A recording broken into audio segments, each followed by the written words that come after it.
My name is Kevin, my wife, Laura, and I moved into a beautiful Victorian house on a quiet street last year. The price was surprisingly low, which should have been a red flag, but the house was perfect, large, historic, and full of character.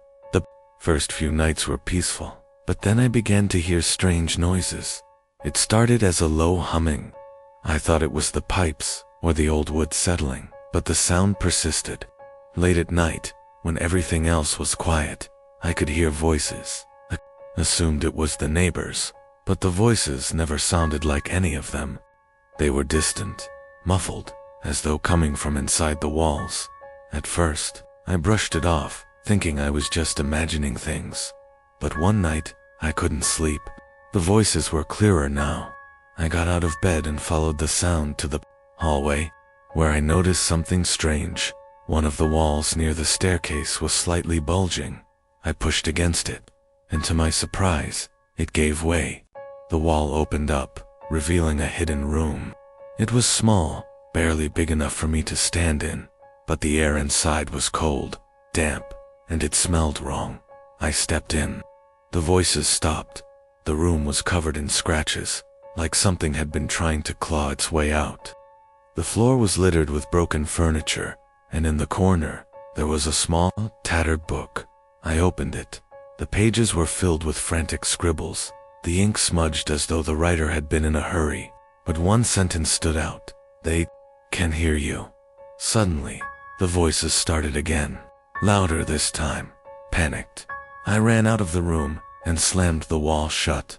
Laura woke up to find me sitting in the living room, trembling. "What happened?" she asked. "The walls," I said. "The voices, they're still in there. We left that night, and we've never looked back. But sometimes, when I'm alone, I still hear the voices, whispering from within the walls, urging me to come back." My name is Mason. My girlfriend, Kate, and I moved into an old cottage in the woods, far from the nearest town. We'd wanted a quiet escape, and the cottage seemed perfect, but there was something strange about the place from the very beginning. One of the first things we noticed were the footprints at night, after we went to bed. We'd wake up in the morning to find fresh footprints in the snow outside. They were always just outside the front door, leading toward the woods.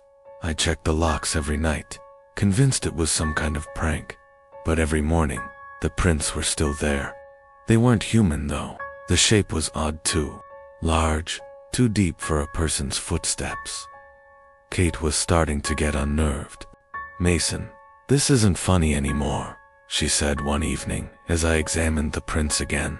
"We need to leave." But I brushed it off, too stubborn to admit I was scared. That night, as the wind howled outside, I heard something footsteps. But they weren't outside. They were coming from inside the house. I got up, grabbed a flashlight, and checked every room. Nothing. But when I went into the kitchen, I froze. There, in the dust on the floor, were fresh footprints. Only, they didn't lead anywhere. They appeared out of thin air. "Kate," I shouted. Kate rushed into the kitchen, but by the time she arrived, the footprints were gone. We couldn't explain it. The next morning, the prints were outside again, but this time, they were closer to the house leading up to the front door. I bolted it shut and checked the entire cottage. Every window, every door, locked tight, but I couldn't shake the feeling that we weren't alone. That night, we heard the footsteps again, louder, clearer, as though they were circling the house. When I went to check, there was nothing. Kate left the next morning, but I stayed behind. I wanted to prove there was an explanation. But now, every time I step outside, I see the prints leading into the woods, but never coming back. My name is Sarah. My husband, Ben, and I moved into an old farmhouse a few weeks ago. It was perfect for our young daughter, Lily, who loved the large backyard and the quiet, peaceful atmosphere. But there was something we didn't expect. It all started with Lily's drawings. One morning, I found her sitting at the kitchen table, drawing furiously. The paper was covered with strange, childish sketches, houses, trees, and people, but there was something unsettling about them. Each drawing depicted the same figure, a tall, faceless man with long arms, his fingers twisted in unnatural ways. "Who's that?" I asked, trying to sound casual. Lily looked up at me, her eyes wide with innocence. "That's the man in the attic." Ben and I exchanged uneasy glances. We had checked the attic when we first moved in, and there was nothing unusual there. But that night, I heard something. A scraping noise, like fingers running along the walls. I couldn't ignore it. I walked up to the attic door. It was locked, as it had been before, but I felt an overwhelming urge to open it. I grabbed the key from the drawer and unlocked the door. I wasn't prepared for what I saw. The attic was empty, no furniture, no boxes, nothing but an old wooden floor. But against the far wall, the same figure from Lily's drawings stood, his long arms reaching toward me. I stepped back, heart racing. But when I turned to leave, I saw Lily standing at the top of the stairs, holding one of her drawings. "He's not happy you opened the door," she said softly. We didn't stay long after that. We left the next morning, but every time I close my eyes, I can still see the man's twisted fingers, waiting. My name is Luke. My girlfriend, Emily, and I moved into a large, secluded home on the outskirts of town. It was the perfect place to get away from the hustle and bustle, and it was within our budget. The only catch: the house had an attic that wasn't mentioned during the sale. We first noticed it one evening when we were unpacking. Emily was in the living room, and I was upstairs when I heard faint whispers. I paused, listening. The words were indistinct at first, like a conversation, just out of reach. I shook it off. "Just the wind," I muttered to myself. That night, the whispers got louder. They came from the attic, but when I checked, there was nothing. Just dust and old furniture that hadn't been touched in years. Emily, starting to feel uncomfortable, suggested we ignore it. But the whispers didn't stop. Every night, they grew clearer, and soon, they weren't whispers anymore, they were full sentences. "Help us," they begged. At first, we thought it was some kind of trick, maybe a sound system hidden in the attic.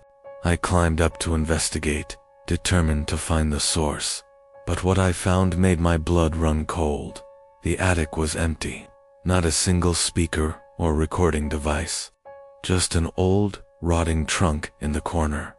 I opened it. Inside, there was nothing but a crumpled sheet of paper with a single word written on it.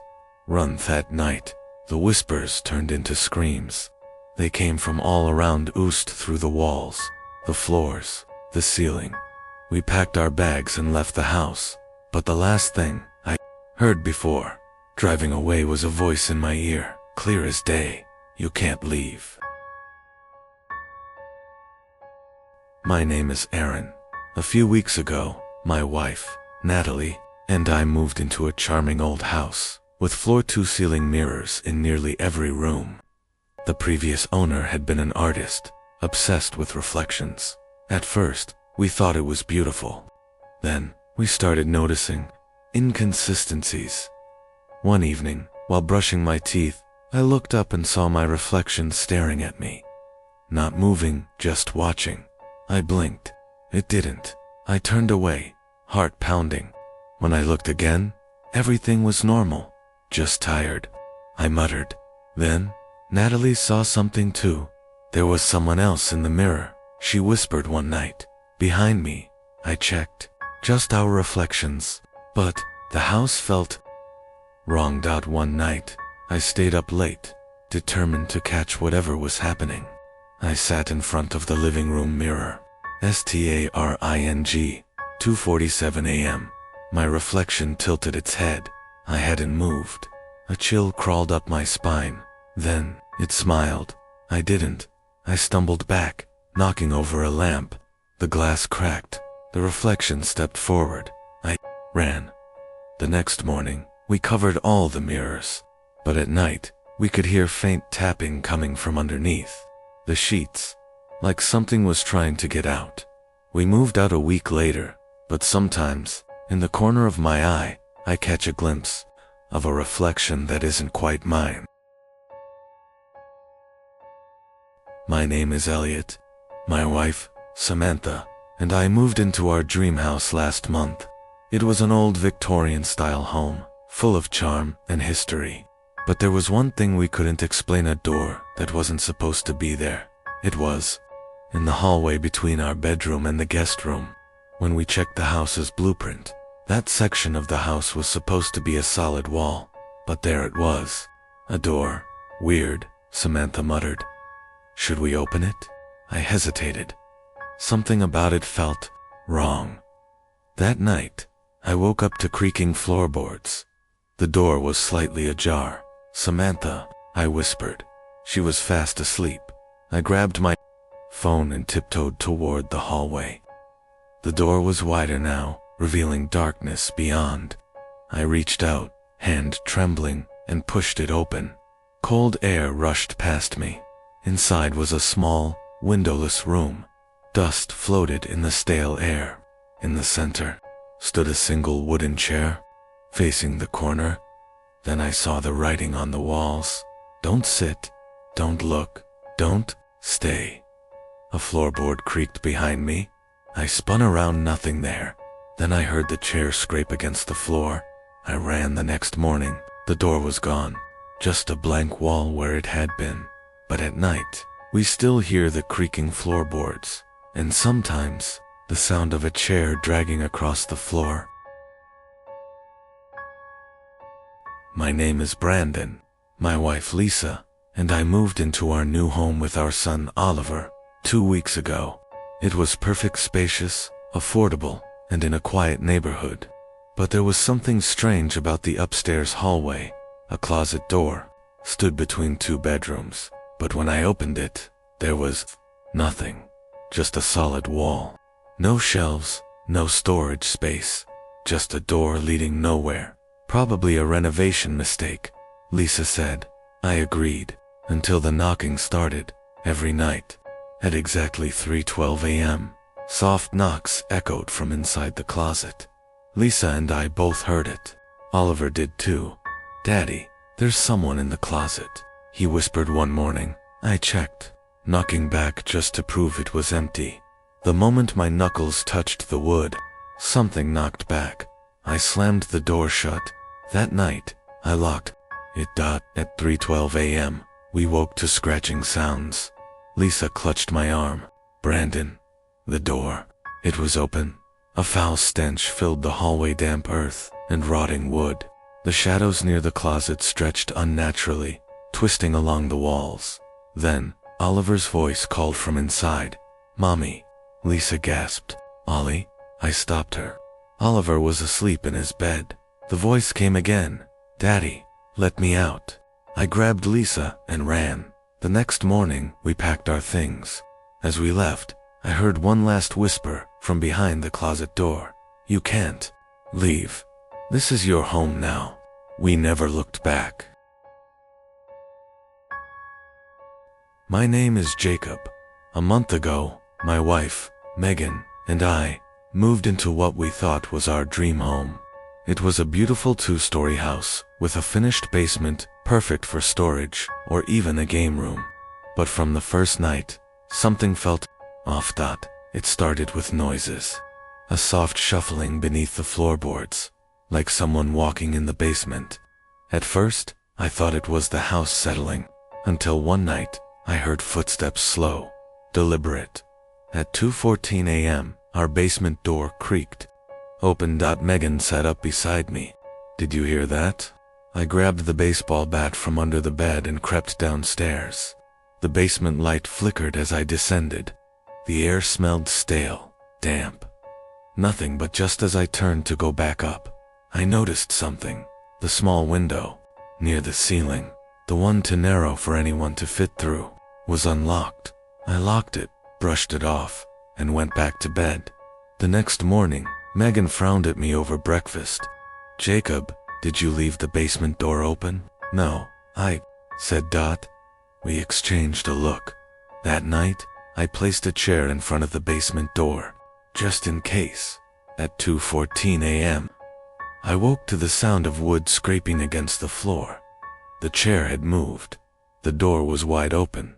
I grabbed my phone, heart pounding, and tiptoed downstairs. The basement light flickered violently. Shadows stretched unnaturally against the walls. Then I saw him, a man, gaunt, hollow-eyed, standing in the corner. His face was wrung too long, too pale. His lips curled into a smile. "You shouldn't have locked me out," he whispered. The light flickered once more, and he was gone. We moved out the next day, but sometimes, in the dead of night, I wake up, and I swear I hear footsteps beneath the floor. My name is Ethan. 3 months ago, my wife, Laura, and I moved into a charming old house on Hollow Street with our 6-year-old daughter, Emily. The house had history Laura loved, but something about it unsettled me from the start. The first night, as we unpacked, Emily ran into the kitchen with a wide-eyed expression. "Daddy, there's a boy in my room." Laura and I exchanged a look. "Sweetheart, we just moved in. There's no one here," she pouted. He was standing by my window. He had no eyes. A chill ran down my spine, but Laura brushed it off. "It's just her imagination," she whispered. That night I woke to a soft creaking. The hallway floorboards groaned, as if someone was walking outside our room. I held my breath, listening. Then, Emily screamed. I bolted into her room, finding her curled up under her blanket. Her small body trembled. "The boy was here," she sobbed. "He whispered my name." I searched the room, checking the closet and under the bed. Nothing. Just shadows stretching unnaturally in the moonlight. The following days, strange things happened. Doors creaked open on their own. Laura's jewelry box played its eerie tune at random times. And Emily, she grew quieter. Dark circles formed under her eyes. Then, one night, I found her whispering in the corner of her room. "Who are you talking to?" I asked. She turned, her expression blank. "The boy says you should leave." A frigid wave of fear crashed over me. "Why?" She blinked. "Because you're in his house." That night, I stayed awake, determined to catch whatever was tormenting my daughter. Around 3 a.m., the air turned heavy, suffocating. A sound like nails scraping wood echoed from the walls. Then, Emily's door creaked open. I grabbed the flashlight and stepped inside. The room felt colder than the rest of the house. My breath fogged the air. And then, I saw it. A figure small, thin stood in the corner, barely visible in the dim light. His face was hollow, empty sockets where eyes should be. I wanted to run, to grab Emily and leave, but I couldn't move. The boy raised a hand and pointed. His lips parted. A whisper filled the air. "Get out." The lights flickered, and an overwhelming force shoved me backward. I hit the hallway floor as Emily's room slammed shut. Laura woke to my shouts. We packed within the hour. The next morning, I called the realtor. I demanded to know the house's history. She hesitated before answering. "The Hollow Street house." Her voice lowered. "A little boy went missing there decades ago. His body was never found. We never returned. But sometimes, in the dead of night, I wake up to the memory of that whisper, and I wondered if we hadn't left, would we have disappeared too?" My name is Daniel. My wife Claire, and I moved into our new home 2 weeks ago, hoping for a fresh start. The house was spacious, affordable, and came with a locked room the realtor never mentioned. At first we didn't think much of it. The door was old, its keyhole rusted shut. Maybe it was just storage. But then, strange things started happening. Every night, between 2 and 3 a.m., we'd hear a faint knocking always from inside the locked room. "Probably the pipes," Claire said, but she wasn't convinced. Neither was I one night. I pressed my ear to the door. A whisper slithered through the keyhole. "Let me out." I stumbled back, my skin crawling. Claire found me standing there, frozen. "What's wrong?" she asked. I shook my head. I think someone's in there." We called a locksmith the next day. He arrived, examined the door, then frowned. "This isn't a normal lock," he muttered. "It's sealed from the inside." Claire and I exchanged uneasy glances. "Can you open it?" I asked. The locksmith hesitated. Then, with a loud snap, the lock broke. The door creaked open. A wave of stale air rolled out. Inside, the room was empty except for a single wooden chair facing the corner. Dust covered the floor, undisturbed. For years, no windows, no other doors, and yet, footprints. Small, bare footprints, leading to the chair. "Must have been squatters," the locksmith mumbled, leaving in a hurry. That night, we tried to ignore the unlocked room. But at exactly 2:33 a.m., our bedroom door creaked open. Claire clutched my arm. "Daniel," I sat up, heart hammering. A shadow stood in the doorways, small, thin. The air turned ice cold. Then, a whisper, "You shouldn't have opened it." The shadow rushed toward us. The lights went out, and we screamed. My name is Sarah. It was a late fall weekend when I decided to take my caravan out for a solo trip. I'd been craving the peace of nature, the quiet hum of the road, and the solace that came with being alone. I chose a secluded campsite deep in the woods, far from civilization, thinking it would be the perfect escape from my busy life. As I set up camp, the chill of the evening air wrapped around me, and the forest seemed to hold a strange stillness. The sun had just dipped below the horizon, leaving the sky a deep purple hue. I couldn't shake the feeling that the trees around me were watching, as if they knew something I'd in single quotes too. By the time I finished setting up my fire pit, it was dark. The only sounds were the crackling of the fire and the occasional rustle of leaves. That's when I noticed something odd. Another caravan, parked a little farther down the path, barely visible through the trees. It wasn't there when I first arrived. Curiosity got the better of me, so I grabbed a flashlight and made my way toward it. As I approached, I noticed the door to the caravan was slightly ajar. I called out, expecting to find someone, maybe another solo traveler, but there was no answer. I pushed open the door, and the interior was eerily still, like it hadn't been touched in years. There were no personal belongings, no sign of life, just dust and empty shelves. I stepped inside to investigate further, but stopped when I noticed something strange. A pair of boots near the door, as if someone had stepped out and left in a hurry. I felt a chill crawl up my spine, but I couldn't leave without knowing what had happened. I stepped back outside, looking around the campsite for any sign of the person who owned the caravan. But the forest remained silent. The next morning, I woke up to find the caravan gone. No trace of it, no sign that it had ever been there at all. I checked the path leading in and out of the woods, but there was no evidence that anyone had passed through. I still don't know what happened that night. Whether it was a trick of my mind or something more sinister, I can't say for sure. But I haven't been back to that campsite since. Some things are better left unexplained. My name is Max, and I've always loved the open road. My caravan was my home away from home, a place where I could escape the noise and the chaos of everyday life. Last summer, I decided to take a solo trip to a remote mountain range, hoping to find peace and quiet among the towering pines.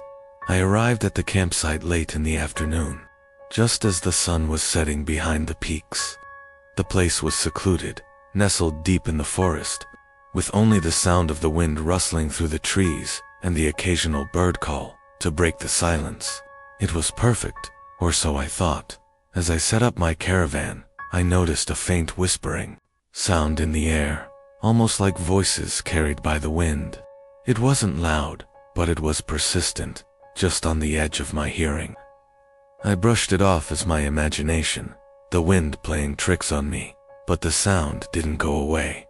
That night, as I lay in bed, the whispering grew louder.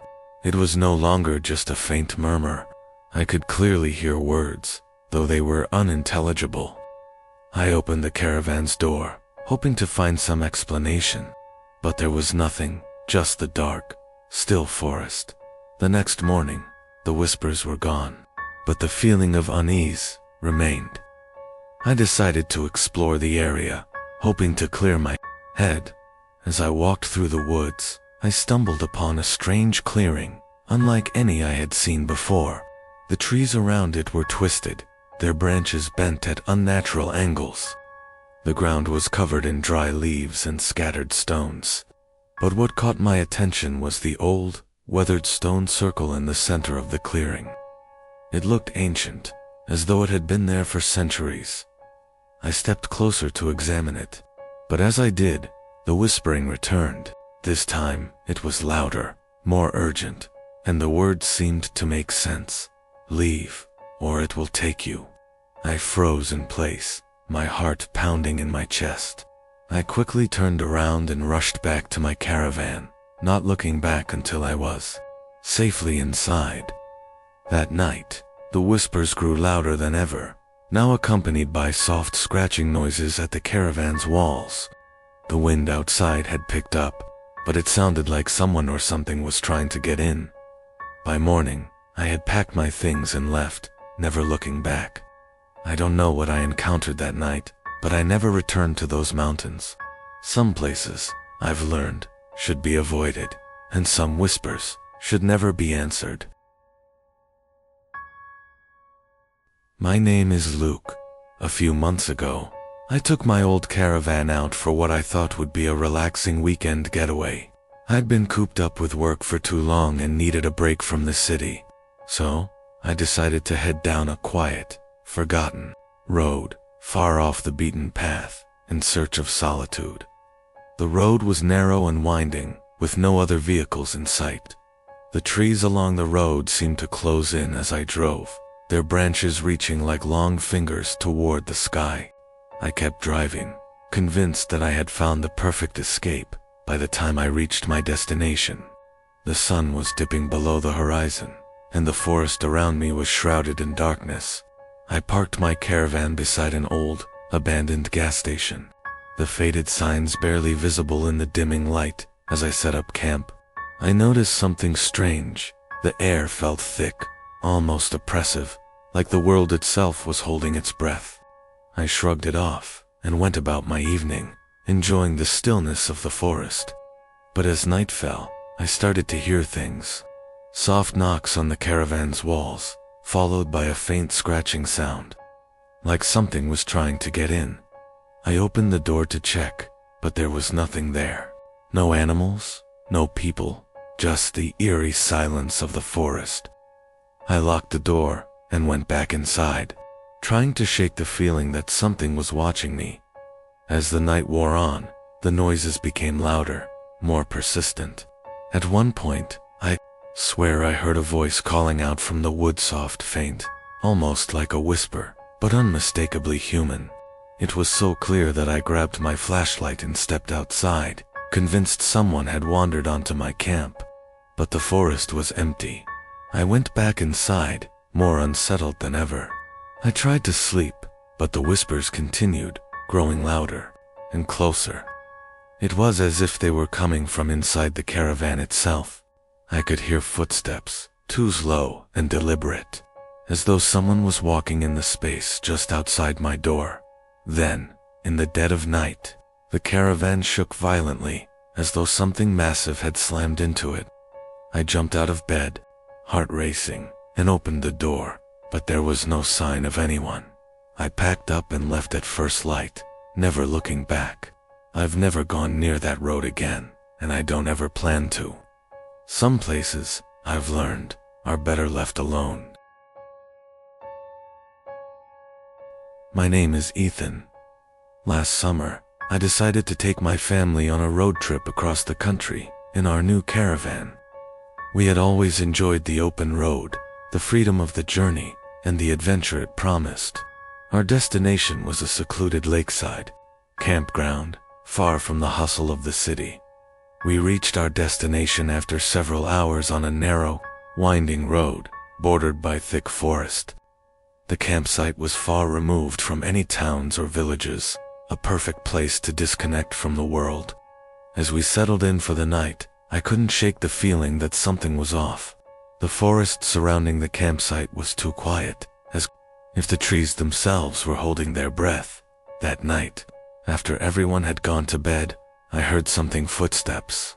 Slow, deliberate footsteps outside the caravan. I tried to ignore it, but they grew louder, getting closer to the window. My heart raced as I peered out, but there was nothing there, just the shadows of trees dancing in the wind. I tried to dismiss it as an animal or the wind playing tricks, but deep down, I knew something wasn't right. The next morning, I mentioned it to my wife, Claire, but she dismissed my concerns. Still, I couldn't shake the unease. As the sun set, the same strange silence filled the air. That night, the footsteps returned. This time, they were accompanied by a low, drawn-out whisper, like someone was calling my name. I jumped out of bed, grabbed a flashlight, and opened the door. The flashlight's beam cut through the darkness, illuminating the empty campsite. But then I saw a figure in the distance, standing motionless by the trees. My heart pounded as I called out to it, but it didn't respond. The figure just stood there, unmoving. I wanted to run, but something held me in place. It was as though I couldn't move, paralyzed by fear. Then, as quickly as it had appeared, the figure vanished into the night, leaving only the soft rustling of the trees in its wake. The next morning, we packed up and left without a word. As we drove away, I glanced back one last time. There, in the distance, by the same spot where the figure had stood, I saw something that made my blood run cold, a pair of eyes watching me from the darkness. We've never gone back to that road, and I never will. Some places should remain forgotten, and some encounters should never be revisited. My name is Olivia. When my partner Marcus and I bought an old caravan to escape the chaos of the city, we never imagined that our retreat would become a stage for unspeakable terror. We parked our beloved caravan on the edge of a dense forest, drawn by its eerie quiet and the promise of solitude. The caravan, though weathered, carried a charm that whispered of bygone days and forgotten secrets. The first night was peaceful, filled with the gentle rustling of leaves and the distant cry of an unknown creature. Yet, as midnight approached, a subtle disturbance awakened something within the shadows. At first, I dismissed the odd creaks and murmurs as the natural settling of the caravan. But soon, strange echoes began to manifest, whispers that seemed to seep from the very walls. Lying in bed, I could swear I heard a voice softly reciting my name, over and over, as though it were a prayer or a curse. I nudged Marcus awake, but he too was uncertain, insisting that fatigue was playing tricks on our minds. The atmosphere grew oppressive, and sleep evaded us as the night deepened. Determined to uncover the source, I rose with a trembling resolve and stepped into the narrow corridor. The beam of my flashlight danced along peeling wallpaper and creaking floorboards. In a small corner near the back, I discovered an old, dust-covered trunk, its brass latch tarnished with age. My heart pounded as I approached it. An inexplicable compulsion urged me to open it. Inside lay a collection of yellowed letters and faded photographs, all chronicling a long-forgotten family whose tragic end had been shrouded in mystery. Among the documents, one letter stood out. Its ink, smeared by time, contained a single sentence: "The echoes of our sorrow will forever haunt this place." I retreated to Marcus, who listened in stunned silence as I recounted my discovery. That very night, the whispers returned, more insistent and desperate. The voice, now unmistakably mournful, seemed to rise from the very floor beneath our feet. Every creak, every gust of wind carried a lament that resonated with our own hidden fears.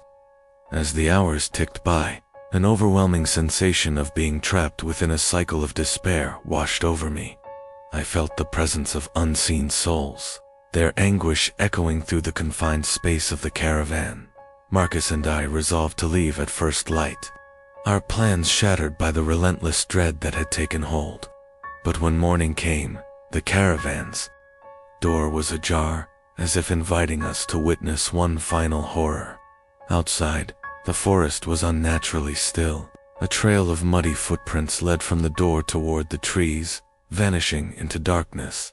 With hearts heavy and minds racing, we gathered our belongings and fled, never daring to look back. To this day, I wonder if those echoes were the final cries of a lost family, or if our own despair had awakened something far more sinister, destined to follow us wherever we go. I still hear faint whispers when I close my eyes, soft echoes that remind me that some sorrows refuse to be forgotten, and some voices will haunt you long after the night has passed. My name is Leo.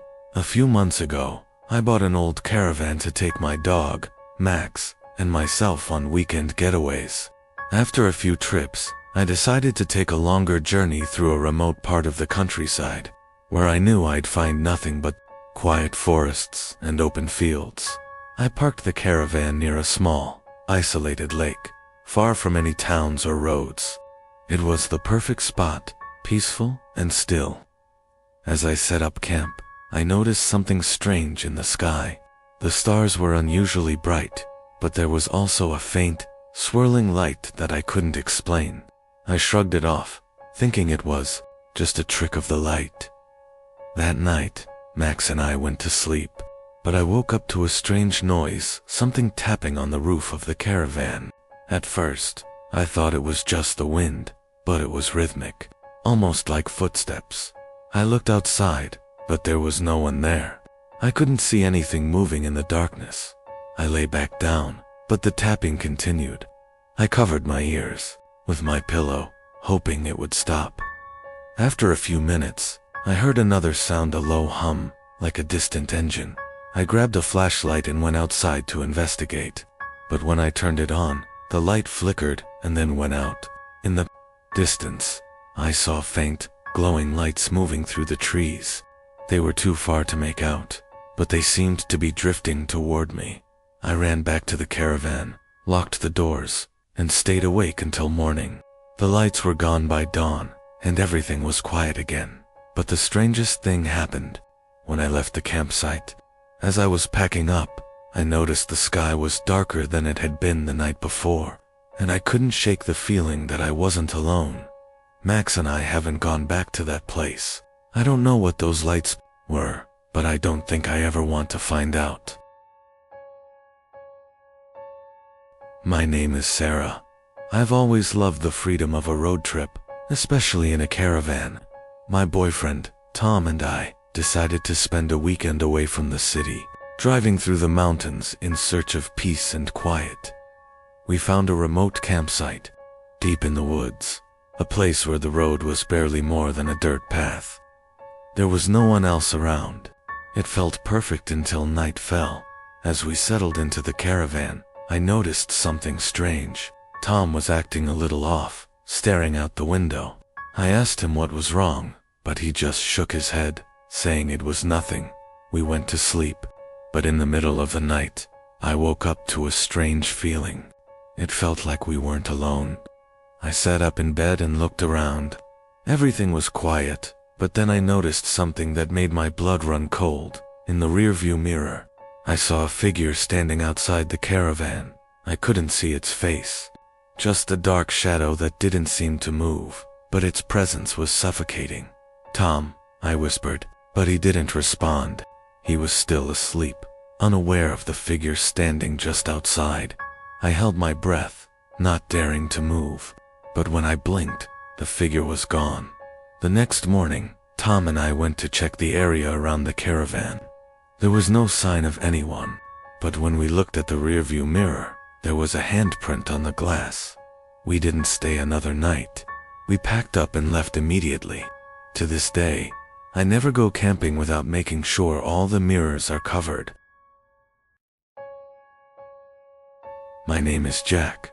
My wife Emily and I had just bought a new caravan, a little getaway from the city, to travel across the country. We'd heard the roads could be beautiful and full of adventure.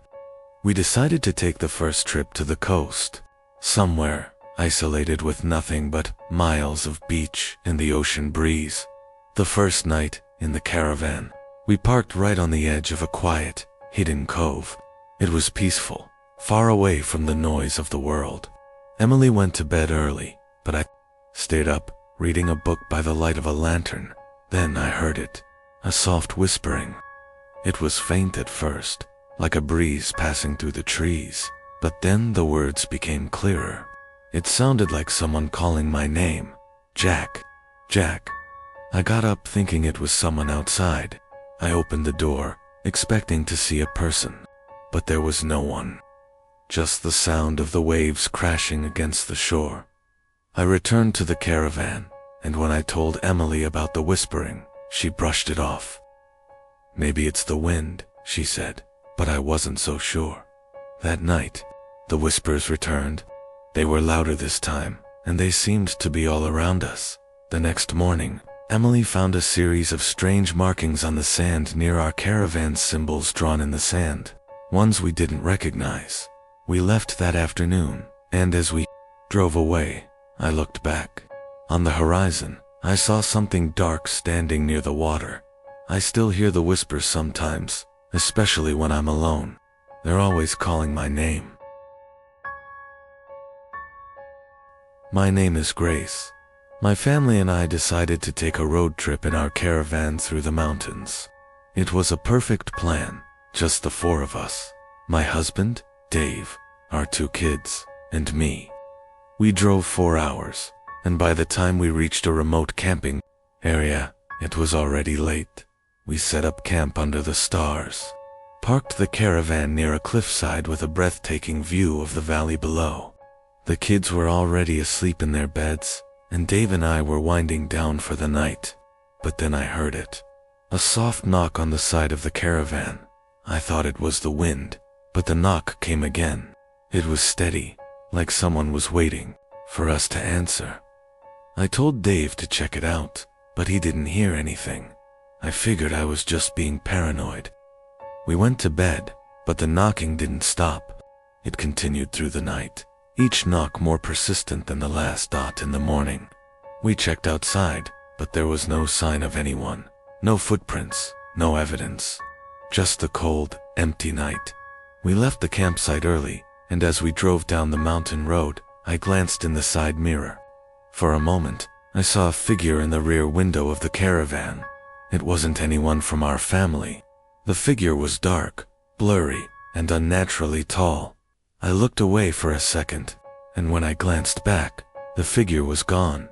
We never spoke about it again, but we haven't taken the caravan anywhere near those mountains since. Something was with us that night, and I'm certain it wasn't human. My name is Adam. My girlfriend, Kate, and I had always dreamed of taking a cross-country road trip, so when we finally bought a used caravan, we were beyond excited. It was small, old, but comfortable enough for 2 people. The first few days were perfect. We drove through national parks, stopped at small towns, and shared quiet nights under the stars. But one night, something felt off. We were parked in a remote area by a lake. Kate was asleep inside the caravan, but I couldn't shake the feeling that someone or something was watching me. I kept hearing faint footsteps outside, but when I stepped out to check, there was no one around. The next morning, I found strange, muddy footprints circling the caravan. They weren't human, they were larger and had claws. Kate didn't believe me when I showed her, and I wasn't sure what to make of it myself. That night, the footsteps returned, louder this time. Then, the caravan door rattled. I rushed outside with a flashlight, but again, there was no one there. I locked the doors, but all through the night, I could hear scratching noises against the walls. In the morning, the footprints were gone, but the feeling of being watched never left. We didn't stay another night. We packed up and left the next morning, but I know something was out there in the woods that night, and it's still waiting. It was a long, lonely stretch of road in Montana, the kind of place where the only company you have is the sound of your tires on the asphalt, and the occasional flicker of distant lights from other trucks on the horizon. I had just finished a long haul, and after a few hours of driving, I felt my eyelids getting heavy. I decided to pull off at a small rest stop to get some rest before continuing. There was no one else there, just a single truck in the distance, parked under a dim light. I pulled up next to the empty space and parked. I didn't even bother to shut off the engine, just pulled the air brake, laid back, and closed my eyes. I set my alarm for an hour's nap. When I woke up, something was wrong. The air felt different, heavy, cold. I sat up and looked around. The truck I had parked next to earlier was now gone. But what really caught my attention was a figure standing in the distance, beside the road. He was tall, wearing a faded red trucker cap and a dark coat. His face was obscured, but I could feel his eyes on me. I thought I was just imagining things from lack of sleep, but there was something about him that felt real, too real. I decided to get out and stretch, thinking the fresh air would clear my head. As soon as I opened the door, I heard the faint sound of an engine. Another truck was coming down the road, but this truck, it wasn't like the others. It was silent, the headlights cutting through the darkness like a ghost. I squinted, trying to get a better look. The truck was massive, its grille shining like the face of a beast. But when it got closer, it stopped just before passing my truck. I froze. The engine stopped too, and for a moment, there was only the sound of the wind. Then, the driver's side door opened. I expected to see someone get out, but no one did. The door swung open by itself, and the truck's headlights flickered, casting strange shadows across the lot. I couldn't move. I was paralyzed. Then I heard the sound of footsteps. Heavy, deliberate steps, coming toward me. I turned around to look behind me, but the figure by the road, the one I had seen earlier, was gone. I was alone. The footsteps grew louder, closer, just as I was about to run. I heard the voice. "You shouldn't have stayed." I spun around, but the truck was gone. The rest stop was empty again, as if nothing had happened. I didn't stay long enough to figure it out. I jumped in my truck and drove off as fast as I could, not daring to look back. I still drive through Montana now and then, but I always make sure I pass that rest stop in the middle of the night, because I know now that trucker is still out there. I've driven through every kind of weather, every kind of road condition, but nothing prepared me for what happened on that stretch of highway just before dawn. It was a typical late-night haul. I was coming up on a remote rest area I'd never stopped at before. There wasn't much around, just a few scattered lights in the distance and the low hum of the highway stretching on forever. I pulled into the lot and parked next to an old semi-truck, its engine off, the driver's seat empty. The air was thick, like the night was holding its breath. I needed a break, so I grabbed my jacket and headed to the diner attached to the rest stop. The door creaked as I entered. The diner was eerily silent, and I noticed the waitress standing behind the counter, her head down. Her long, dark hair covered her face. "Hey, you open?" I asked, walking to the counter. She didn't respond. I waited a moment, unsure if she was just tired or maybe didn't hear me. Then she slowly looked up. Her eyes were wide, vacant and blinking, almost unnatural. "I'll just have some coffee," I muttered, trying to shake off the uneasy feeling creeping up my spine. She nodded, but didn't say anything. I took a seat by the window and stared out at the empty parking lot. The truck I'd parked next to was now gone, though I could have sworn it was just there. I checked the clock. It was almost 4 a.m. The minutes dragged on, and the coffee she had set in front of me grew cold. I could feel the hairs on the back of my neck stand up, like someone was watching me. Then, the waitress returned. This time standing much closer to me than I had realized. "It's almost time." I stared at her, confused. She leaned closer, her breath cold against my cheek. "They always come at dawn." That's when I felt it's a presence, something shifting in the air behind me. I turned around, but no one was there. I looked back at the waitress, but she was now gone. The diner was empty, completely empty, no sign of life. The silence was suffocating.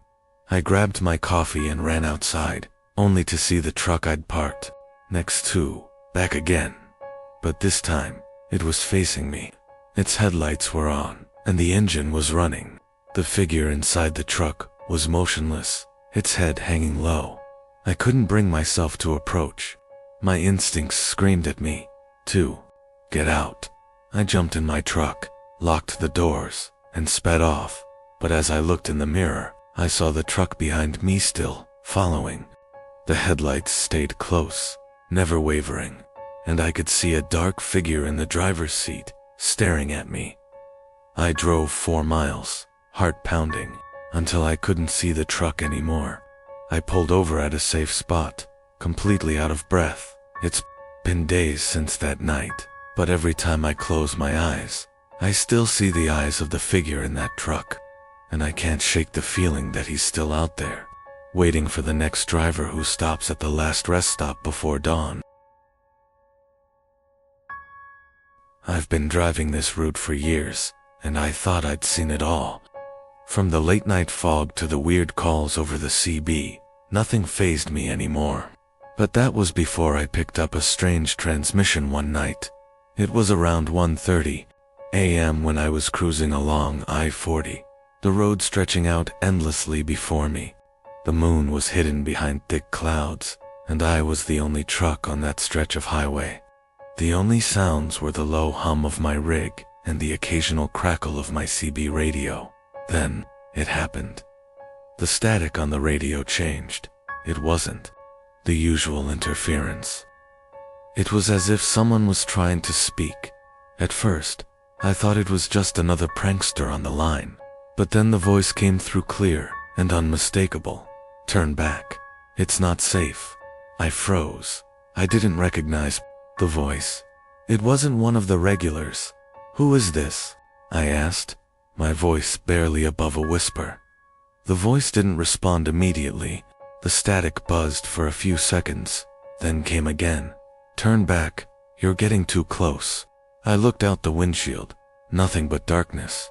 No other headlights. No signs. Just endless highway.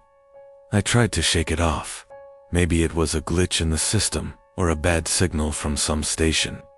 But something in me told me to listen. I grabbed the mic and responded. "Who's out there?" The voice came back, more urgent this time. "You're close. Too close. Turn around. It's already too late." At this point, my heart was racing. The hairs on the back of my neck stood up.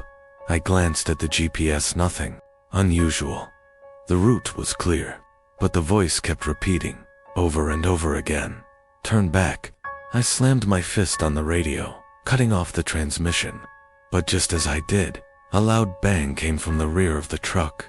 It sounded like something or someone had hit the back of my trailer. I jerked the wheel to the side, swerving into the emergency lane. My hands shook as I reached for the radio again. "Is anyone there?" I asked frantically. The radio crackled once more, and the voice returned, now soft and resigned. "It's too late now. You should have listened." I was already too far out of town, but I couldn't go back.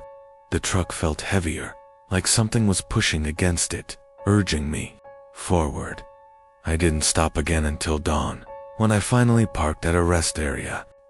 The truck was still idling, but when I got out to inspect it, there was nothing on the back of the trailer.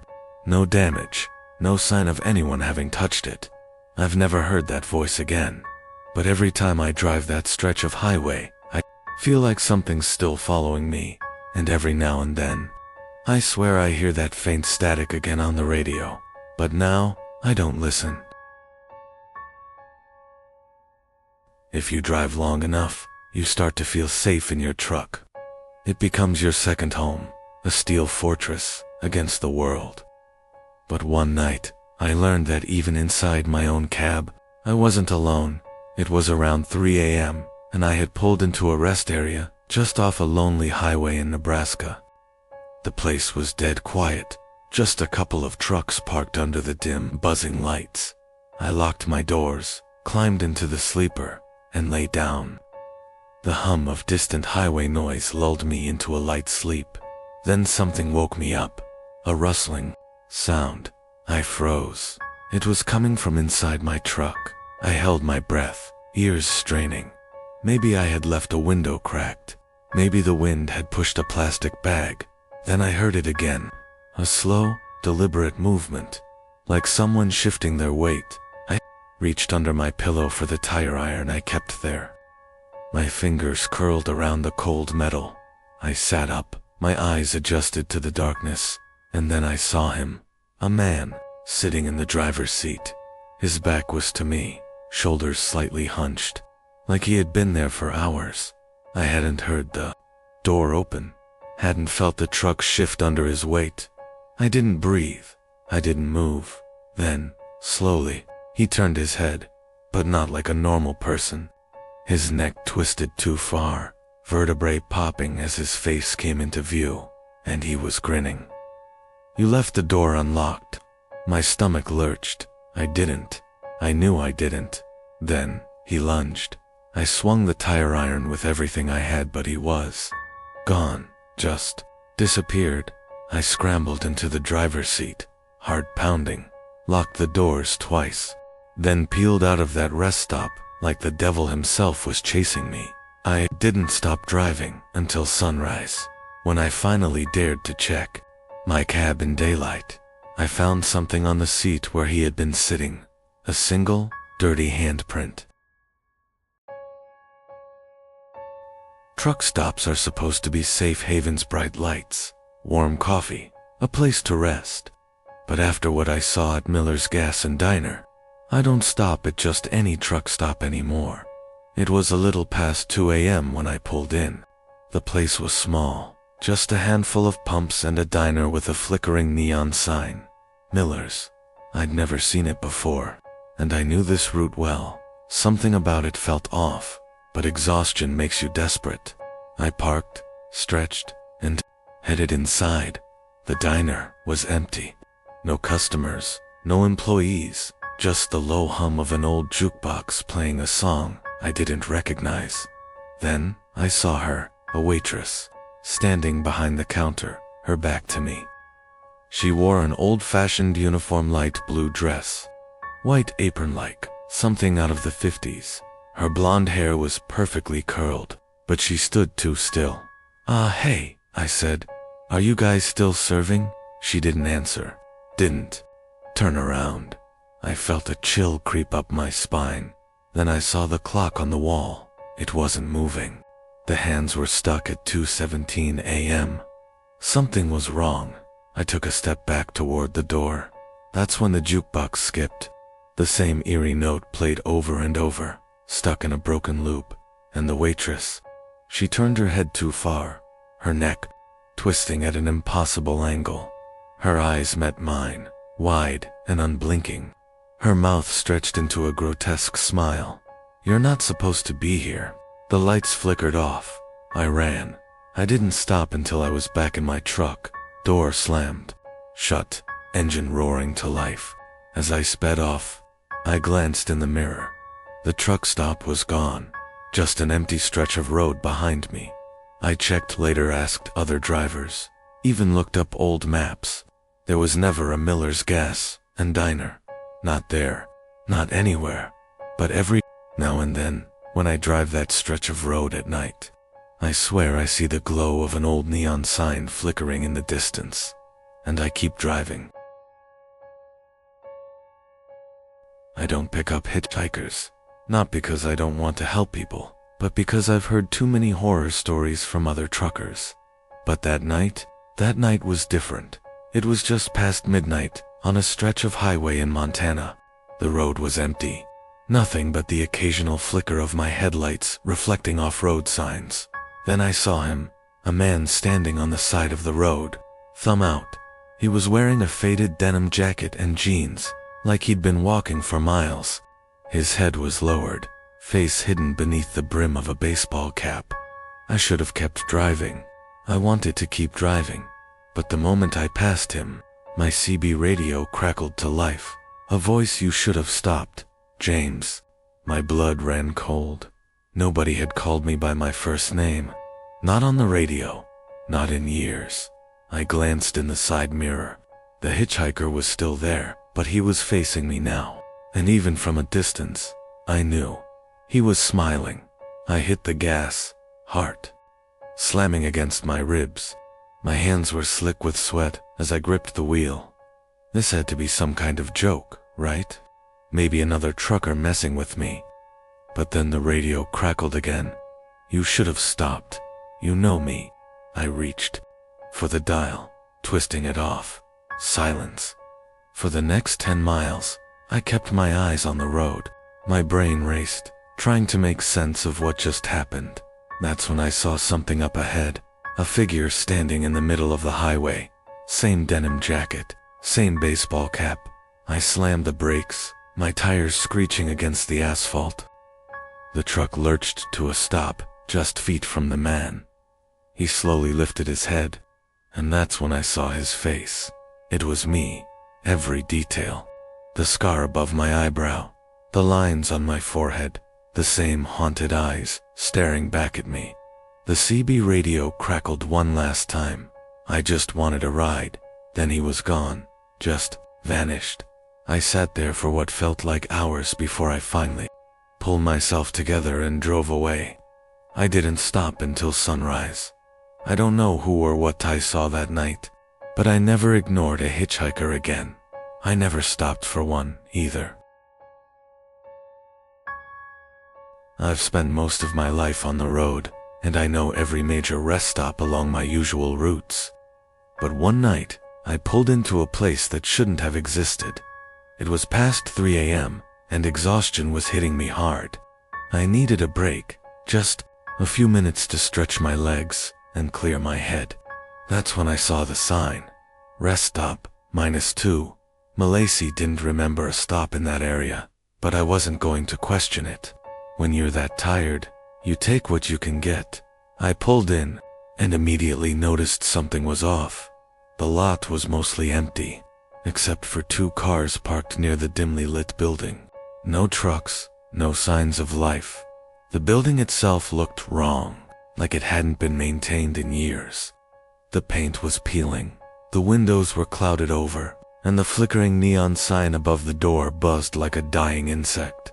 But the real problem, the air, it felt heavy, thick, like stepping into a room where someone had just been talking about you.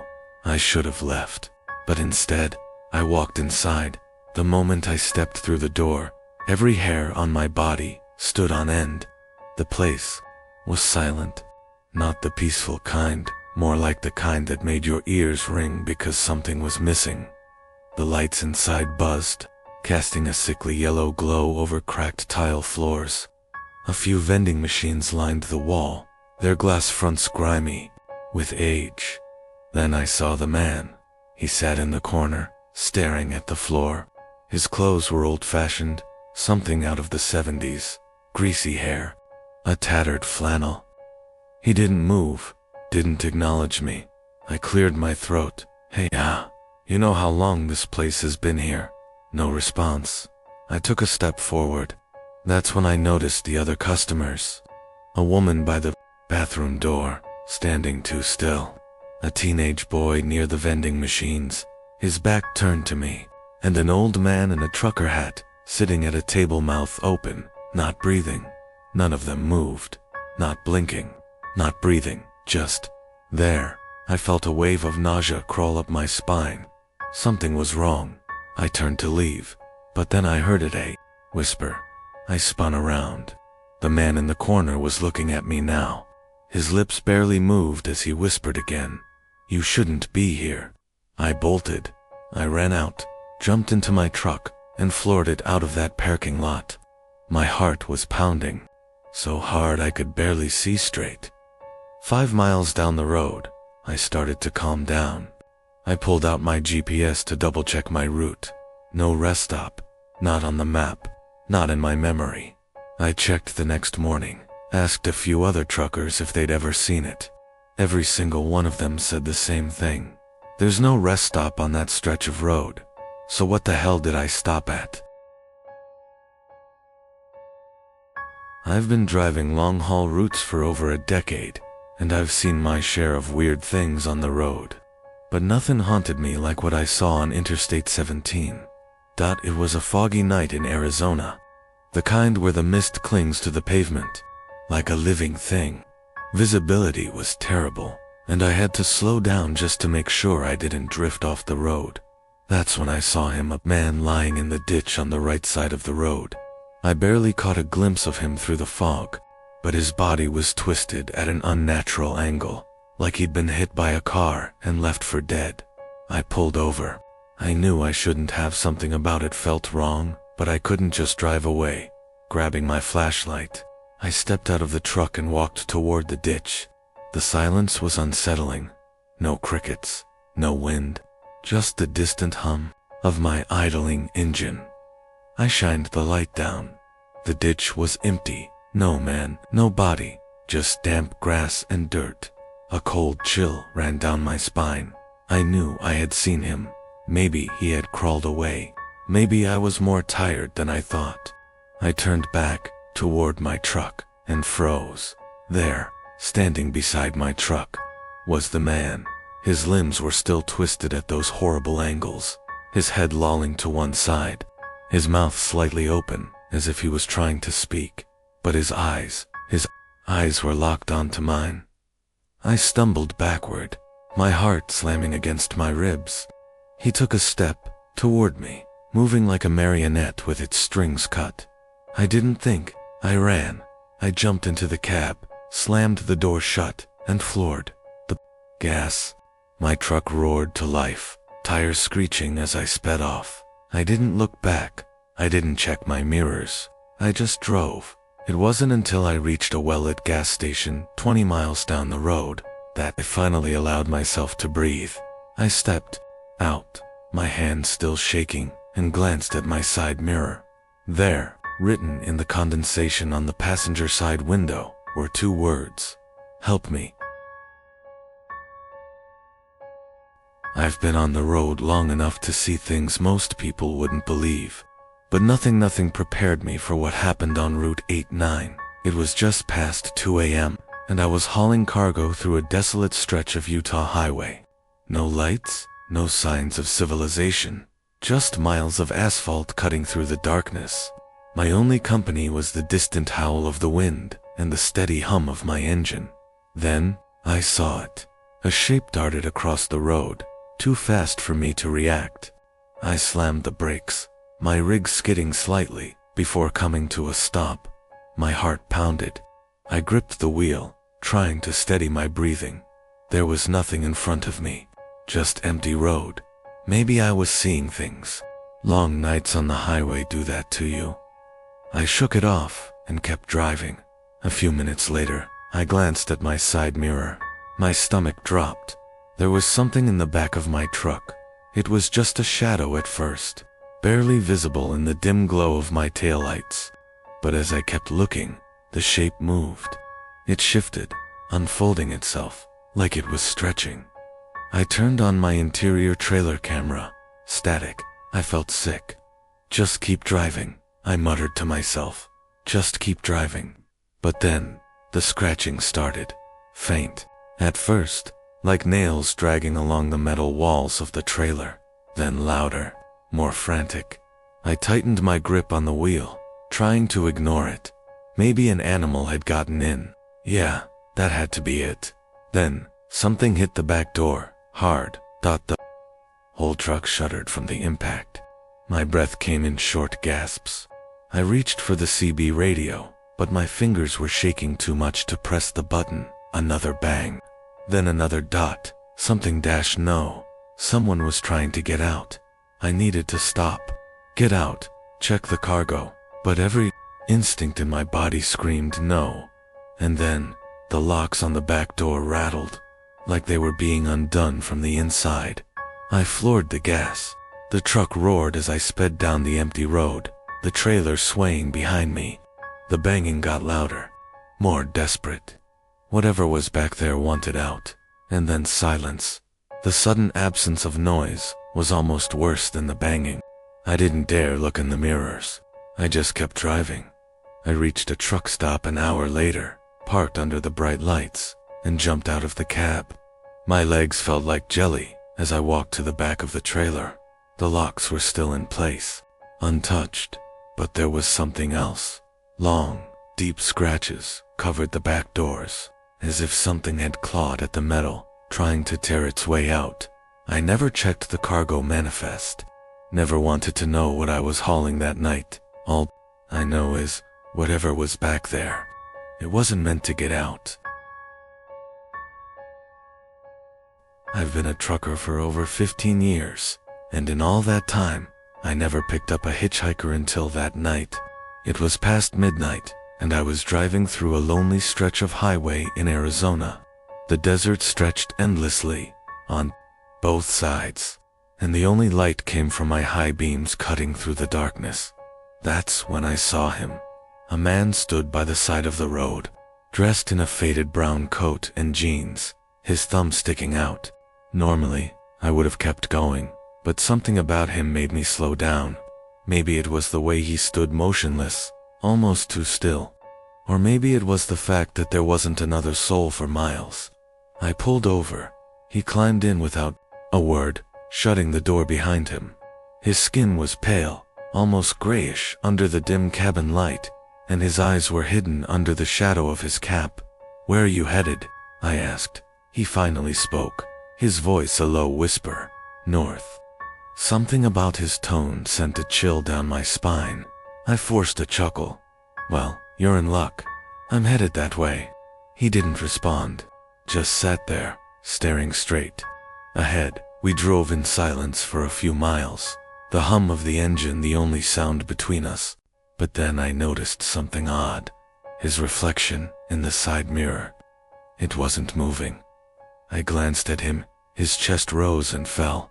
His fingers tapped lightly on his knee. But in the mirror, he was still as stone. My stomach twisted. My hands tightened on the wheel. I tried to keep calm. "So, what's your name?" A pause. Then, "Nathan." I swallowed hard. "Been traveling long, Nathan." Again, silence. Then, in that same whispering tone, he muttered, "A long time." Something in the way he said it made my skin crawl. I decided to keep driving and ignore the gnawing unease in my gut. Then he started humming. It was soft at first, almost like a lullaby. But as the sound filled the cabin, something changed. The temperature dropped. My breath fogged up in front of me, and then the humming turned into a whisper. I couldn't understand the words, but I knew they weren't meant for me. My heart pounded. "Hey, buddy, you okay?" I forced a laugh, trying to shake the tension.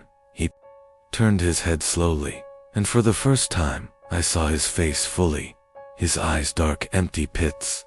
No irises, no pupils, just void. I slammed the brakes. The truck skidded, tires screeching. My hands were shaking as I turned to him, but he was gone. The passenger seat was empty. The door hadn't opened. The seatbelt was still buckled. And then, in the rearview mirror, I saw him standing in the middle of the road, watching me.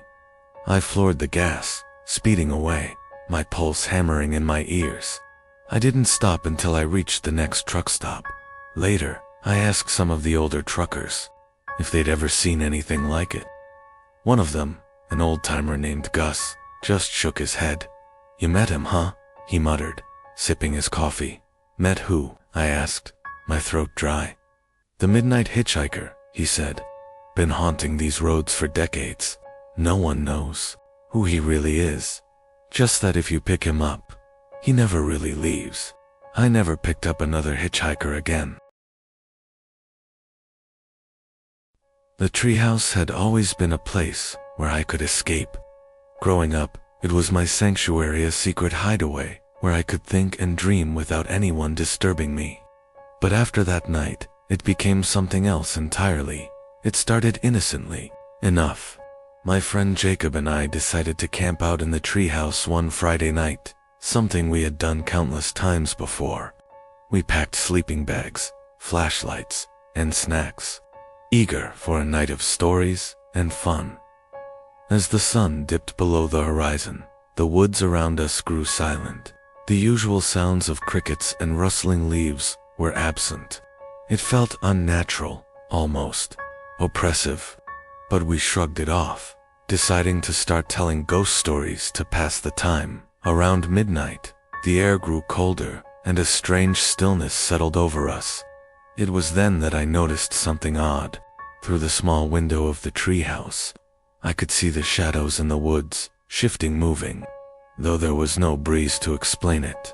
Jacob noticed it too, his face scrunching in confusion. "What's that?" he asked, pointing into the trees. I peered into the darkness.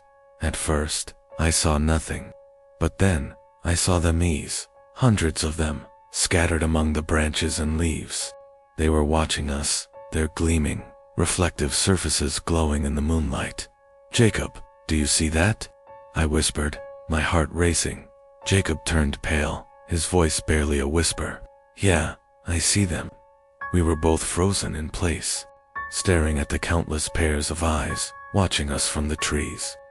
They blinked slowly, as if studying us, and then, one by one, they started to move. The eyes moved as if they were coming closer to the treehouse, their movements jerky and unnatural. My blood ran cold as I realized they weren't just staring from the trees, they were climbing toward us. "Get down now," I yelled, grabbing Jacob's arm. We scrambled toward the ladder, but the moment my foot hit the first rung, something grabbed my ankle. I looked down, and in the dim light, I saw a figure, a pale, gaunt creature, climbing up the side of the tree. Its hands were long and spindly, its eyes large and unblinking. I couldn't breathe, unable to move as it crawled toward me. "Don't let it take me," I gasped. Jacob tried to pull me up, but the creature's grip was strong, and I felt my body being dragged down toward the ground. In a panic, I kicked it, desperate to free myself. The thing hissed, releasing me long enough for Jacob and me to scramble back into the treehouse. We slammed the wooden door shut, and for a moment, we were safe. But the eyes, they were still. They're blinking and moving in the trees. We could hear them now, scraping against the wood, as if trying to climb up to us. We didn't dare sleep that night. We stayed awake, clutching our flashlights and listening to the sound of those eyes. Inching closer by morning, when the first light of dawn broke through the trees, the eyes were gone. The woods were silent again, and the air felt normal. But I knew better. Something had followed us back. Something that only comes out when the night falls. We never went back to that treehouse again. And to this day, I still feel the gaze of those eyes following me wherever I go. We'd heard the stories, of course. Everyone in town did. The treehouse was cursed. It had been built by an old man named Joseph, who disappeared mysteriously years ago. They said he'd been obsessed with the tree, claiming it was alive, that it had a mind of its own. When my friends and I decided to explore it, we thought it was just a myth. We thought the old man was just a crazy recluse. So, one Saturday afternoon, we set out to find the treehouse, laughing off the warnings we'd heard from others. The treehouse was located at the edge of town, deep in a forgotten part of the woods. The air around it felt different, colder, like we had crossed into a place that didn't belong to the living. Still, we climbed the old wooden ladder, ignoring the creaks and groans that echoed with each step. Inside the treehouse, there was nothing unusual at first glance. Dusty furniture covered in cobwebs, a few old books scattered across the floor. and an odd smell in the air like mildew mixed with something, sharper. But the longer we stayed, the more uncomfortable we became. That's when I felt it. It started as a faint vibration in the wood beneath my feet. At first I thought it was just the wind, but the sensation grew stronger. The floor trembled as if the treehouse was breathing, inhaling and exhaling with a slow, steady rhythm. "I don't like this," my friend Mark said, his voice shaky. "Let's just leave," I suggested, but as we made our way to the ladder, something stopped us. The treehouse seemed to grow darker, the shadows stretching across the room like something alive. We looked up at the windows, and that's when we saw a figure standing just outside.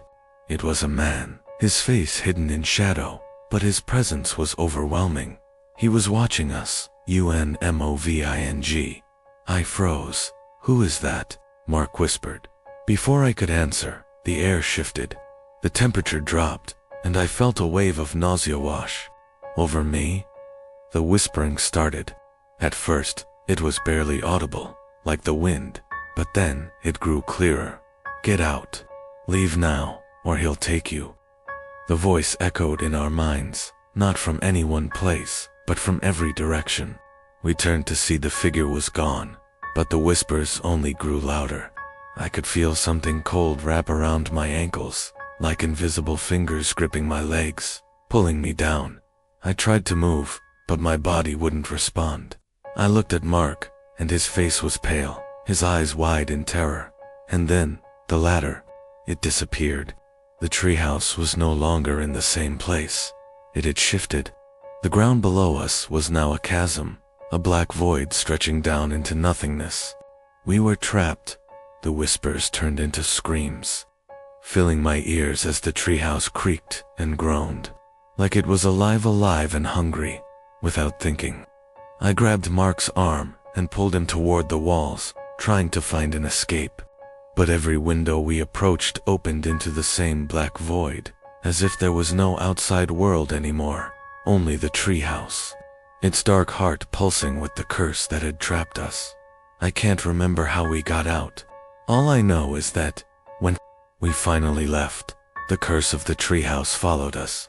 We can hear it even now, whispering, always whispering, and Joseph's warning still echoes in my mind. The tree is alive. It will take you, just like it took me. We'd heard the stories, of course. Everyone in town did. The treehouse was cursed. It had been built by an old man named Joseph, who disappeared mysteriously years ago. They said he'd been obsessed with the tree, claiming it was alive, that it had a mind of its own.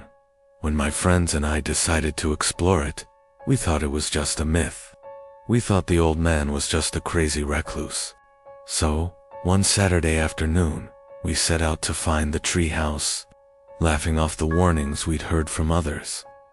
The treehouse was located at the edge of town, deep in a forgotten part of the woods. The air around it felt different, colder, like we had crossed into a place that didn't belong to the living. Still, we climbed the old wooden ladder, ignoring the creaks and groans that echoed with each step. Inside the treehouse, there was nothing unusual at first glance. Dusty furniture covered in cobwebs, a few old books scattered across the floor, and an odd smell in the air like mildew mixed with something sharper. But the longer we stayed, the more uncomfortable we became. That's when I felt it. It started as a faint vibration in the wood beneath my feet. At first, I thought it was just the wind, but the sensation grew stronger.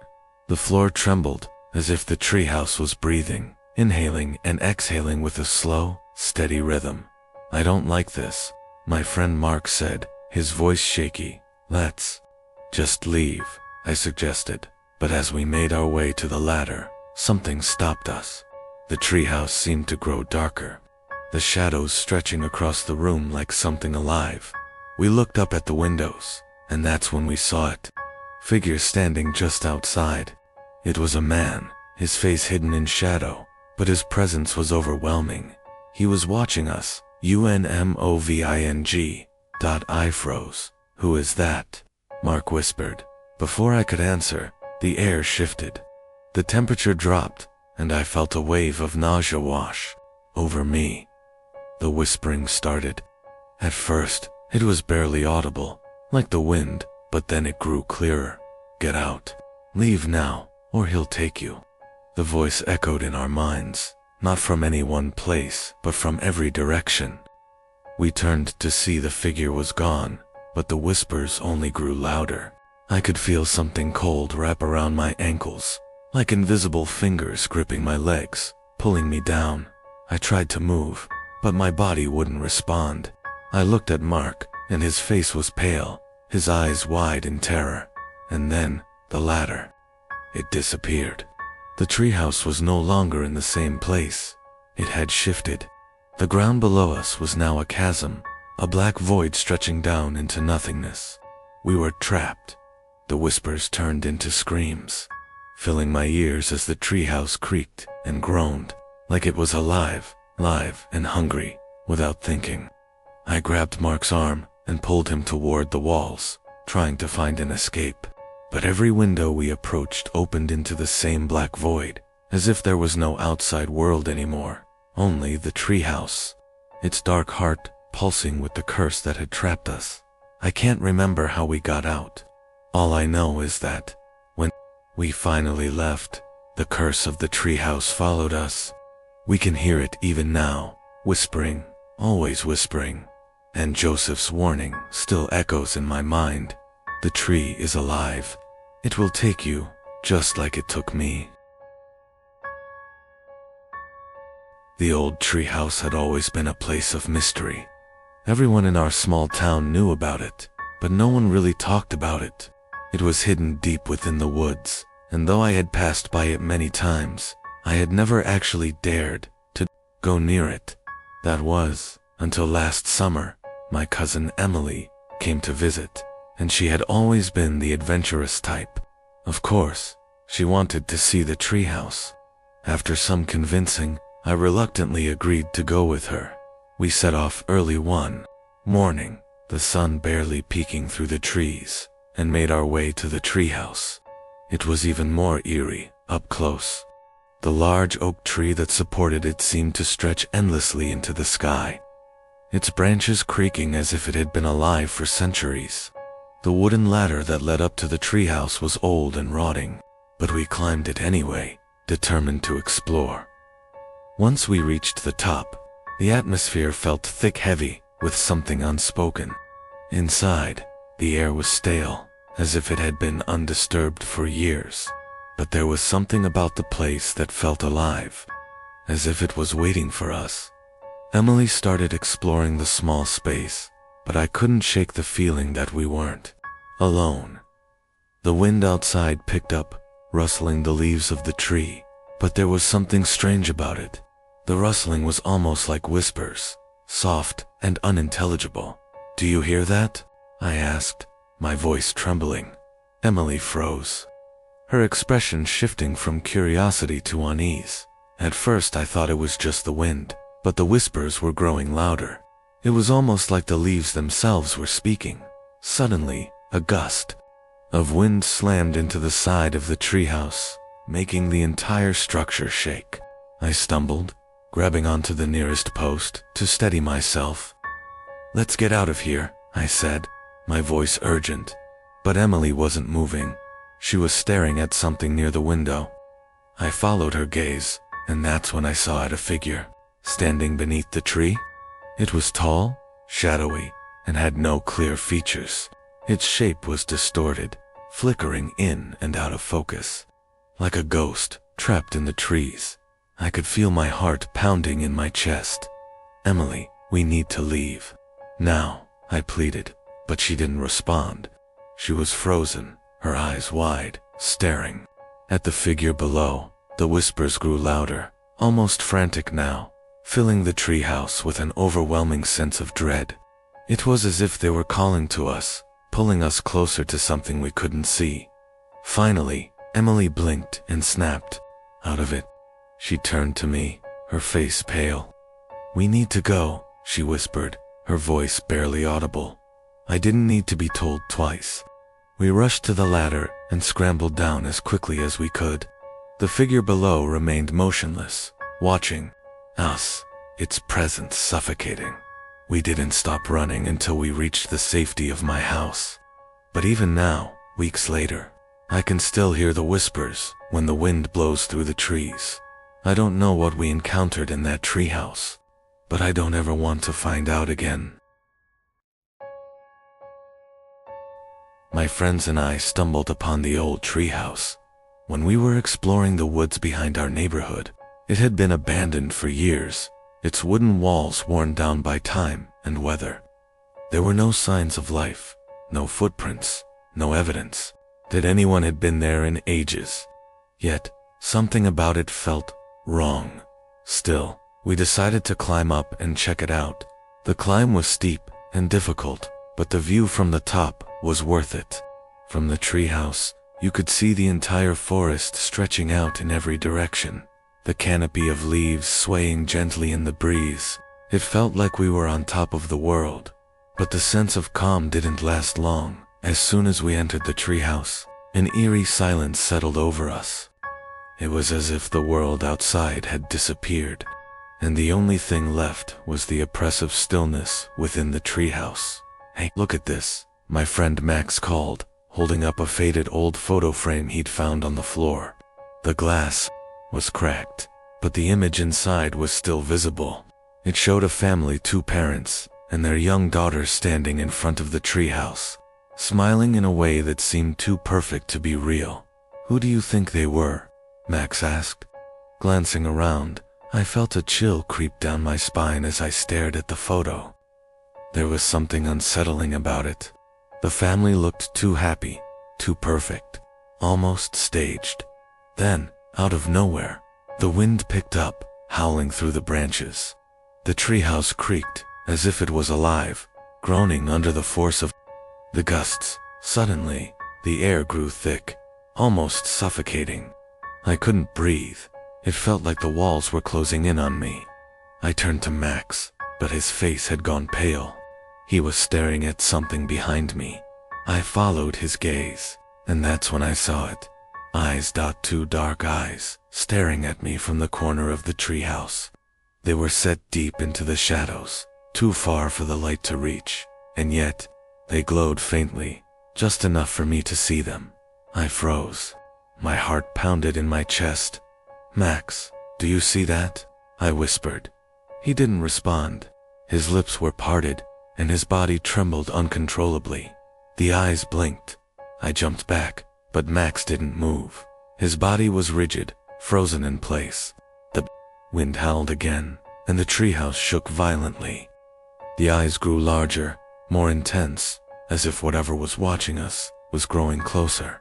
And then, a voice, soft and distant, came from the shadows. "You shouldn't have come." I turned to run, but before I could take a step, the ground beneath us shifted.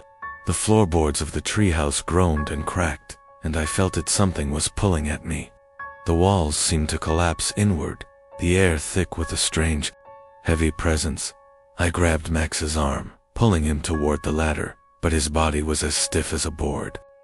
His eyes were wide, and his mouth was moving, but no sound came out.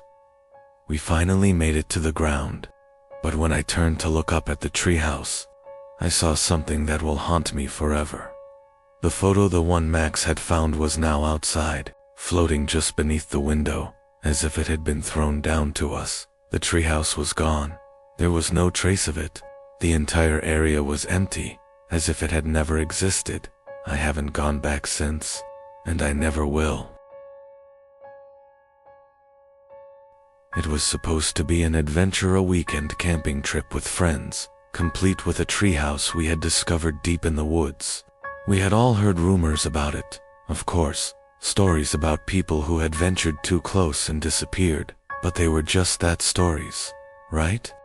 We set up camp near the treehouse, and as the sun dipped below the horizon, we climbed up to the structure, eager to hang out away from the rest of the world. It was a perfect night, the stars clear above, the air cool and crisp. But there was something off about that treehouse. The way it loomed over us felt unnatural, as if the branches had grown in the shape of hands, reaching down toward the earth. I ignored the feeling, chalking it up to nerves. We all did. As we gathered inside, I noticed something strange about the walls of the treehouse. There were scratches, long, deep gouges that looked too fresh to be from the years of weathering it had endured. But I didn't say anything. I didn't want to be the one to ruin the mood. We sat around chatting and laughing, but as the night wore on, an unease settled over me. There was something just beyond the treehouse, watching us. It started as a rustling sound from the trees, faint at first, but growing louder. A low growl began to echo through the night, coming from somewhere deep in the forest. "Did you hear that?" I asked, my voice barely a whisper. Everyone went quiet. I wasn't sure if they had heard it too, but the look on their faces told me they were thinking the same thing. We weren't alone. The growling stopped suddenly, and for a few moments, all we could hear was the wind rustling through the leaves. Then, I saw it in the darkness, just outside the treehouse. Two eyes glowed, faintly pale and unblinking, staring straight at me. I froze. I wanted to scream, but no sound came out. The eyes never moved, never blinked. They just stared. "Guys, do you see that?"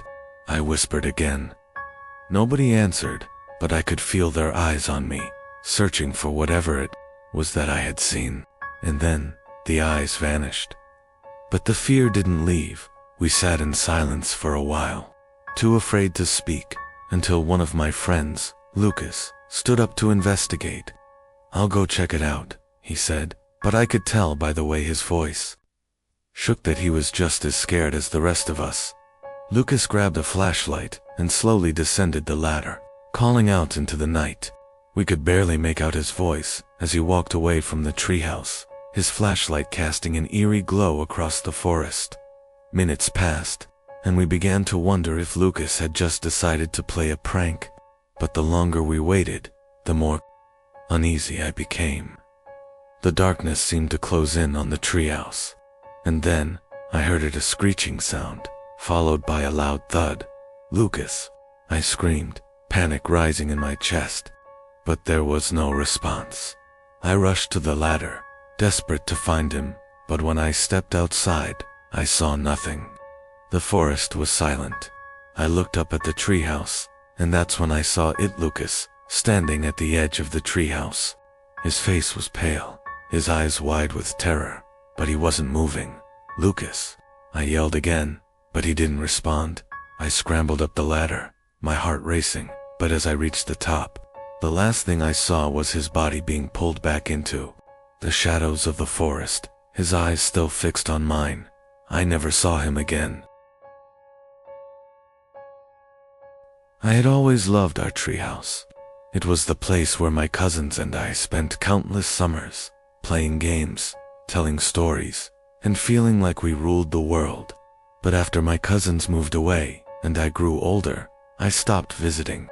It sat there, in the same oak tree, unused and forgotten, until one summer, when I decided to go back. That was when things started to change. I walked to the treehouse on a hot afternoon, eager to relive the memories. The climb up the ladder was familiar, but as I stepped inside, I felt a strange unease wash over me.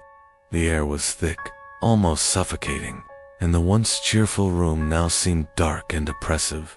I shook off the feeling, telling myself it was just because it had been so long since I had been there. I opened the window to let in some fresh air, but as I did, I heard a faint whisper. At first, I thought it was the wind, but then the whisper came again, clearer this time, like someone was speaking just outside the window. I froze. My heart skipped a beat. The whisper wasn't in any language I recognized, and it sent a cold shiver down my spine. I leaned out the window, trying to see if anyone was around, but the yard below was empty. I closed the window quickly, and the whispering stopped. But then I heard something else: footsteps. Slow, deliberate steps, moving around the treehouse, coming from beneath the floorboards. I held my breath. Who could it be? I grabbed a flashlight and shined it around the room, trying to reassure myself. But that's when I noticed something that made my blood run cold. The shadows seemed to move on their own. At first, it was subtle, like the shadows were stretching and pulling in different directions. But then, they began to twist and shift, in ways that didn't make sense, as if they had a life of their own. I backed away from the window, my hands shaking. The room felt like it was closing in on me. The whispers grew louder, now joined by scratching sounds, like fingernails scraping against the walls. The air became thick with a smell. I couldn't place a mix of damp earth and something rotting. I stumbled towards the door, desperate to leave, but as I turned the handle, the door wouldn't budge. I yanked on it again and again, panic rising in my chest. That's when I heard it, a low growl, vibrating the wooden walls. I turned around, and through the small cracks in the walls, I saw something that made my stomach churn. Eyes, hundreds of them blinking, moving just beyond the walls of the treehouse.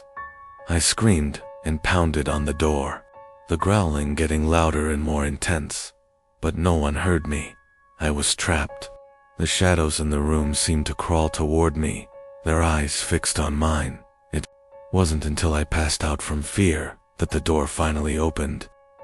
When I woke up, I was lying outside the treehouse, the sun setting behind me. I haven't been back since, and I never will. The whispers in the trees still haunt me at night. It was supposed to be just a summer project, fixing up the old treehouse my grandfather had built years ago. My family had moved back to the countryside after years of living in the city, and I thought it would be a great way to reconnect with my roots. The treehouse had always been a magical place to me when I was younger, but when I climbed up there for the first time in years, I felt something was wrong. The moment I stepped inside, a chill ran through me. The room looked just as it always had, barely any signs of decay. The walls still solid, but it felt colder, darker. The smell of dust and age lingered in the air, and there was a faint, damp scent that I couldn't quite place. As I explored, I found an old chest tucked in the far corner, covered in cobwebs. I hadn't remembered it being there before. Curious, I opened it. Inside, I found a stack of old newspapers, each one yellowed with age. But it wasn't the newspapers that made my skin crawl, it was the small, framed photo that lay on top. It was a picture of my grandfather, taken many years ago, standing proudly next to the treehouse. But the strangest part was the shadowy figure standing behind him. I squinted at the photo, trying to make out the face of the person or whatever it was. The figure was blurry, but I could make out the shape of an old man with a long, wispy beard. I was sure there had been no one else in that treehouse when the photo was taken.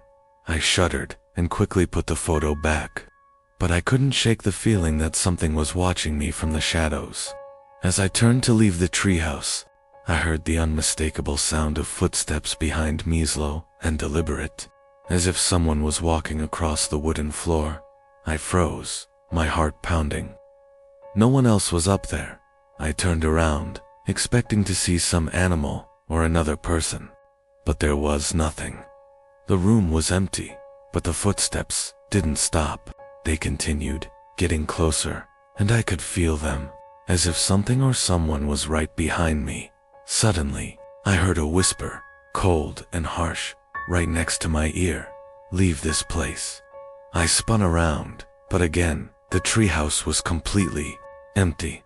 The silence that followed was unbearable. I ran down the ladder, nearly falling in my haste, and didn't stop until I reached the safety of my house.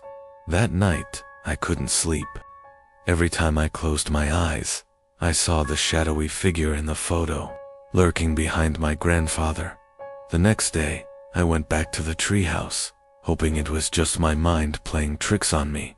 But when I entered, I found something new. The old chest was open, the photo missing, and on the wall, scratched deeply into the wood, were the words, "I never left." I had always loved spending time in the treehouse my dad built when I was a kid. It was a small wooden cabin nestled high in the branches of an ancient oak. For years, it had been my sanctuary, a place to hide, think, and dream. But something had changed since I last visited.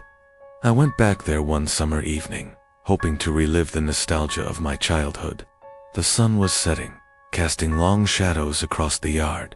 The treehouse looked just as it always had, its weathered walls blending into the forest around it. I climbed up the ladder, the old wood creaking beneath my weight. The door was slightly ajar, an unusual sight considering I had locked it the last time I left. I stepped inside, the smell of dust and aged wood filling my nostrils. The air felt oddly heavy, thick with an unsettling presence. I glanced around, expecting to find nothing more than the usual piles of forgotten childhood memorabilia. But there was something different this time. Something was watching me. I tried to shake off the feeling, convincing myself it was just my imagination. But as I sat on the old wooden bench near the window, I noticed movement out of the corner of my eye. A figure, just a silhouette, was standing in the trees below. I couldn't make out any features, but the shape was unmistakable. It stood completely still, as if waiting for something. I tried to ignore it, telling myself it was probably just a deer or a trick of the light. But the longer I stared, the more real the figure seemed. It wasn't until I heard a low, guttural whisper from behind me that I realized something was terribly wrong. "You shouldn't be here." I spun around, but the treehouse was empty. The door had slammed shut, and the room was now completely dark. Panic surged through me as I fumbled for the door, but when I looked back out the window, the figure was closer, much closer than before. I bolted out of the treehouse, descending the ladder in a blind rush, my heart pounding in my chest. When I hit the ground, I dared a glance back up.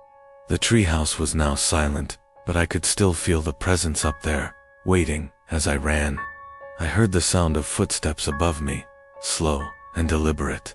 Someone or something was up there, and it was watching me. It was supposed to be the perfect weekend getaway. My friends and I rented a cabin in the woods, not far from where I used to live as a kid. We decided to spend the night in an old treehouse that I had built with my father when I was younger. It had been years since I had been back, and I was eager to relive those memories. When we arrived, the treehouse still looked the same, weathered and worn, but sturdy. We climbed up the familiar ladder, and the old door creaked as I pushed. It opened. The air was thick with the smell of pine and moss, but as soon as I stepped inside, I felt something was off. The room was colder than I remembered, and there was an unsettling stillness that seemed to hang in the air. I tried to shrug it off, telling myself it was just my imagination. We unpacked our bags and made ourselves comfortable, laughing and joking as we set up for the night. But as darkness fell, the mood shifted. The forest outside grew eerily quiet, and the wind whispered through the trees in strange, dissonant rhythms. It wasn't until later that night, when we were sitting around the small table playing cards, that we heard it. A creaking sound, like wood bending under pressure, echoed from above us. I looked up, my eyes scanning the ceiling for any sign of movement. I figured it was just the old treehouse settling, but the creaking continued, growing louder with each passing moment. Then, we heard something else, a scraping sound, like nails dragging across the wood, came from the very top of the treehouse. We all went silent, the card game forgotten. "Did you hear that?" My friend Sarah whispered, her voice trembling. I nodded, my heart racing. The air was growing heavier, and the temperature had dropped several degrees in the span of a few minutes. "Maybe it's just an animal," I suggested, trying to stay calm. But I couldn't shake the feeling that something was up there, watching us. Suddenly, the scraping sound stopped. The silence that followed was suffocating. I stood up and moved toward the door, my instincts screaming at me to leave. But before I could reach it, a loud bang came from above, followed by a low growl that made my blood run cold. My friends screamed in terror, and we bolted for the ladder, rushing to get out of the treehouse as fast as we could. But as I looked up one last time, I saw a shadow large and menacing move across the ceiling above us. We ran into the forest, not daring to look back until we reached the safety of the cabin. We locked the doors and didn't speak a word about what happened. The silence of the night outside was deafening. The next morning, we went back to the treehouse to gather our things. But when we reached it, we noticed something strange. There were deep, claw-like marks on the outside of the tree, where nothing should have been able to reach. And the treehouse door was wide open, though we had definitely locked it the night before. We left right after that, but I swear the scratching sound still echoes in my mind every time I close my eyes. My name is Rachel, and if you had told me a year ago that I'd be sitting here telling you this, I would have laughed. But now, every time I close my eyes, I can still hear the whispers. It all started when my cousin Eric invited me to spend the weekend at his family's cabin. He said it would be a fun getaway, a chance to get out of the city for a while. So, I packed my bags, and off we went, 2 hours into the wilderness, to a place I had never seen before. The cabin itself wasn't much to look at. Old, weathered wood with a sagging roof. It was small, but it had a certain charm to it. Eric was excited about the trip, but I couldn't shake the feeling that something wasn't right. The trees around the cabin seemed too close, almost like they were crowding in on us, suffocating the place. We spent the first day exploring the area, hiking through the woods, and playing games in the cabin. By nightfall, I was exhausted, so I curled up in the living room while Eric went out to start a fire.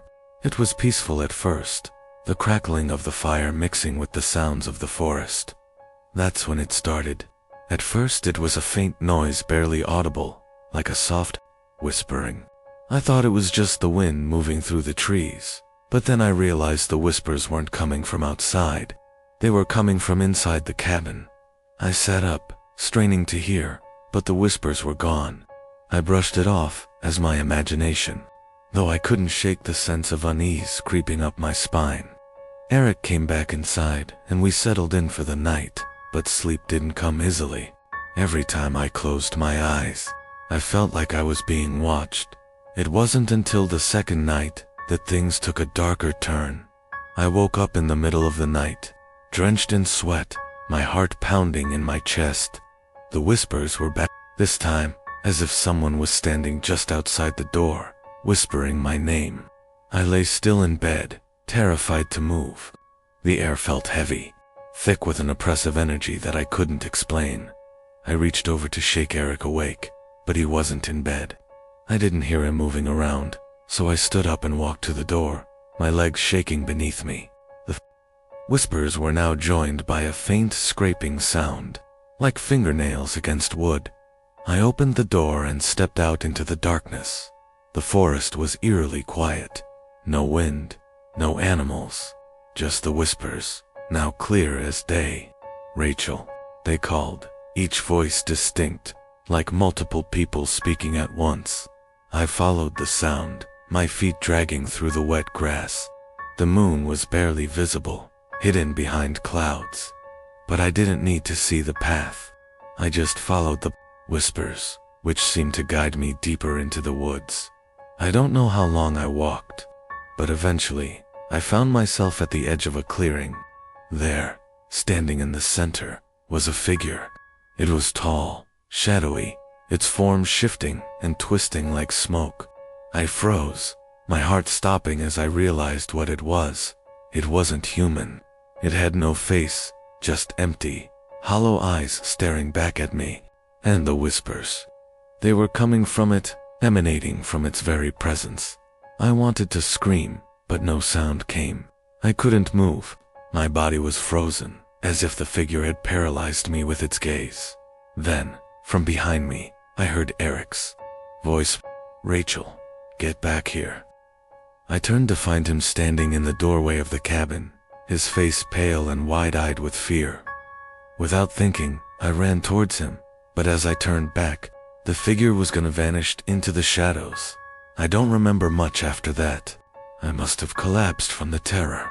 When I woke up, I was back inside the cabin, and Eric was sitting beside me, trying to calm me down. He said he'd found me in the woods, muttering my name, eyes wide open but not seeing anything. We left the cabin the next morning. We didn't speak much about what happened, but I could see the fear in Eric's eyes. We both knew something had been there, something not human. It's been months since that night, and I haven't been able to shake the feeling that something is still watching me. Sometimes, when I'm alone, I hear whispers, soft at first, but growing louder, and when I close my eyes, I see the shadow, the figure with no face, waiting just beyond the edge of my vision. I don't know what it was that I saw that night, but I know one thing for sure.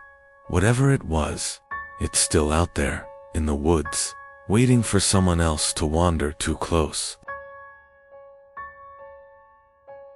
My name is Mark, and I thought I knew what fear was till I spent a night in that cabin. What I experienced was something darker than any nightmare I've ever had. I had been looking for a place to escape, a quiet, secluded spot where I could clear my mind and get away from everything. When I found the cabin in the woods, it seemed perfect. No distractions, no noise, just nature and peace. What I didn't know was that the cabin wasn't empty. It wasn't just me there. I arrived in the afternoon, just as the sun was setting. The cabin was old, its walls weathered by time and the harsh elements. The air smelled of pine and damp earth. I unlocked the door, the wood creaking beneath my hand as I stepped inside. The place had a strange, unsettling energy to it, but I brushed it off. I needed to relax. That night, I built a fire in the stone fireplace and sat down with a book. The cabin was small and cozy, the kind of place where you'd expect to feel safe. But as the darkness fell, something felt wrong. The stillness was unnerving. The wind didn't even blow through the trees. It was too quiet. Around midnight, I heard it scratching. At first, it was faint, almost like an animal digging in the dirt. But the sound grew louder, sharper. It was coming from the walls. I stood up, heart pounding, and walked over to the wall where I heard the noise. It was just wood and plaster, nothing unusual. I tried to brush it off as an animal outside, maybe a raccoon or a squirrel. But then the scratching turned into tapping, fast and frantic. It was coming from the ceiling. I grabbed a flashlight and checked the attic. The ladder creaked under my weight as I pulled myself up. The air up there was thick, stale. I scanned the room with the flashlight, but there was nothing, just old insulation, beams, and dust. No animals, no signs of life. Confused, I climbed back down, locking the attic door behind me. I tried to calm myself, telling myself it was just the house settling. But the tapping continued. I couldn't sleep. I tried to ignore it, but it was impossible. I lay in bed, listening to the incessant tapping, until something worse happened. I heard footsteps. It wasn't the sound of leaves or twigs cracking under the weight of a wandering animal. These footsteps were deliberate, heavy, a person walking on the floor. Above me, I grabbed the flashlight and rushed to the staircase. The house was silent again, as if nothing had happened. I stood there, listening. Nothing. I was alone, but I wasn't alone. I could feel it. Something was watching me, and I wasn't sure if it was inside the cabin or out in the woods, waiting. The next morning, I tried to leave. I packed up my things, my hands trembling as I loaded my car. I was about to leave when I heard something else, whispers. Faint at first, but getting louder. They sounded like voices, distant yet clear. I turned toward the trees, the whispers growing louder, but I couldn't understand the words. It was like they were coming from the forest itself, calling to me. I felt like I was being pulled toward the woods, like something was reaching for me, trying to draw me in. I snapped out of it and jumped into my car. I didn't look back as I sped down the dirt road. But as I drove away, I saw something in my rearview mirror. It was fleeting, just a glimpse, but it was enough. A figure standing in the window of the cabin, watching me leave. The figure wasn't human. It was tall, thin, its limbs too long, its face twisted in a grotesque grin. I slammed on the brakes, my heart racing. But when I looked again, there was nothing, just the empty cabin in the woods. I don't know what it was that night, whether it was the cabin, the forest, or something else entirely. But I never went back. And sometimes, when I'm out in the woods, I feel that same pull, like something is still calling to me, waiting for me to return. But I won't ever go back. My name is Jessica, and I don't think I'll ever forget the way the cabin looked that night. It was nothing like I had imagined. It was supposed to be a peaceful getaway, turned into something out of a nightmare. And it all started with those eyes.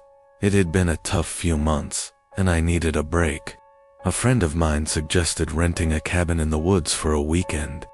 She assured me it would be quiet and serene, a perfect place to recharge.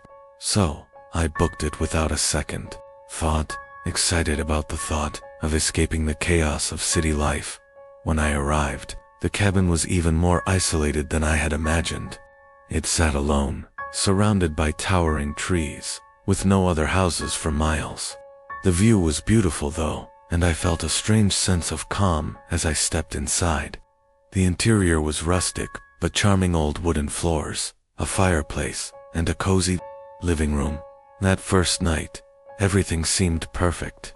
I sat by the fire, sipping tea and reading a book, with nothing but the sound of crackling wood to keep me company. It was peaceful, too peaceful.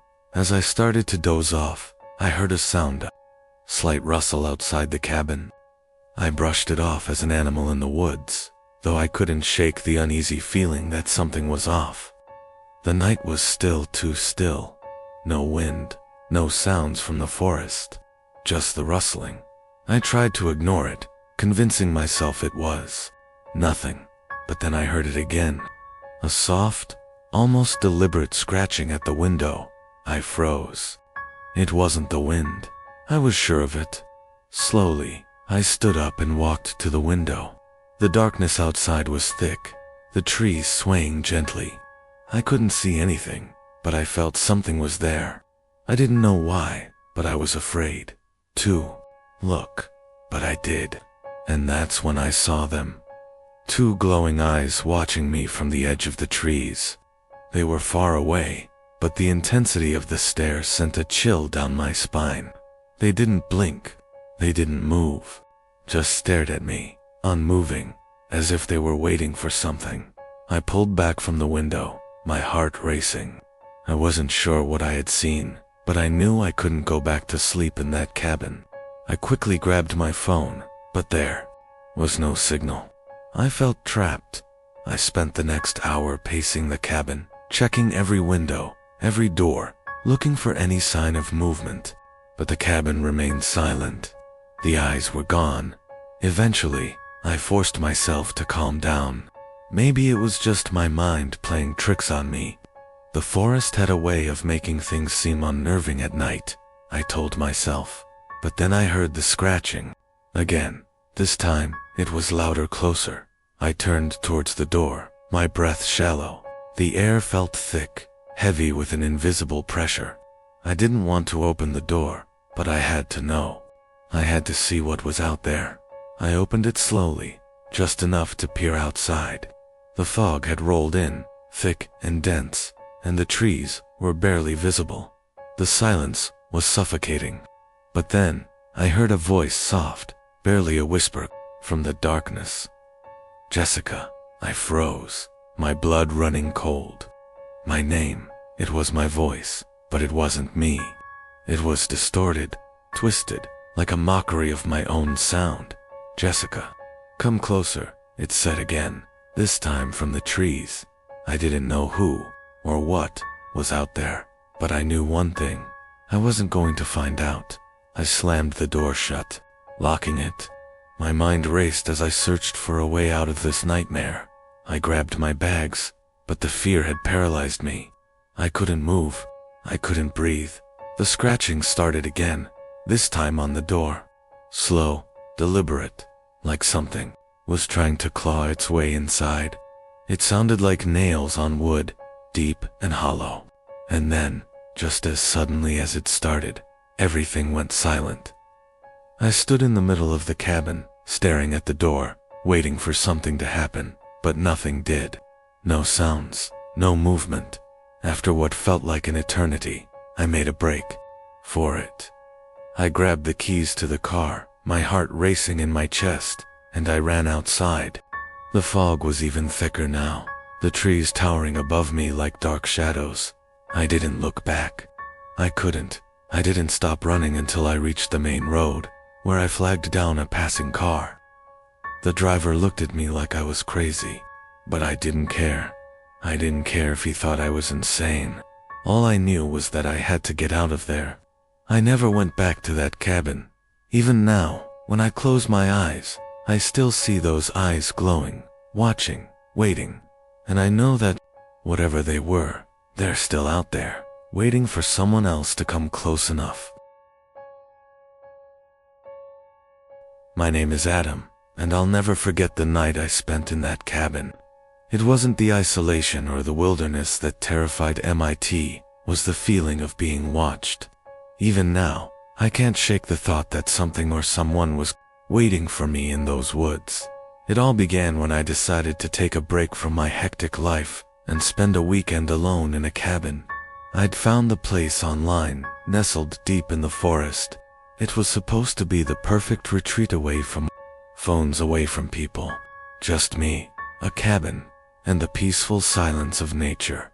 When I arrived, I was struck by how remote the cabin was. It was isolated, far from any road or nearby house. The cabin itself was old, its wooden walls creaking with age. But it was comfortable, and I quickly set up for the night. The air was crisp and fresh, and I could hear the sounds of the forest around me. Birds chirping, the rustle of leaves, everything felt right. But as the sun began to set, I felt a strange chill in the air. I brushed it off, telling myself it was just the temperature dropping. I made a fire in the hearth and settled in with a book, enjoying the warmth and solitude. The fire crackled, and the cabin grew darker, the shadows stretching across the walls. That's when I first heard it, a soft tapping sound coming from the window. I froze, listening closely. Tap, tap, tap. It was faint, but unmistakable. My first thought was that it was just a branch tapping against the window, but when I checked, there was nothing there. No branches, no wind, just the stillness of the night. I tried to ignore it, but the tapping continued. It wasn't consistent. Sometimes it would stop for a few minutes, only to start up again. It sounded like someone gently knocking on the glass. I checked all the windows, the door nothing. I even stepped outside, shining my flashlight around the cabin. The forest was pitch black, and the only sound was the occasional rustling of leaves. But no one was there. I returned to the cabin and locked the door. I figured I was just being paranoid after all. I was alone in the middle of nowhere. But as I sat back down, the tapping started again. This time, it was louder, more urgent. I went to the window and pulled back the curtain. Nothing. But as I turned to walk away, I saw it, a face, pressed against the glass.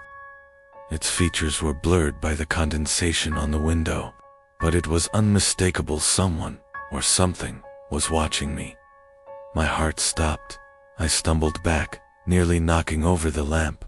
I ran to the door, but before I could open it, I heard a voice, low and raspy, whispering from the other side of the cabin, "Let me in." I didn't move. I didn't know what to do. I couldn't breathe. The voice was wrong, like it wasn't human, like it came from something deep in the earth itself. It chilled me to the bone. The tapping continued, more frantically now. I could hear the person thing scratching at the window, tapping on the glass, trying to get in. I backed away from the door, grabbing my phone to call for help, but there was no signal. Of course, there wasn't. I was in the middle of nowhere, miles away from the nearest town, alone. The whispering didn't stop. It became louder, almost frantic. "Let me in," it repeated, growing more insistent. I couldn't tell if it was just one voice or multiple voices, all speaking at once. I couldn't take it anymore. I grabbed my things and tried to leave. But when I opened the door, I was hit by a wall of fog. It was thick, almost suffocating. The ground beneath my feet felt unstable, as if the earth was shifting. I stepped outside, into the fog, but I couldn't see anything. The trees around me were dark silhouettes, their branches reaching out like twisted arms. The only thing I could hear was my own breath and the distant sound of the tapping. I ran as fast as I could, but no matter how far I went, the tapping followed. It was like it was always behind me, growing closer with every step. My legs were burning, my heart racing, but I couldn't stop. Then, just as suddenly as it started, the tapping stopped.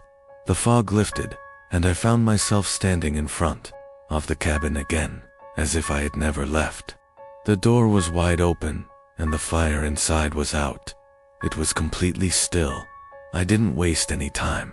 I grabbed my things and ran down the path, through the forest, not looking back. I didn't stop until I reached the road, where I flagged down a passing car. I never went back to that cabin, and I don't know if I ever will. I still hear the tapping sometimes, especially when I'm alone, and I always wonder if it was real or if something was waiting for me out there in the woods. My name is Oliver, and I wish I could forget what happened during that weekend. I never believed in the supernatural, but after what I experienced at that cabin, I'm not so sure anymore. It all started when my old college friend, Ben, invited me to spend a weekend at his family's cabin in the mountains.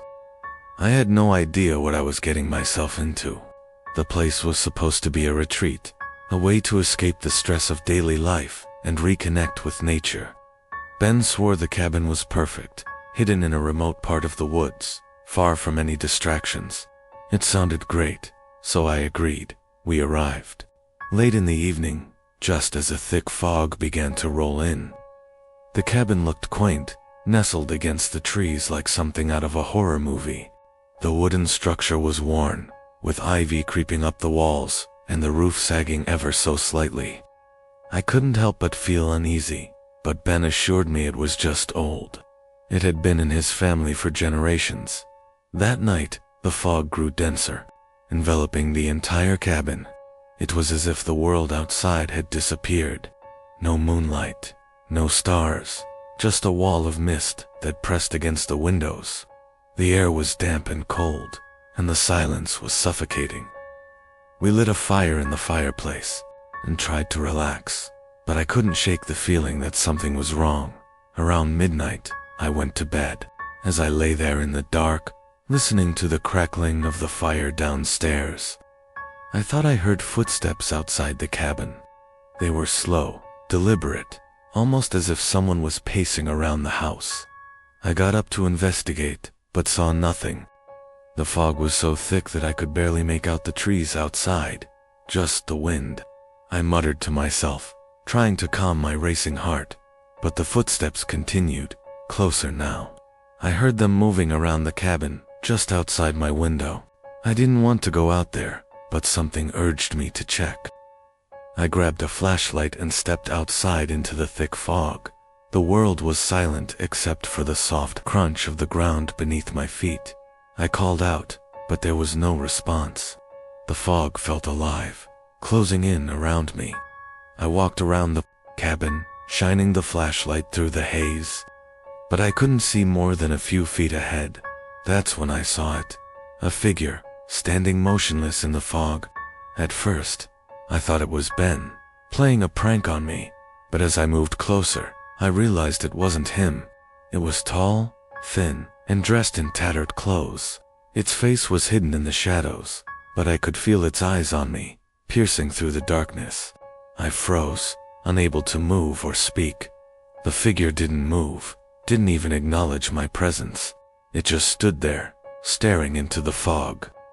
I was paralyzed with fear, my heart pounding in my chest. Then, out of nowhere, I heard Ben's voice, faint but urgent. "Oliver, get back inside, now." I didn't hesitate. I ran back to the cabin as fast as I could, slamming the door behind me. Ben was inside, wide-eyed and panting, as if he had been waiting for me to return. "What the hell is going on?" I asked, my voice shaking. Ben didn't answer right away. He just stood there, looking at me with a strange expression. Then, in a low voice, he said, "I didn't want to tell you this, but that figure you saw, it's part of the cabin's history. Every time the fog rolls in, it shows up. No one knows who it is, but every time it appears, someone vanishes. It's been happening for generations." I felt the blood drain from my face. I turned to look out the window, and through the thick fog, I saw the figure again, standing in the exact same spot as before. Ben grabbed my arm. "We need to leave, now."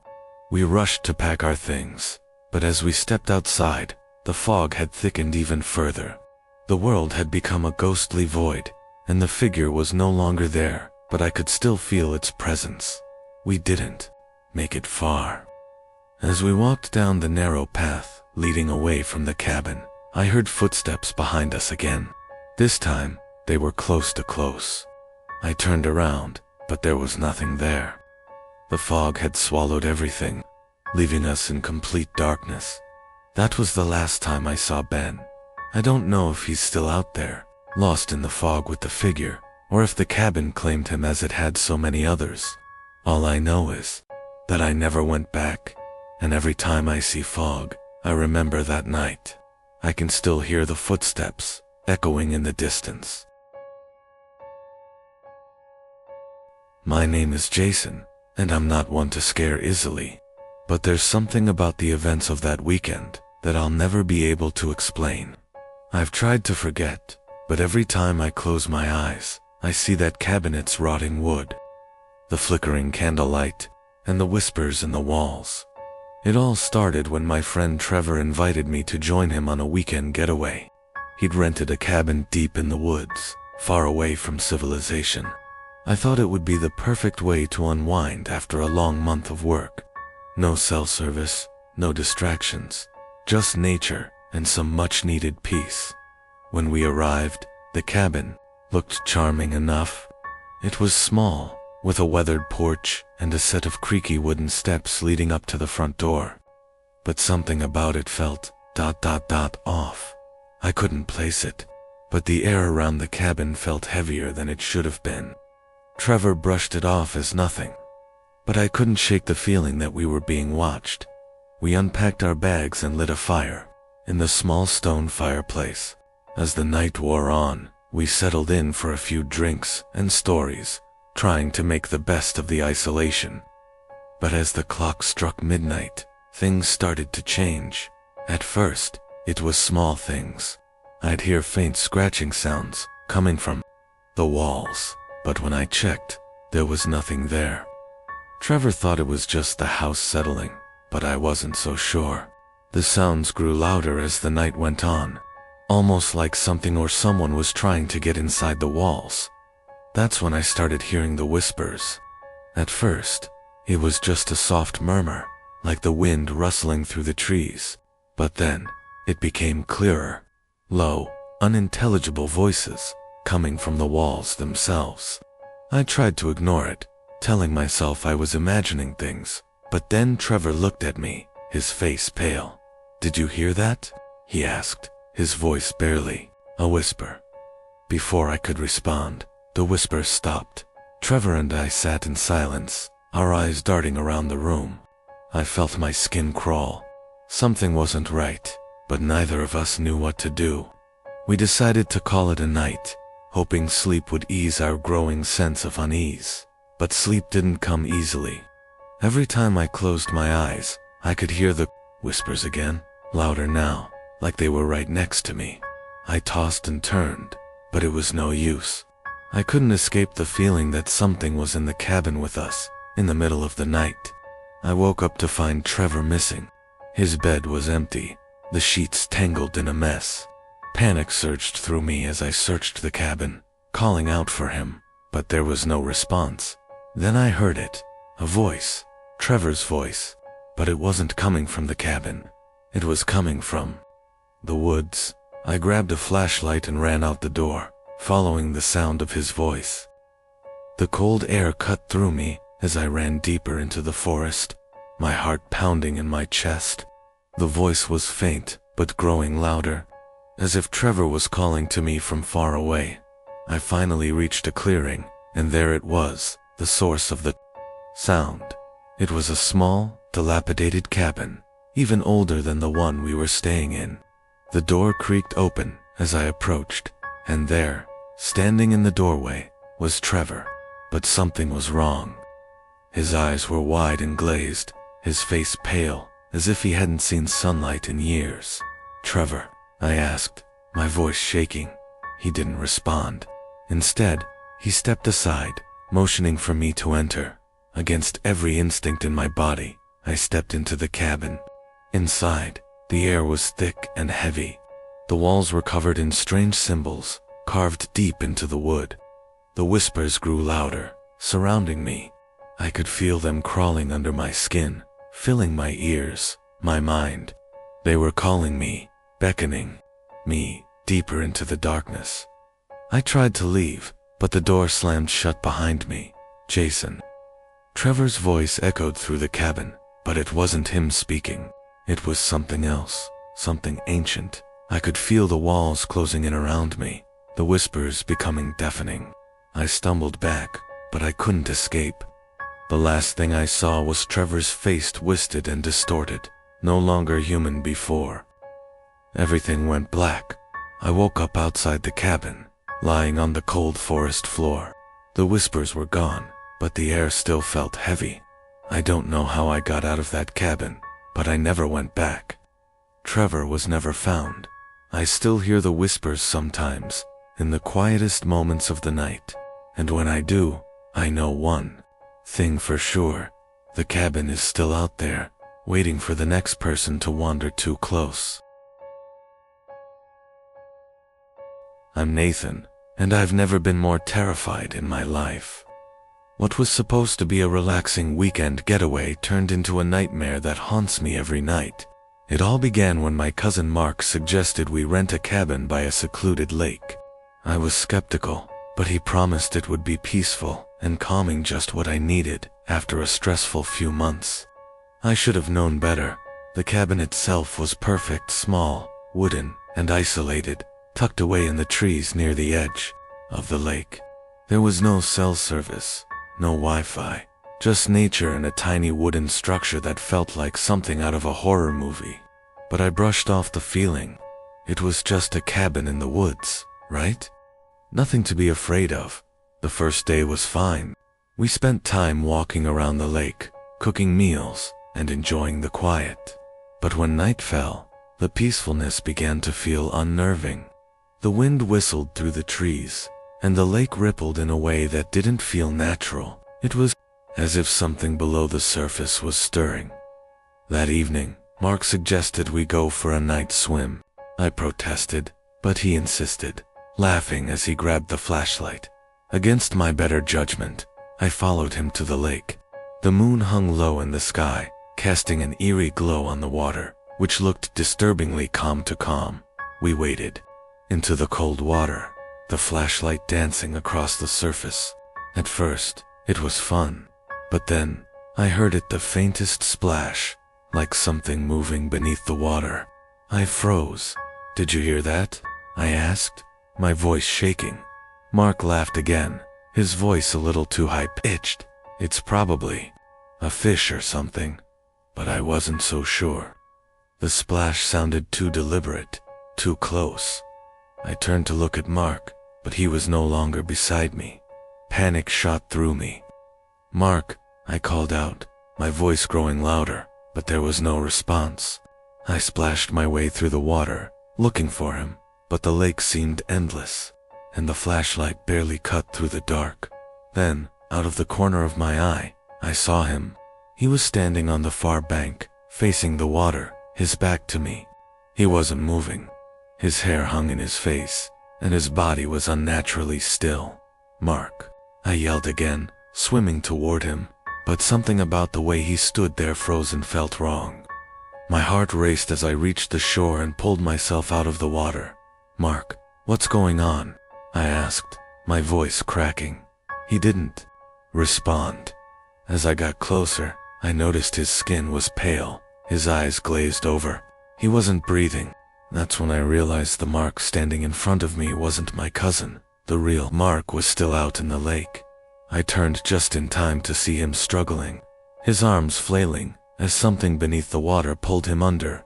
His screams were swallowed by the lake, and I couldn't do anything. I was frozen in place, watching as the water returned to its calm state. The only sign of Mark's presence, a few ripples on the surface. The thing that had taken him didn't leave the lake. It still lurks beneath, waiting for the next person to wander too close to its waters. I didn't make it out with Mark that night. The thing that took him wanted me to. But somehow, I managed to escape, just barely. I'm still here, writing this, because I can't forget. I can still hear his voice, calling my name from the depths of the lake. And every time I close my eyes, I see him, standing by the shore, his lifeless eyes staring out into the water. I don't know if I'll ever escape it. The thing in the lake, ... It's still waiting. I'm Jake, and I'll be the first to admit, I never believed in ghost stories or old legends. I thought they were all just that, stories. But that was before I found myself alone in a cabin in the middle of a snowstorm, fighting for my life. It started with a simple winter trip. My girlfriend Sarah suggested we spend the weekend in a remote cabin, something cozy, away from the city and its distractions. I liked the idea. The snow was falling heavily as we drove through winding roads, heading deeper into the mountains. But as the day turned to night, things started to feel ... off.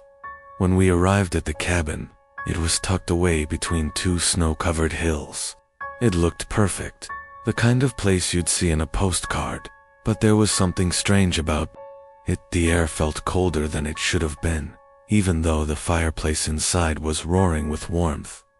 Sarah didn't seem to notice, but I couldn't shake the feeling that we weren't alone. I kept hearing faint noises, scratching at the door, soft whispers in the wind, but when I looked outside, nothing was there. Still, the chill that crept down my spine never went away. That night, the snowstorm grew worse. The wind howled outside, shaking the windows and rattling the door. We sat by the fire, talking and laughing, trying to ignore the eerie silence between the gusts of wind. But that's when we heard it, the sound of someone walking outside. It wasn't just the wind. It was footsteps, crunching in the snow, slow and deliberate. I opened the door, calling out, but there was no response. Nothing but the storm. "I'm sure it's just the storm playing tricks on you," Sarah said, but I wasn't convinced. I locked the door and drew the curtains, trying to push the unease from my mind, but it only grew stronger as the hours passed. Around midnight, we heard it again, louder this time, almost as if it were right outside, scratching. Someone was scraping something against the wood. I grabbed the flashlight, and Sarah clung to me, both of us staring at the door. I told myself it was an animal, maybe a bear or something, searching for food. But then, I heard the voice. Soft at first, like a whisper in the wind, but clear enough to make out. "Help me." I froze. I could feel Sarah's grip tightening on my arm, but I couldn't move. The voice continued closer now, more insistent. It was coming from the back of the cabin, from the woods. "I need to get out of here," Sarah whispered, her eyes wide with fear. But when I went to unlock the door, the handle wouldn't turn. It was jammed. We were stuck inside. The voice grew louder. "Help me, please." It sounded like a child, weak and desperate. I knew we couldn't stay. I broke the window to climb out, and Sarah followed. But when we stepped outside, the cold hit us like a slap in the face. The snowstorm was blinding, and the wind howled so loudly it almost drowned out the sound of our footsteps. We tried to make our way to the road, but the snow was too deep, and the trees loomed over us like dark sentinels. That's when we saw a figure, standing in the distance. A shadow thin and gaunt, with glowing eyes. It was watching us. We ran, not knowing where we were going, but knowing we had to get away. The figure followed us, moving faster than should have been possible in the snow. It was close now, almost, on top of us. I could hear its breath ragged, desperate, like it was starving. I don't remember much after that. Just flashes of the storm, the sound of heavy breathing, and then silence. The next thing I knew, we were back in the cabin, the door wide open, and the storm outside gone. We never spoke of what happened. We packed our things and left immediately, not even stopping to look back. But as I sit here now, I can still hear the voice, faint in my mind, whispering in the wind, "Help me." I'm Daniel, and I didn't expect to be telling this story. In fact, I never thought I'd make it out to tell it at all. But here I am, sitting in the corner of a small motel room, terrified, trying to make sense of what happened. It all began with a simple decision to get away for the weekend. I've always enjoyed hiking, and when my friend Luke mentioned a cabin he'd found deep in the woods, I didn't hesitate. He said it was secluded, perfect for some time away from everything. He didn't mention that it was too secluded. The drive was long. The woods grew denser as we neared our destination, until the roads were barely visible through the thick trees. When we finally arrived at the cabin, it was like something out of an old story, hidden away. With vines crawling up the sides of the crumbling wooden structure, it felt abandoned, a feeling I brushed off, thinking it was just because it had been a while since anyone had been there. We unpacked our things and decided to settle in for the night. But something wasn't right. The silence was too heavy, the kind of silence that presses in on you. That evening, as we sat around the fire, I noticed the trees seemed closer, like they were pressing in on the cabin. The wind had picked up, and branches creaked above us. But then, I heard something's footsteps, as if someone was walking around the cabin. At first, I thought it was Luke, but when I called out, no one answered. I stood up, my heart racing, and peered out the cabin's window. The darkness was thick, and I couldn't see anything. But then, I saw a figure, standing just beyond the tree line. I froze. It was watching us, staring. Luke laughed it off when I mentioned it, but I couldn't shake the feeling. That night, I slept restlessly, hearing strange noises outside, scraping, sounds, and whispers. I convinced myself it was just the wind, but deep down, I knew it wasn't. The next day, we ventured deeper into the woods, trying to shake off the unease. The cabin, once charming, now felt suffocating. As we walked, Luke spotted something odd, a set of footprints, fresh in the soft dirt. They led straight into a hollow between two large trees. "Let's check it out," Luke suggested, eager for adventure. But I hesitated. I didn't like the direction they were taking us. There was something wrong with that spot in the woods. Against my better judgment, I followed him. The trees closed in, the air thick with the smell of damp earth. The footprints led us to a small clearing, where the ground dipped downward. In the center, a shallow grave, freshly dug, lay partially open. It wasn't much, just a patch of disturbed dirt, but I could feel the dread seep into me. "What the hell?" Luke whispered, his voice low. He knelt by the edge and stared at the dirt. That's when I saw it, something moving beneath the soil. It wasn't just the wind. The dirt shifted, and a hand reached out. My breath caught in my throat as I grabbed Luke's arm, pulling him away. But it was too late. The thing from the hollow emerged as pale, twisted body crawling from the grave, its face a hideous mask of dirt and decay. Its eyes locked onto mine, and I felt my heart stop. We ran. I don't remember how I got back to the cabin, but I was shaking uncontrollably when I stepped inside. Luke followed, pale and silent, his face frozen in fear. We locked the door, but it didn't matter. The thing had followed us. I heard it outside, scratching at the walls, dragging its broken limbs across the ground. It didn't stop. It never stopped. That night, I finally gave in. I grabbed my things, telling Luke we had to leave now, but when we opened the door, the figure was standing right there. Its face was inches from mine. I don't remember much after that, just flashes of running and terror. All I know is that I somehow made it out. Now, as I sit here, trying to make sense of it all, I know one thing for sure: the cabin isn't just abandoned. Something lives there, and it's waiting for its next visitor. My name is Ethan, and I thought I was going to enjoy my weekend in the woods. A secluded cabin, a small group of friends, and a promise of peace and quiet. Little did I know that what awaited me there would be more than I could ever imagine.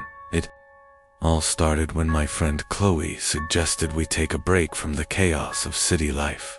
She'd found a cabin in the woods, isolated, rustic, and far from any distractions.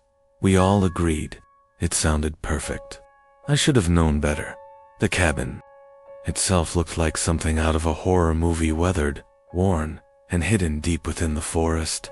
No cell service, no Wi-Fi, just us, the trees, and the silence.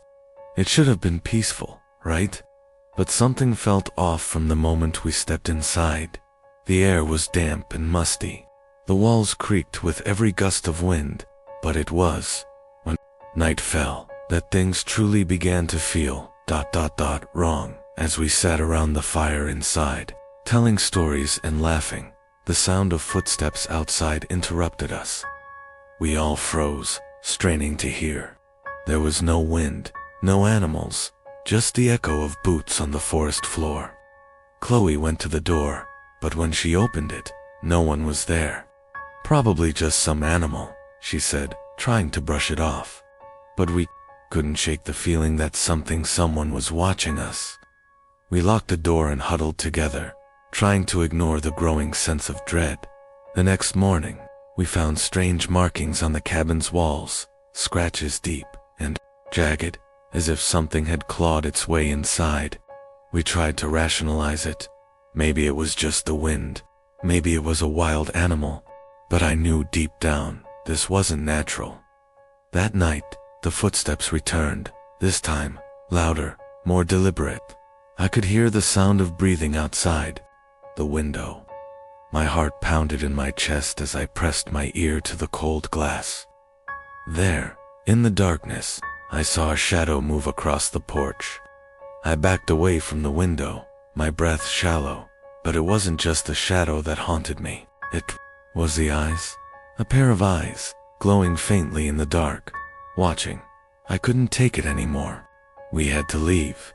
But when we tried to open the door, it wouldn't budge.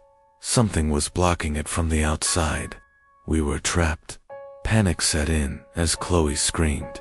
She pointed to the corner of the room, where a figure stood tall, thin, its features barely visible in the dim light. It stepped forward, dragging something behind it, a heavy, wet sound that sent chills down my spine. I tried to run to the back door, but it was the same, locked tight, with something pushing against it from the outside. There was no escape. We were trapped in the cabin, with no way out, and the thing, the thing outside, was getting closer. I don't know what it was. I don't think I ever will. But as I write this, I can hear the faint sound of footsteps on the porch again. I don't think they've ever left.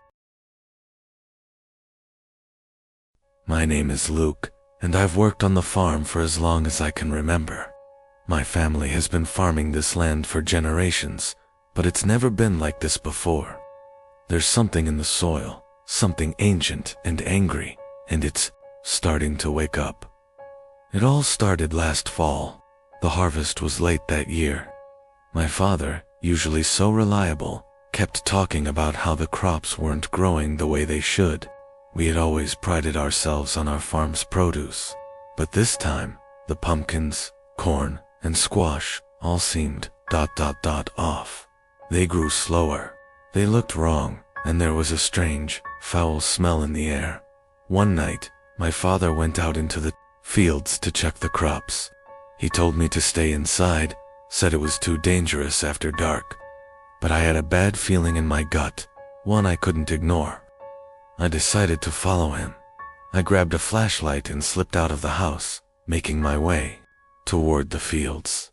The moon was full, casting long shadows across the land. The air was thick with fog, and I could barely make out the shapes of the plants in the distance. As I crept closer, I heard something footsteps, soft but deliberate. My heart began to race. I wasn't alone. I crept through the rows of crops, moving quietly, so I wouldn't be noticed. And then I saw it. My father, standing frozen in the middle of the field, staring at something I couldn't see. His eyes were wide, his face pale, and his mouth hung open as if he were about to speak, but no words came out. I called his name, but he didn't respond. He just stood there, his body tense, as if waiting for something. And then I saw it, something tall, dark, and covered in tattered clothes. It was as though it was made entirely of shadows, a figure with long twisted limbs, and a face I couldn't quite make out. The figure moved toward my father, and the ground beneath it seemed to warp and twist. The earth trembled, and I could hear faint whispers carried on the wind. The figure reached out and touched my father's shoulder, and at that moment, I felt a coldness like nothing I had ever experienced before. It wasn't just the temperature, it was a feeling of death, a finality. I wanted to run, but my feet wouldn't move. I was paralyzed with fear, my eyes locked on the figure that now seemed to loom over my father. Then, as if in response to some unspoken command, the figure extended its hand toward me. My body screamed to flee, but I couldn't. I couldn't tear my gaze away. Suddenly, the figure let out a low, guttural growl, and my father collapsed to the ground, lifeless. His body lay in the field, surrounded by the cursed crops that had once been so full of life. I wanted to scream, to run to him, but I couldn't move. It was as if the earth itself was holding me in place. The figure turned toward me, its eyes glowing with an unnatural, greenish light. And then, in a voice that echoed in my mind, it spoke, "Harvest time is over." The ground beneath me shook violently, and the figure began to retreat, sinking back into the earth from which it came. I could hear the whispering voices growing louder, calling my name, pulling me toward the dark soil. With everything I had left, I broke free from the hold the land had on me. I ran faster than I ever had in my life, not daring to look back, not daring to stop. I didn't stop until I reached the safety of the house. The next morning, I tried to tell the authorities what had happened, but no one believed me. My father's body was found in the field, but there was no sign of the figure. They chalked it up to an accident. Perhaps he had collapsed from exhaustion, but I knew better. The crops were gone, withered and blackened overnight, and with them, the whispers faded. But every year, when the harvest comes, I can feel it, the presence of the harvest man, waiting, watching, and I know, deep down, that it's only a matter of time before the land calls again. My name is Ellie, and I grew up on a farm. There was always something magical about the land, something that made it feel like it was alive. But there was also a darkness hidden beneath the surface, a curse that my family never spoke of. It all started one summer when my father planted a new crop in the north field. We had never grown anything like it before. strange-looking plants that seemed to grow faster than anything else on the farm. They looked like corn, but the stalks were thicker, the leaves darker, and the ears of the plants. They had a sinister, almost black hue to them. At first, my father was excited. "This is going to be a great harvest," he said. "It'll change everything for us." But something was wrong. Every time we tended to the crop, we noticed a strange energy in the air, a feeling that the land was watching us. The plants grew unnaturally tall, their leaves rustling even when there was no wind. At night, I could hear whispering from the field, faint and distant, but still clear enough to make my skin crawl. One evening, my father went into the field to check on the plants. He was always a hard worker, always sure of himself. But that night, I could see that something had changed in him. His face was pale, and his eyes were wide with fear. When he came back to the house, he didn't speak. He just stared at the ground, his hands trembling. "The crop. It's wrong," he whispered. That night, my father disappeared. We searched the entire farm, but there was no sign of him. It was as if the earth had swallowed him whole. I couldn't understand what had happened. It was like the land itself had taken him, just like it had taken so many others before him. Days passed, and the crop continued to grow, thriving in ways that defied logic. The black corn seemed to feed off the darkness, and the land around it became barren. The soil turned ashen, and even the air seemed to thicken with an unnatural weight. I began to notice changes in the animals as well. The chickens, the cows, even the dogs, none of them acted the same. They were aggressive, paranoid, and they wouldn't go near the north field. And one by one, they started to vanish. I had to get to the bottom of it. One night, I ventured out to the field alone. The moon was high, casting an eerie light over the crops. As I walked through the rows, the whispering began again, louder this time, more insistent. I followed the sound until I reached the heart of the field, where the largest and darkest plants grew. It was there that I saw him, my father, standing motionless in the center of the crop, his eyes glazed over, his skin pale and lifeless. He was part of the field now, his body entwined with the black stalks, as if he had been consumed by the very earth he had worked so hard to cultivate. I screamed, but my voice was drowned out by the whispers, which now seemed to come from everywhere, surrounding me. The crops began to sway, their dark leaves reaching out as if they were alive. I turned to run, but the earth beneath me cracked open, and I felt something cold and unyielding grab my ankle. I looked down to see a skeletal hand emerging from the soil, pulling me toward the ground. Panicking, I kicked and screamed, trying to free myself, but the hand only tightened its grip.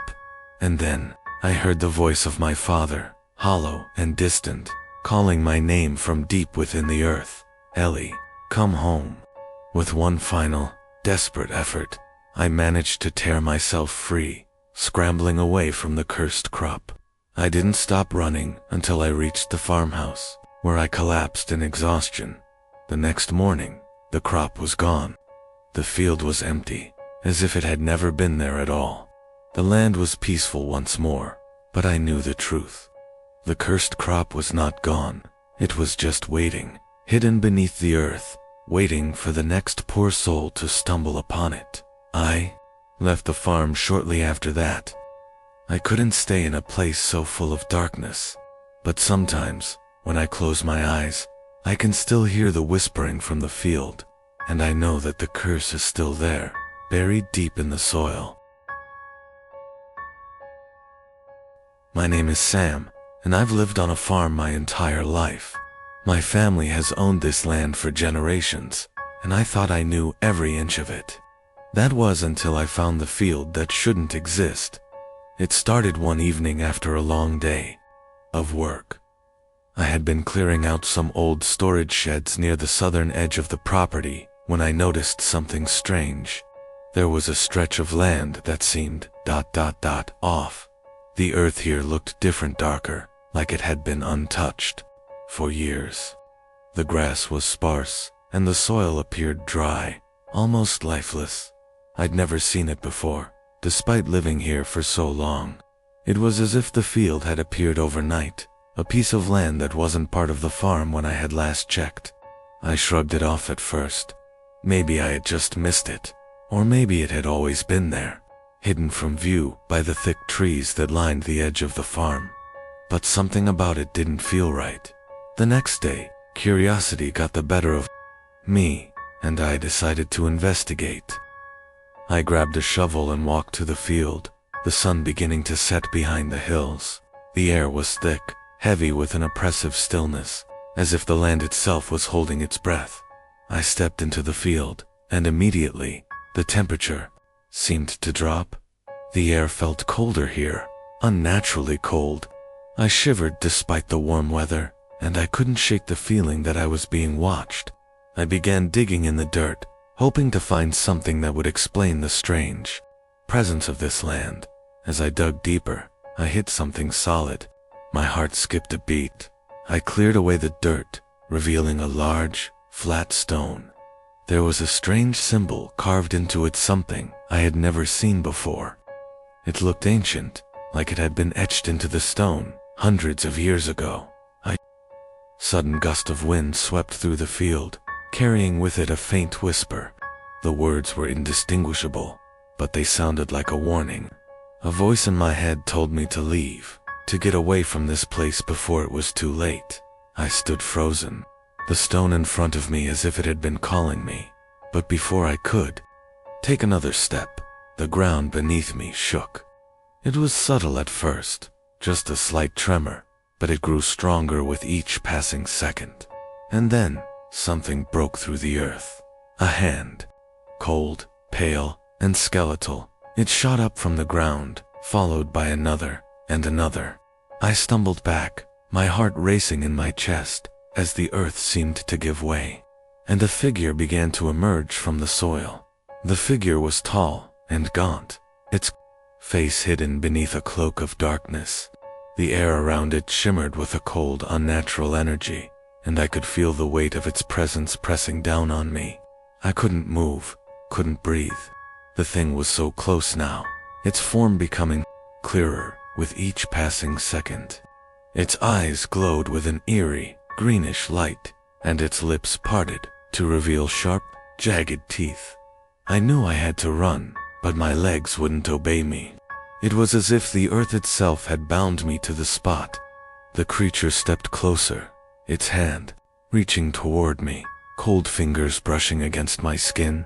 I screamed, but no sound came out. The only thing I could hear was the low, echoing growl of something ancient, something that had been buried here for far too long.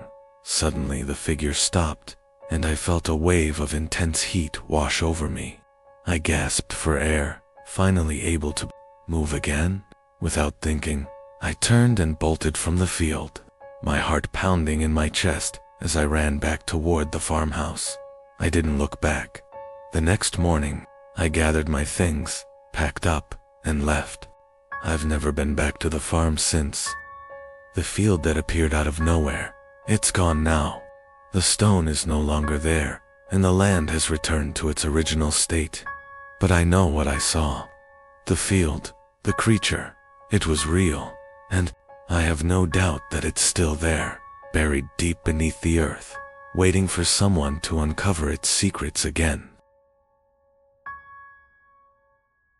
My name is Jake, and I'll never forget the year I harvested more than just crops.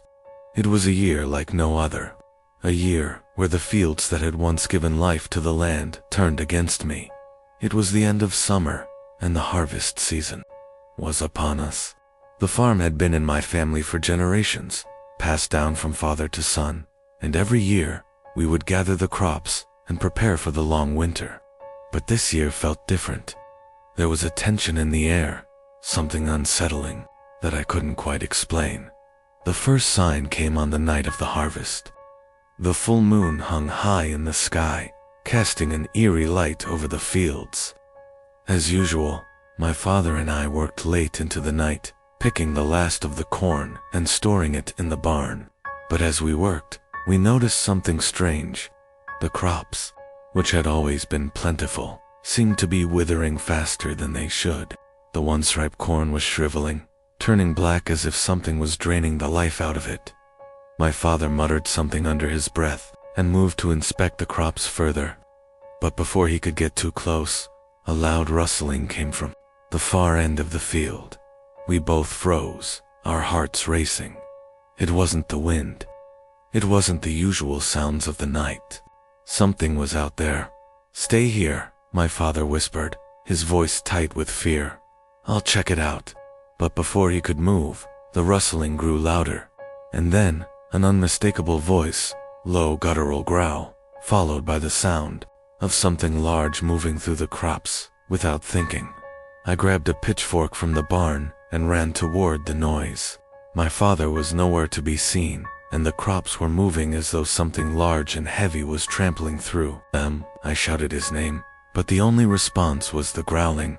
Getting closer and closer, as I neared the edge of the field, I saw it. A figure, tall and cloaked in shadows, standing motionless in the center of the field.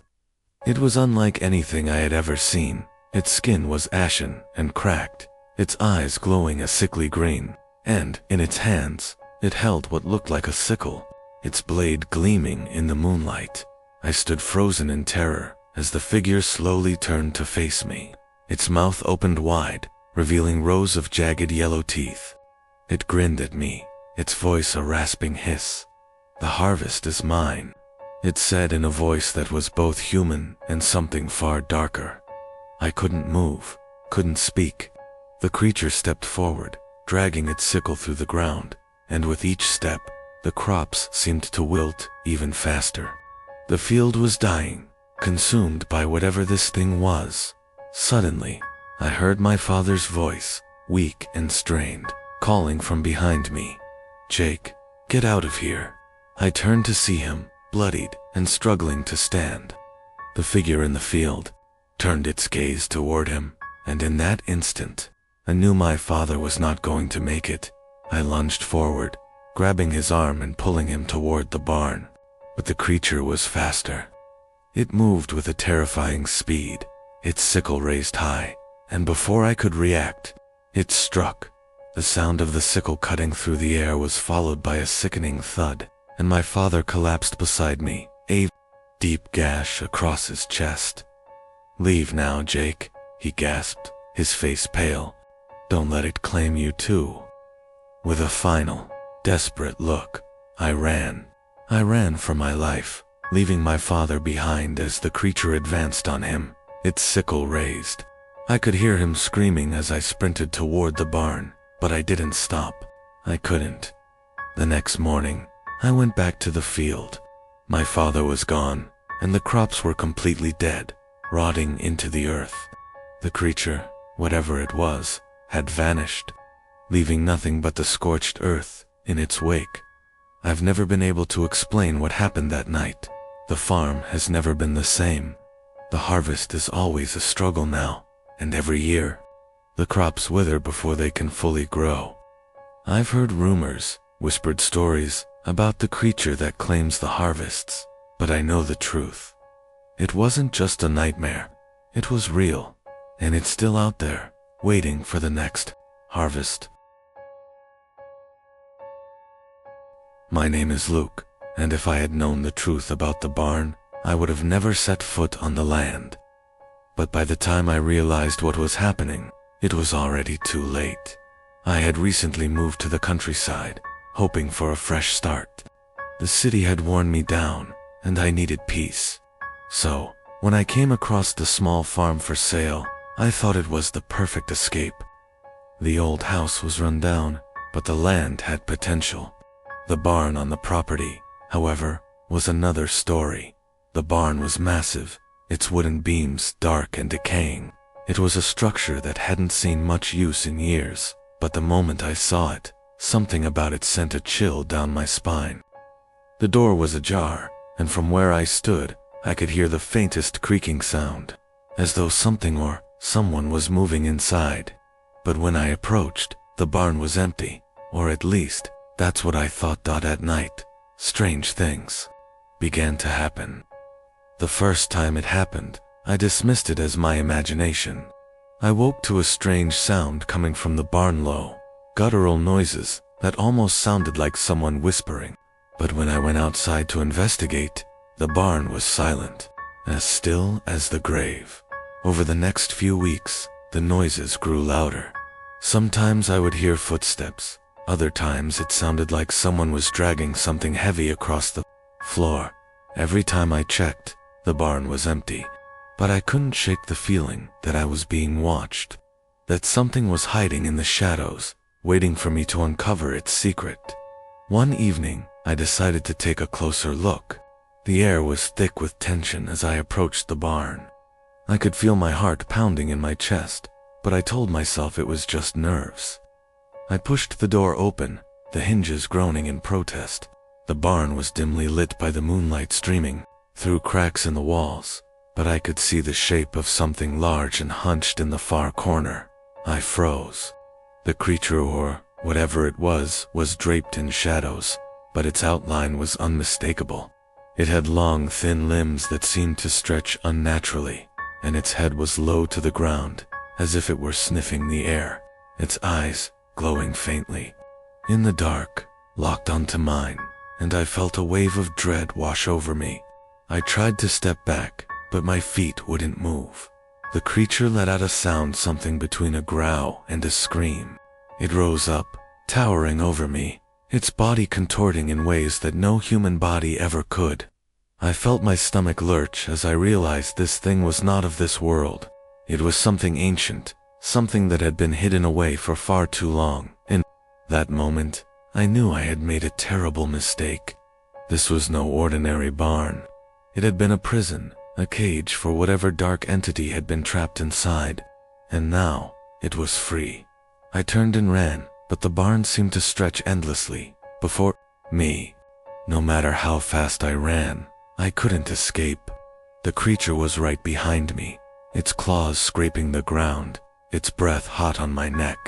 My mind raced as I tried to figure out how to get away, but the barn seemed like it would never end.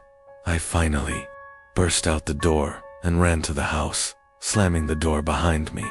But I wasn't safe. The creature was out there, and I knew it would never stop coming for me. The next morning I went back to the barn, but it was gone. The large hunched figure I had seen the night before was no longer there. Everything was still.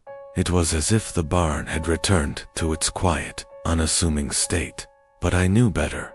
I never went near the barn again. I stayed in the house, never leaving after dark, always listening for the sound of footsteps, the scratching of claws against the floor. But I know the truth now. The barn is still out there, and the creature is still inside, waiting. My name is Sarah, and I'll never forget the night I learned what true fear feels like. I grew up on a small farm in the middle of nowhere, surrounded by cornfields, animals, and endless stretches of dirt roads. But it was the scarecrow in our east field that always gave me an uneasy feeling. It wasn't the usual kind of scarecrow, you know, just a ragged figure meant to keep away crows. No, this one was different. The old man who used to own the farm before us, a recluse named Mr. Barlow, had crafted it with strange care. It had a face, an almost human-like face, made from burlap and twine, with eyes that seemed to lifelike. And even though it was supposed to be a mere object of deterrence, there was something in its gaze that made my skin crawl. At night, when the wind howled across the fields, I could swear I heard it move, but no one ever believed me. "It's just the wind," my mother would say. "It's a scarecrow, not a person." But I wasn't so sure. One evening, after sunset, I found myself walking past the east field on my way to the barn. The moonlight cast long shadows across the land, and the scarecrow stood there at the edge of the field, as always. But tonight, something was different. It was facing me. Before, it had always faced the crops, its back to the road, but now it was turned, staring directly at me. My breath caught in my throat. I stopped dead in my tracks. It was still, too still. The wind wasn't blowing, and the field was unnervingly quiet. I could feel my heart pounding in my chest as I tried to convince myself it was just my imagination. But then, something happened. The scarecrow's head twitched. The movement was subtle, but I saw it. It was as if the thing was alive, turning its head ever so slowly to follow my every movement.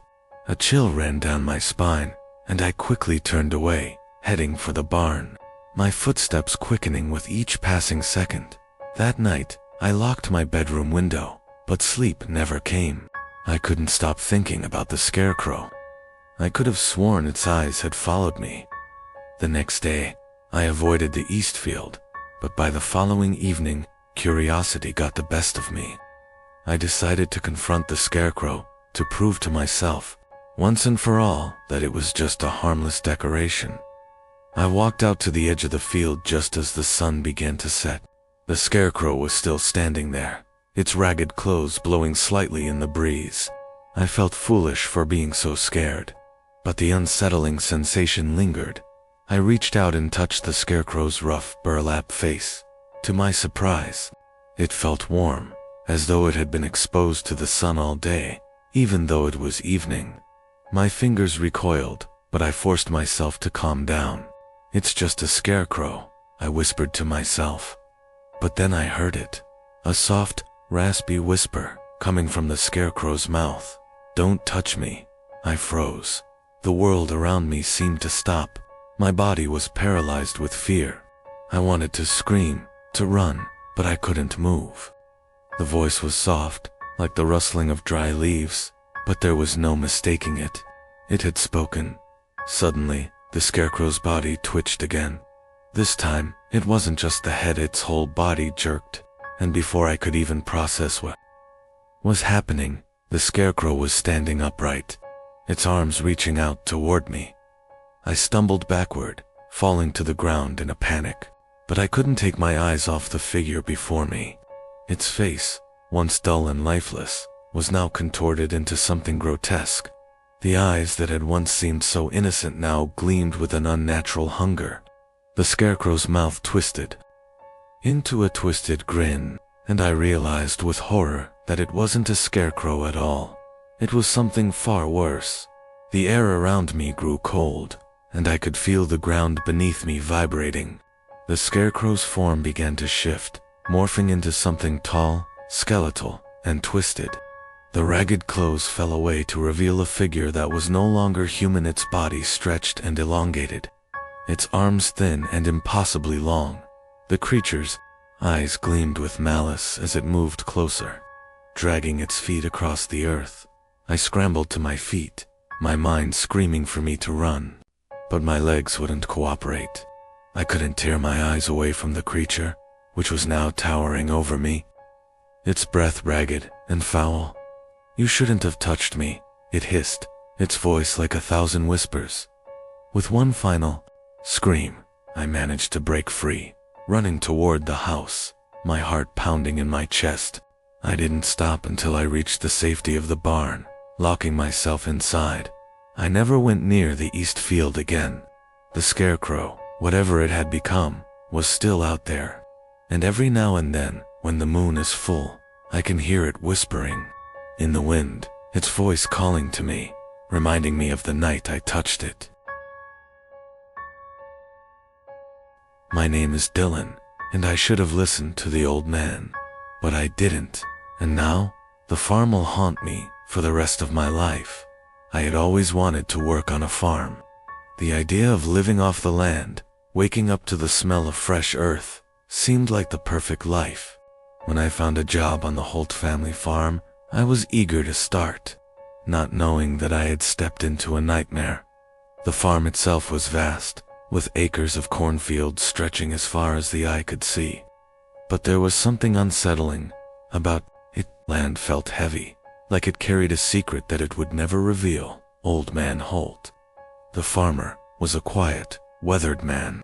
He rarely spoke, and when he did, his voice was raspy, as if he had been whispering secrets to the earth for years. The other workers were always nervous around him, but they never said why. I didn't think much of it at first, assuming it was just the way he was. One evening, after a long day of harvesting, Old Man Holt pulled me aside. He looked over his shoulder, making sure no one was around before speaking. "You need to stay away from the east field tonight," he said, his eyes wide with fear. "The harvest is never finished until after the ritual." I laughed it off, thinking it was just some old superstition, but his face was so serious, so earnest, that it made me question my thoughts. Still, I shrugged it off, thinking I'd be fine. I was young, strong, and invincible. What could go wrong? That night, curiosity got the best of me. I wanted to see what Holt was talking about. The east field was just a short walk from the farmhouse, and as I walked through the rows of corn, I noticed something strange. The air felt thick, almost suffocating, and the ground seemed to vibrate beneath my feet, like it was alive. I reached the edge of the field, just as the moon rose high in the sky. That's when I saw IFD's circle of stones. It was about 30 feet wide, and the rocks were arranged in a perfect ring, with an altar made of carved wood in the center. I thought it was just some old structure, maybe from a time long forgotten. But then I noticed something else. Figures, cloaked in tattered robes, moved silently within the circle. They didn't make a sound, their feet barely brushing the ground. Their faces were hidden beneath hoods, and their movements were smooth, almost unnatural. I felt my heart race, but I couldn't tear my eyes away. Suddenly, one of the figures stopped and turned toward me. The hood fell back, revealing the face of Old Man Holt. His eyes were wide, unblinking, and his mouth twisted into a grin that made my blood run cold. "You shouldn't have come," he said, his voice low and hollow. Before I could react, the others turned, their faces now visible in the moonlight. Their skin was pale, stretched tight over their bones. Their eyes were black, empty voids. They weren't human. They couldn't be. The ritual began. They chanted, their voices rising in unison, and the ground beneath me trembled. The corn swayed in the absence of wind, and the air grew colder with each passing second. I wanted to run, to scream, but my legs wouldn't move. I was frozen, trapped by an invisible force. The figure at the altar raised a knife, its blade gleaming in the moonlight. A blood-curdling scream echoed through the field as the knife plunged into a dark, writhing mass at the center of the altar. The mass seemed to ripple, as if it were made of shadows, and when the figure withdrew the knife, I saw the thing that had been sacrificed. It was a man, a young man, no older than me. His eyes were wide with terror, his mouth open in a silent scream. But his body was not human. It had been twisted, distorted, as though it had been transformed into something monstrous. I tried to turn and run, but the ground beneath me shifted. The stones around the circle rose up, trapping me inside. I was surrounded by the figures now, their faces twisted in eerie grins. They moved closer, their hands reaching out toward me. "You belong to the harvest now," Holt whispered, his voice cold and detached. The world around me blurred as the chant grew louder, the darkness consuming everything. My body trembled, my vision fading as the figures closed in. I could feel their hands, cold as ice, on my skin, pulling me toward the altar. The next thing I knew, I was back in the farmhouse, gasping for air. I don't know how I got there, or if it had all been a dream. But when I looked down at my hands, I saw the marks, the black, jagged lines running up my arms, just like the ones on the other figures. I left the farm the next day, never looking back. But sometimes, late at night, when the wind is still and the air is heavy, I hear the chant, and I know the harvest is still waiting. My name is Jack, and I thought I knew every inch of the Riley family farm. I had worked there for years, but the events of that summer changed everything I thought. I knew about the land. It started off as a routine summer harvest, The fields were full of tall, golden wheat, swaying in the breeze under the bright sun. But there was something odd about the air that season. It felt thick, as if the world was holding its breath. One afternoon, while I was working in the fields, I noticed something strange. The wheat around me, for no apparent reason, began to bend and twist. At first, I thought it was just the wind, but when I looked around, I realized the wind wasn't blowing in that direction. The fields were still, eerily still, and yet, the crops were moving, almost as if they had a life of their own. I stepped back, unsure of what to make of it. That's when I saw the figure in the distance. A tall shadow, standing at the edge of the field, just watching me. Its outline was blurry, like it was made of smoke or mist. I squinted, trying to get a better look, but as soon as I blinked, it was gone. I tried to shake it off. It was probably just my imagination, I told myself. But the strange happenings only increased in the following days. The next morning, when I went out to the fields again, I noticed that the crops were bent in a pattern. It wasn't random. The wheat had been twisted in the shape of a circle, a perfect, unnatural circle. I walked closer to the center of the circle, my heart pounding in my chest. It felt wrong, like stepping into a place that wasn't meant for people. There was no wind, no reason for the crops to be bent this way. It was as if someone had arranged them with purpose. That night, the sounds started. The whispers, low, almost unintelligible voices that seemed to come from the fields. At first, I thought it was just the wind rustling through the crops, but the more I listened, the clearer it became. It wasn't the wind at all. It was something else. Something that didn't belong. The following evening, I ventured out into the fields, drawn by an unexplainable force. The whispers were louder now, more urgent, and as I walked deeper into the wheat, the air grew colder.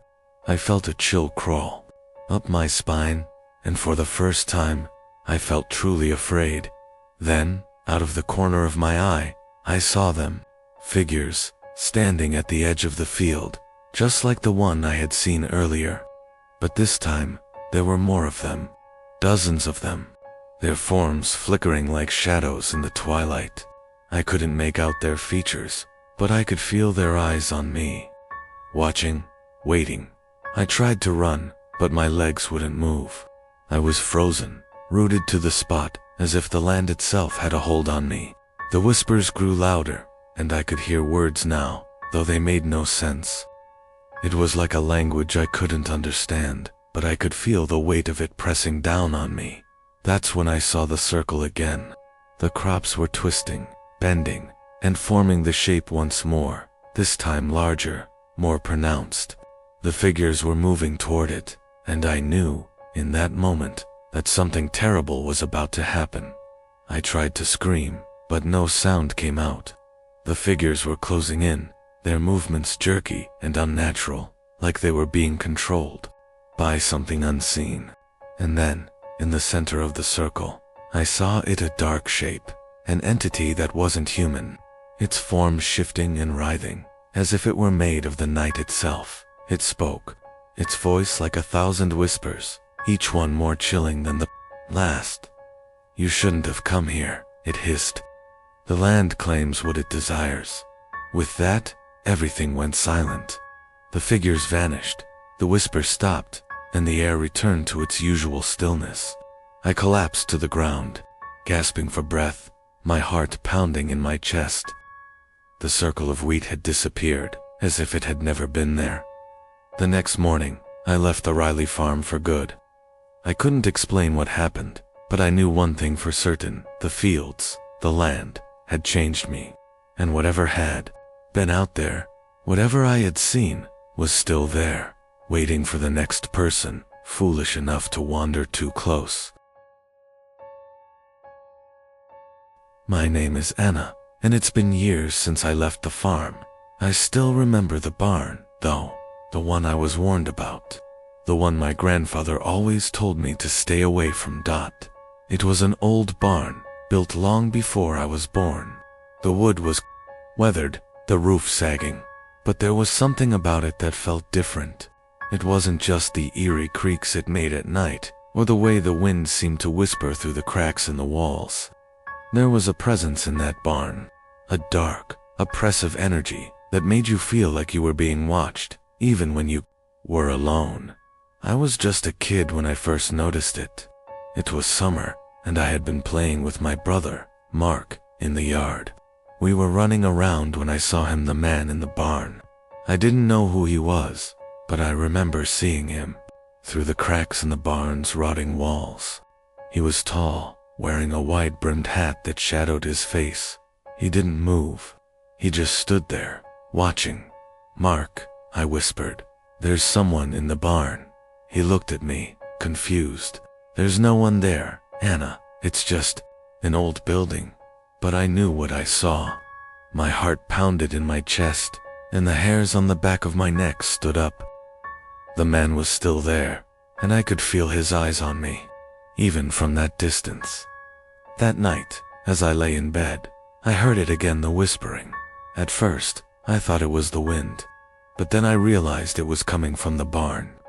Faint, low voices, murmuring something I couldn't understand. I tried to ignore it, but the more I tried to sleep, the louder the voices became. I could feel the cold, dark energy creeping in, pulling at my thoughts. The next morning, I went to my grandfather. He was an old man, and I had always trusted him. But when I told him about the figure in the barn and the whispers, his face turned pale. "You shouldn't be going near that barn," he said, his voice shaking. "It's cursed. The land it stands on, it's not meant to be touched." I didn't understand what he meant. My grandfather wasn't one to tell stories. He had never spoken about the barn before, but now I could see the fear in his eyes. Years passed, and I pushed the memory of the barn to the back of my mind. But then, one winter, I returned home to visit my family. I was an adult now, no longer the little girl who had once been terrified of the barn. But something was different. When I arrived at the farm, I couldn't shake the feeling that something was wrong. I visited the barn again, despite my grandfather's warnings. The door creaked as I pushed it open, and I stepped inside. The air was cold and stale, and the dust in the air made it hard to breathe. But I was determined to face whatever had haunted me all those years. As I walked deeper into the barn, I saw something I hadn't noticed before: old symbols carved into the walls. They looked like they had been scratched by nails, crude and jagged. My heart raced as I realized they were marking symbols of protection, maybe trying to keep something in. Then I heard it, a voice, deep and distorted, echoing through the barn. It was a language I didn't recognize, but it felt ancient, filled with malice. The temperature dropped, and I could see my breath fogging in front of me. The air was thick with a presence that made it hard to breathe. The door slammed shut behind me, trapping me inside. I turned around to see the man. He was no longer just a figure in the shadows. He was standing in front of me, his face now visible. His skin was pale, stretched tight over his skull, his eyes wide and unblinking. He smiled, revealing jagged teeth, and took a step forward. "You shouldn't have come back," he hissed. "Now, you're part of the curse." I ran. I don't remember how I got out of the barn, but I remember the sound of my heart pounding in my ears. I didn't look back until I was far away from the barn, but when I did, I saw him standing in the doorway, watching me, his grin growing wider. The farm was never the same after that. I left soon after, and I haven't been back since. The barn still stands, a dark silhouette against the horizon, its whispers still calling out to those who dare to listen. My name is Thomas, and I've worked on the Parker family farm for as long as I can remember. What happened one fall season, though, still haunts me to this day. It all started when we began preparing for the harvest. The farm had been in the family for generations, and every year, It was the same routine. But that year, something felt off. The crops were growing well, but there was a strange chill in the air, even though it was still warm for October. It was as if the land was ... unsettled. The first sign that something was wrong came during the night.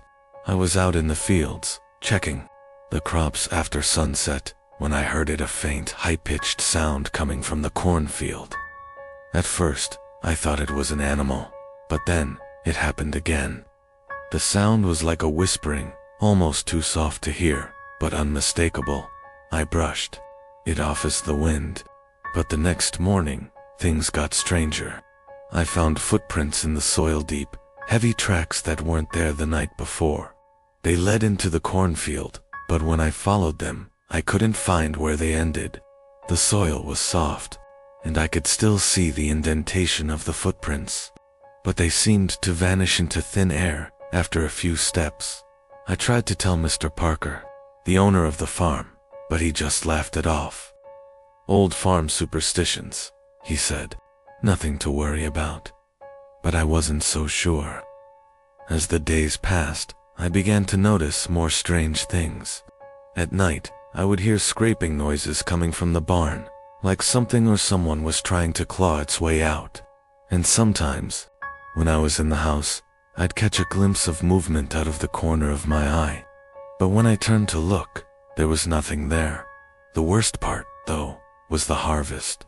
It was supposed to be a time of celebration, but as we began to pull the crops from the fields, I started to see things I couldn't explain. The corn, once golden and ripe, had started to wilt and decay. Even though it was early in the season, and beneath the earth, I could feel it pulsing, like something was alive down there, something ancient, something waiting. One evening, as the sun dipped below the horizon, I went to the cornfield to collect the last of the crops. The air was thick, and the whispering from earlier returned, but this time it was louder, almost like voices. I stumbled through the rows of corn, my heart racing. When I heard a loud rustling behind me, I turned around to see a figure in the distant stall, hunched over, moving quickly through the field. It looked human at first, but the longer I stared, the more wrong it felt. Its limbs were too long, its posture twisted, as if it was made of shadows instead of flesh. I ran back to the farmhouse, but the figure was following me.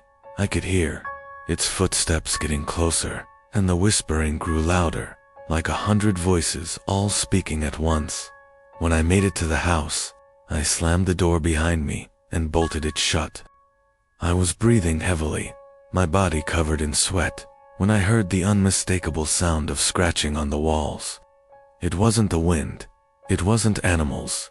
The sound was deliberate, like something was trying to get inside. I rushed upstairs to my room, but when I looked out the window, I saw it standing in the cornfield, staring back at me. Its eyes were dark, empty pits, and its mouth stretched into a grotesque grin. The next morning, the farm seemed normal again. The cornfield was empty, and the whispering had stopped. But I couldn't shake the feeling that something was still out there, something waiting. I left the farm shortly after that, and I never went back. But sometimes, when I close my eyes, I can still hear the whispering. And when the harvest season comes around, I remember the shadows that lurk beneath the soil.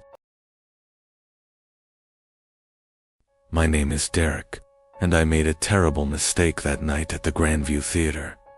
I'd worked there for years, just a regular employee, sweeping the aisles, selling popcorn, cleaning up after the last show. The theater was old, creaky, and often felt like a relic from another time, but it had its charm.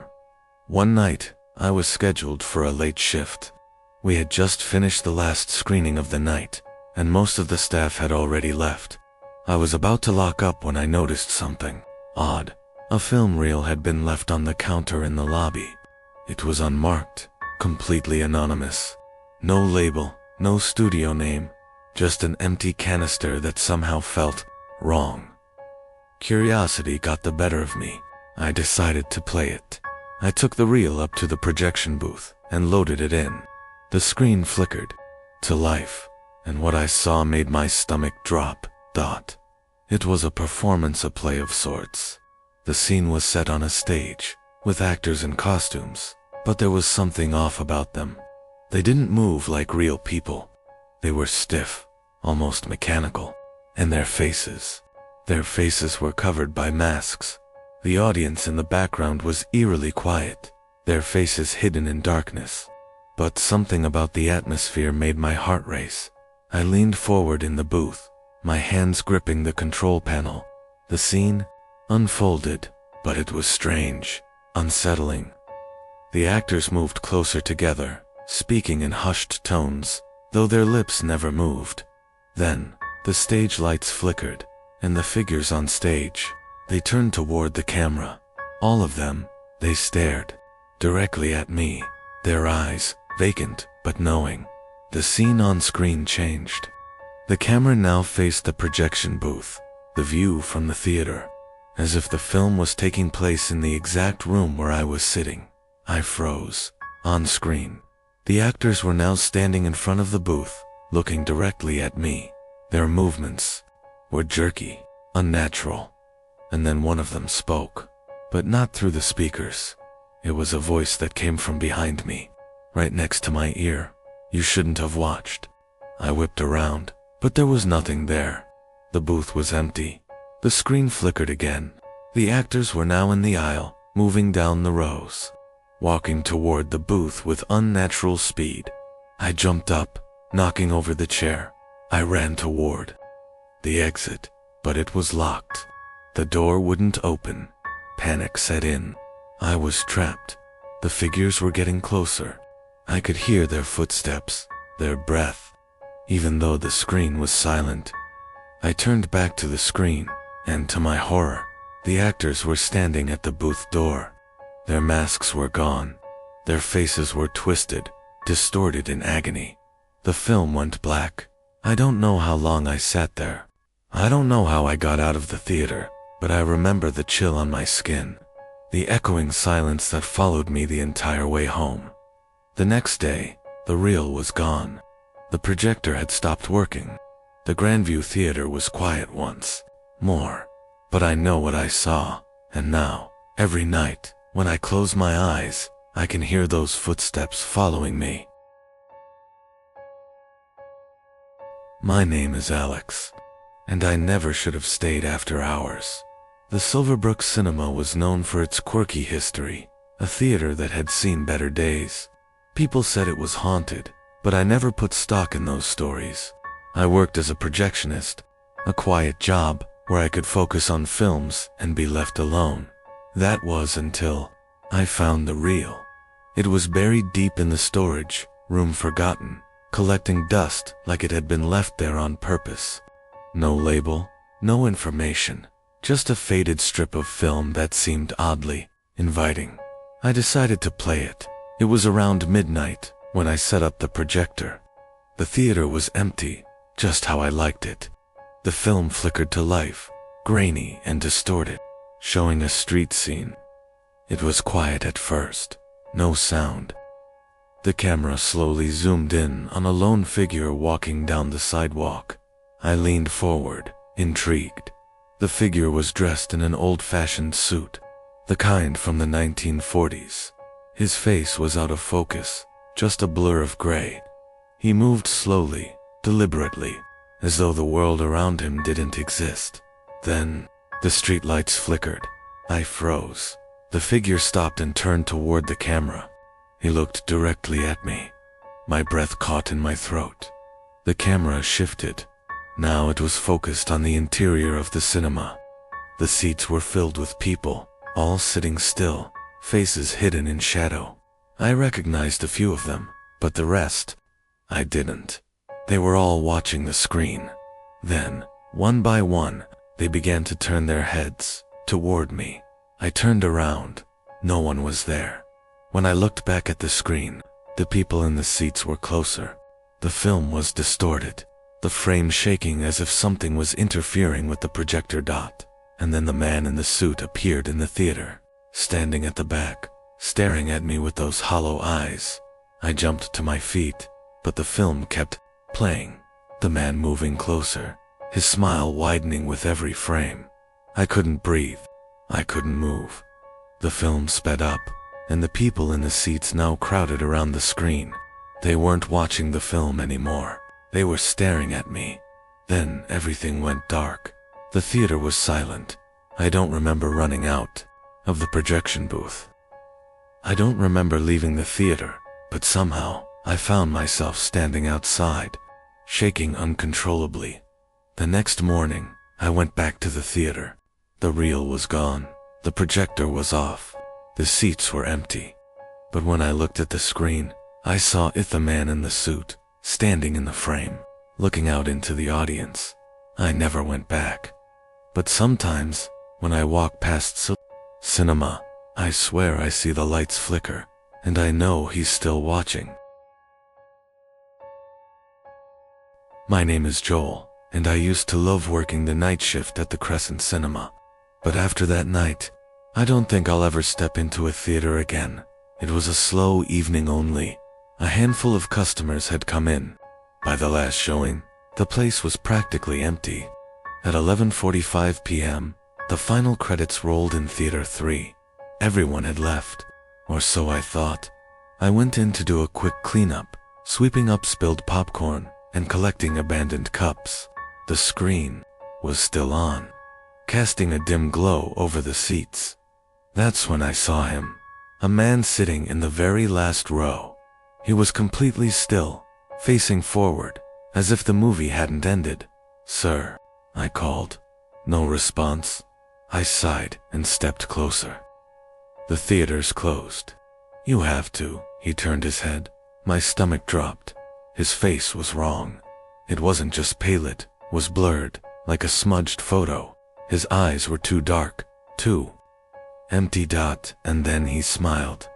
Not a normal smile.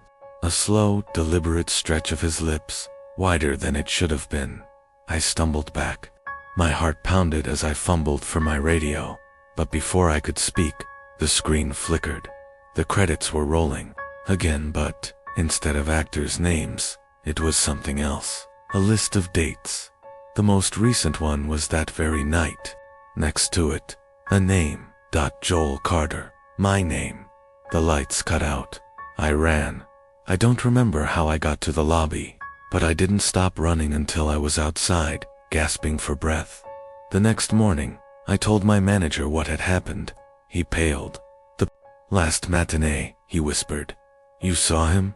I begged him to explain, but he just shook his head and handed me my final paycheck. I didn't argue.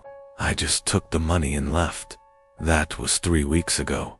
I haven't been near a theater since, but every night, I hear the hum of a projector in my apartment, and I know my name was in the credits. That means my show isn't over yet. My name is Travis, and I was the only one in the theater that night. At least, that's what I thought. I had just started working at the Regal Crest Cinema, a rundown theater that barely saw customers. My manager, an old guy named Walter, gave me a simple rule. Never start a movie after closing. I broke that rule. It was past midnight, and I was bored. I found an old reel labeled silent screening, -1931.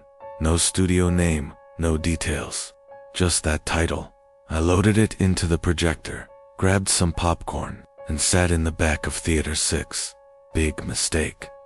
The film started without sound. The screen showed an empty stage, the kind used for live performances. Heavy red curtains swayed as if something was moving behind them. But there was no wind. The camera held on the curtain for too long. 5 minutes, 10, 15. I felt uneasy, like I was waiting for something awful to happen. Then, the curtains parted. A man stepped onto the stage. No, not a man. His limbs were too long, his movements too stiff, like an old marionette. Without strings, his face was pale, featureless, except for a gaping mouth stretched in a silent scream. He turned, looked straight into the camera. The lights in the theater flickered. I gripped the seat, my pulse hammering. On screen, the figure twitched, stepping closer. The camera angle shifted, tilting, shaking like the cameraman was running. A shadow passed in front of the lens, and then the screen cut to black. The theater went silent. Too silent. No hum of the projector. No faint buzz from the lights. Just nothing. I stood up, every nerve in my body screaming at me to leave. But as I turned toward the exit, I froze. Someone was sitting in the front row. They hadn't been there before. A single figure, dressed in an old-fashioned suit, perfectly still. I couldn't see his face. I didn't want to. I bolted, ran through the empty lobby, burst out into the cold night. The second I stepped outside, the sounds of the world returned. Traffic, distant voices, the hum of streetlights, but the theater behind me remained silent. I quit the next day. Walter didn't ask why. He just nodded and muttered, "Told you not to start a movie." I don't know what I watched that night. I don't know who or what sat in the front row. But I know one thing. Some films aren't meant to be seen.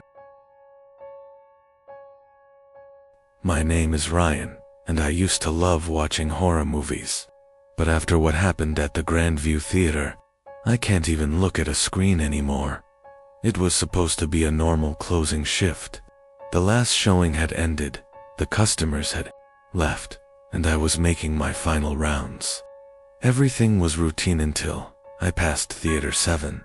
The screen was still on. I frowned. We hadn't scheduled any late-night films. I peeked inside. The seats were empty, but the projector whirred softly, playing something I didn't recognize. Black and white footage flickered on the screen. It showed the theater's lobby, our lobby. The camera angle was high, like it had been filmed from the security cameras, and then I saw myself. I was on screen, standing right where I was now, peering into Theater 7. My breath hitched. I lifted my hand slowly, and the me in the film did the same. Perfectly synchronized. Then, in the background of the footage, something moved. A figure. It emerged from the darkness of the theater behind me. I spun around, nothing on the screen. The figure stepped closer. My heart pounded as I turned back to the film. It was a tall, shadowed shape, its face obscured, moving toward me, like a glitch in reality. I reached for my radio to call security, but my fingers trembled too much. The figure in the film was almost at me now, its outline flickering like a broken projection, and then it stopped. Right behind me, the screen went black. The air around me turned ice cold. I bolted. I ran straight to the lobby, nearly breaking the exit door's lock as I shoved my way outside. I didn't stop running until I was blocks away, gasping for breath under the buzzing glow of a street lamp. The next morning, I quit. I never went back. But sometimes, when I pass by the Grandview, I swear I see something through the glass doors. Something standing just inside the lobby, waiting. And worst of all, the marquee still has my name on it. Now playing, Ryan, final show. My name is Ethan, and I made the mistake of playing a film that should never have been watched. I work at the Orion Theater, an old, nearly abandoned cinema that only stays open because of nostalgia. On slow nights, I sometimes explore the storage rooms, sifting through dusty film reels and forgotten posters. That's how I found it. A tin canister, unmarked, buried beneath a pile of outdated reels. No label, no markings, just a rusted container that felt heavier than it should have. Curiosity got the best of me. I carried it up to the projection room and loaded it into the old reel-to-reel projector. The film was silent, black and white, crackling with age. The screen showed an empty theater, our theater. The seats were all vacant at first. Then, one by one, they started to fill. Figures faded into existence like shadows melting into place. They sat motionless, staring straight ahead. Their faces, I couldn't make them out, blurred, distorted, as if the film refused to capture them properly. I felt a chill creep up my spine. I turned to leave, but the door locked. I hadn't locked it. My breath came faster. The film flickered. The figures in the audience shifted, all turning their heads in unison. Not toward the screen, toward me. The projector groaned. The image distorted. The camera angle changed. Now, it was showing the projection booth. My booth. My hand shook as I reached for the power switch. But before I could touch it, the bulb burst. The room plunged into darkness. A whisper slithered through the air, not from the speakers, from behind me. I don't remember unlocking the door. I don't remember running down the emergency exit. But I remember the cold, the weight of unseen eyes pressing against me as I stumbled into the street. The next day, I went back. The reel was gone. The tin canister, missing. No one had seen it. No one believed me. But at night, when I try to sleep, I hear the whisper again. And I know the film is still playing somewhere, waiting for its next audience. My name is Daniel, and I was the last person to leave the Crestwood Cinema before it shut down. But I wasn't alone. The theater had been struggling for years. Leaky ceilings, broken seats, barely any customers. Last week, the owner finally called. It quits. My job as a night shift supervisor ended with a simple task. Lock up one final time. Easy enough. Or so I thought. At around 11:45 p.m., as I did my last walkthrough, I heard a muffled sound coming from Theater 5. The problem? We hadn't had a showing in there all day. I pushed the door open. The projector was running. The screen flickered with grainy sepia-toned footage. An old movie. No, it was security footage. From inside the theater, the seats were full. People sat motionless, their backs straight, all facing forward. But the theater was empty. I swallowed hard and looked around. Rows and rows of vacant seats. Nothing there. But on the screen, they remained then, in perfect unison. Every figure in the footage turned their heads, not toward the screen, toward me. I staggered backward, my pulse hammering in my ears. The figures in the footage stared blankly, faces pale, sunken, and then, almost imperceptibly, they began to rise. A sound echoed behind me, creaking seats, shifting. I ran. I didn't stop until I reached the lobby. The doors locked. My shaking hands fumbled with the keys, dropping them twice before finally getting one into the slot. As I turned the key, I made the mistake of glancing back. The entrance to Theater 5 stood open, and figures were stepping out. I didn't look at their faces. I couldn't. I wrenched the door open and stumbled outside. The second my feet hit the pavement, the sound stopped. No footsteps, no movement, just silence. I turned. The Crestwood Cinema stood dark and lifeless. I quit that night, but sometimes I swear I see those figures in my dreams waiting, watching. And I know one thing for certain. The theater may have closed its doors, but the last showing never ended.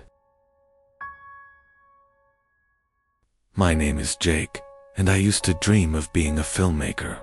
Now, I just want to survive. I worked the night shift at the old Bellevue Theater, a nearly abandoned cinema that only screens indie films and cult classics. It's always quiet, barely any customers. But last night, something changed. At around midnight, as I was cleaning up, the projector in Theater 3 turned on by itself.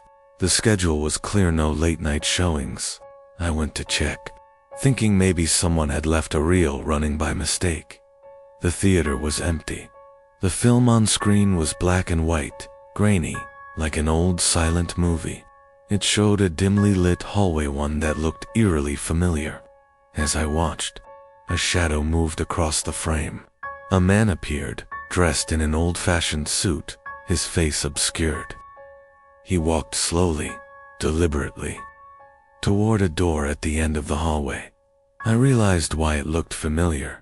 It was the hallway leading to the projection booth. My breath caught in my throat. The man in the film reached for the door handle. On screen, the camera angle shifted, showing the other side of the door inside the booth. Inside my booth, I turned around so fast, I nearly tripped over myself. The door was closed, locked. I hadn't locked it. On screen, the door in the film creaked open. A figure stepped inside. I banged on the door, trying to force it open. The film flickered. The camera zoomed in. The figure's hand reached toward something. The light switch. The screen cut to black dot, and so did the room. Everything went dark. I don't remember much after that. Just running, stumbling down the emergency exit, cold air slapping me in the face as I burst into the street. The manager found me outside the next morning, shaking. My uniform covered in dust, like I had been lying there all night. I don't know what I saw. I don't know who or what was in that film. But I know one thing. The Bellevue Theater is showing a new movie tonight, and I'm not staying to watch. My name is Ethan, and I have never believed in ghosts until the night I stayed late at the Rialto Theater. The Rialto is one of those old, forgotten cinemas that should have shut down years ago. The carpets are stained, the seats creak, and most of the projectors have been replaced with cheap digital screens. But there's one room they never upgraded, Theater 6. It's the only one that still runs on film reels, and no one ever uses it. Not because it's broken, but because of the stories. Employees whisper about a movie that plays there on its own.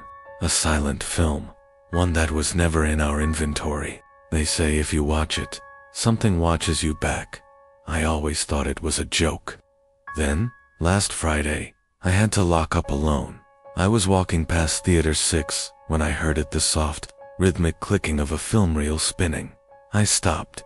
The theater was supposed to be empty. The door was slightly open. Against my better judgment, I pushed it wider and stepped inside. The screen was lit up, casting an eerie glow over the vacant seats. But the film, it was strange. It showed an old theater, much like the Rialto, but dimly lit. The audience was dressed in outdated clothing suits, hats, long dresses, like something out of the 1920s. They all sat perfectly still, facing forward, watching something I couldn't see. Then, one by one, their heads turned, not toward the screen, toward me. I staggered backward, my breath caught in my throat. The figures in the film stared at me with hollow, empty eyes. Their mouths moved, whispering something I couldn't hear. Then, the camera in the film panned. It was showing the entrance of Theater 6. I spun around. The door behind me was closed. On screen, the camera slowly zoomed in. The door in the film creaked open. A shadowed figure stepped inside. My heart pounded. I turned to run, but the theater was no longer empty. Rows and rows of people, dressed in old-fashioned clothes, sat motionless in the seats. Their faces were gaunt, their eyes black voids. They weren't there a second ago. The film flickered. The figure on screen took another step into the theater closer. I bolted for the exit, shoving the door open and tumbling into the hallway. I didn't stop running until I was out of the theater, gasping for breath under the buzzing neon lights of the marquee. When I looked back, the screen inside Theater 6 had gone dark. The room was empty. The next morning, I tried to tell my manager. He just stared at me and said, "Theater 6 has been locked for years." Then who opened the door? My name is Lucas, and I used to love horror movies until I became part of one. I work as a projectionist at the Regal Grand, a rundown movie theater on the edge of town. It's one of those places that time forgot, with its peeling red velvet seats and a faint smell of butter-soaked nostalgia. We still project films on reels, something rare in this digital age. That's part of the charm, or at least it was. A few weeks ago, my manager, Richard, found an old film canister buried deep in the storage room. It had no label, no markings, nothing. just a rusted tin with a thick layer of dust. He handed it to me, a mischievous grin on his face. "Think you can screen this for me tonight, Lucas? Maybe we found a lost classic." I should have said no. That night, after the last customers left, I set up the reel in the projector and hit play. The film flickered to life on the screen in the empty auditorium. At first, it was just static. Then, slowly, an image appeared, grainy black and white footage of an old theater, eerily similar to ours. The seats, the curtains, even the lobby. It was identical. Then I saw them. The audience in the film wasn't watching a movie. They were staring directly at me. I turned around, expecting an empty room, but my stomach dropped. There were people in the seats, now silent, motionless figures, their faces shadowed. They hadn't been there a second ago. The film continued. On screen, the camera panned to the projection booth. A man stood there, his back turned to me, adjusting the reels. But when he slowly turned around, my blood turned to ice. It was me.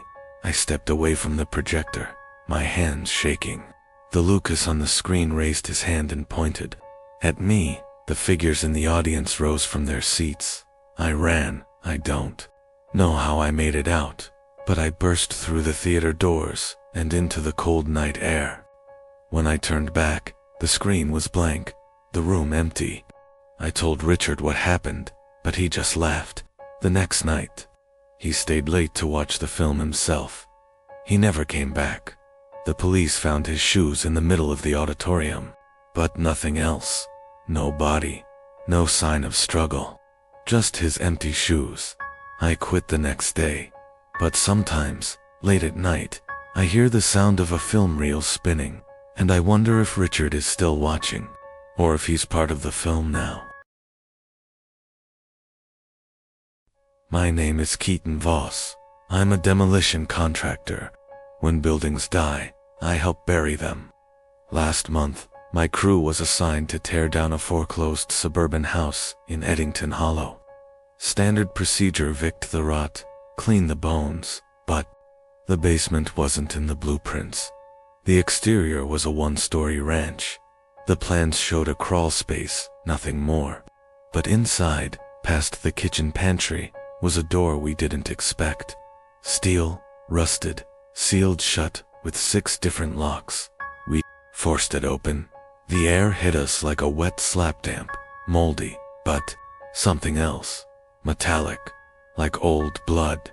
The stairs led down farther than any normal foundation should. 40 steps, then concrete. No walls, no furniture. Just a massive open basement, 10 meters high, shaped like a cube. In the center, a hole, circular, perfect. Jet black, no bottom. We dropped a rock, waited, nothing. I should have walked away right then, but I didn't. Curiosity's the real wrecking ball. That night, I dreamt of teeth. Rows of them, embedded in stone. Chewing slow, wet, rhythmic. The next day, the crew started hearing things. Whispers rising from the hole. One giggernate said it was his dead mother's voice, calling him down. He jumped. We never heard the impact. When we tried to leave, the basement door wouldn't open. The locks had grown back, thicker, rooted into the walls like veins. One by one, my team disappeared. I'd hear screams behind me, turn, and find only dust. Sometimes the hole burped, loud and wet, like it had swallowed something whole. I tried climbing out. The stairs led in circles. Tried calling for help. My phone spoke back in my voice, but older, broken, weeping. Now it's just me. I haven't eaten in days, but I'm not hungry. The hole is. I can feel it. It breathes through the concrete. It watches, waits, listens to the cracks in my will today. It spoke not with words, but through the vibrations in the floor. Like a pulse tapping out a message directly into my bones. You are the final layer. I don't know what it means, but I can't leave. I'm no longer trapped in the basement. I am part of it, and someday, when they build something new here, When children play above this cursed ground, they'll feel it. To dot the hunger, and the hole will open again. My name is Rowan Blake. I'm an audiologist. I study sound, its patterns, effects, and how it moves through space. It's a science. Or at least, it used to be. 3 months ago, I inherited my uncle's house in Durham Falls. An old place, with creaky floors and a locked basement. He died, mysteriously, no signs of violence, just collapsed in the living room, hands over his ears, eardrums burst. Naturally, I was curious. The key to the basement was taped under the kitchen sink. Typical Uncle Leo, paranoid and secretive. I unlocked the basement door and descended slowly, recorder in hand. It was empty, but then I noticed it. Silence, not just quiet, total absence. No hum from the fridge, no wind, no creak of wood. Even my breath didn't make a sound. I tapped my foot, nothing. I played a tone from my recorder. It showed a waveform, but I heard nothing. And then, the waveform started reacting to something else, something I hadn't played. It was picking up a frequency I couldn't hear, but something down there could. I boosted the gain. What came through chilled my spine. A slow, rhythmic clicking, like knuckles tapping bone, followed by breathing, shallow, inhuman. I turned around. The stairs were still there, but now there were handprints on the wall, dozens, all at ear level, all facing inward. I ran upstairs, but the sounds followed me. In the night, I began hearing them behind the walls. The clicks, the breathing, sometimes whispers. Do you hear us? He made us listen. Now, you must too. I soundproofed the entire house. It didn't help then. Last week my ears started bleeding during sleep. When I checked my recordings, there were long passages of distorted whispers, not just one voice, hundreds, overlapping. Screaming beneath the surface, I slowed one down. It said, "You opened the gate." The silence was the seal. Yesterday, I destroyed the recorder, burned it, but I still hear them. Inside my head, louder every hour. They live in sound, feed on it, echo through it, and now I can't hear anything else. Only them.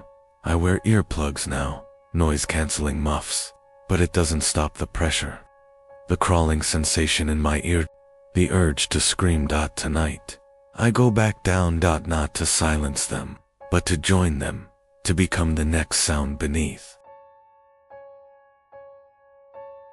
My name is Ellis Crane.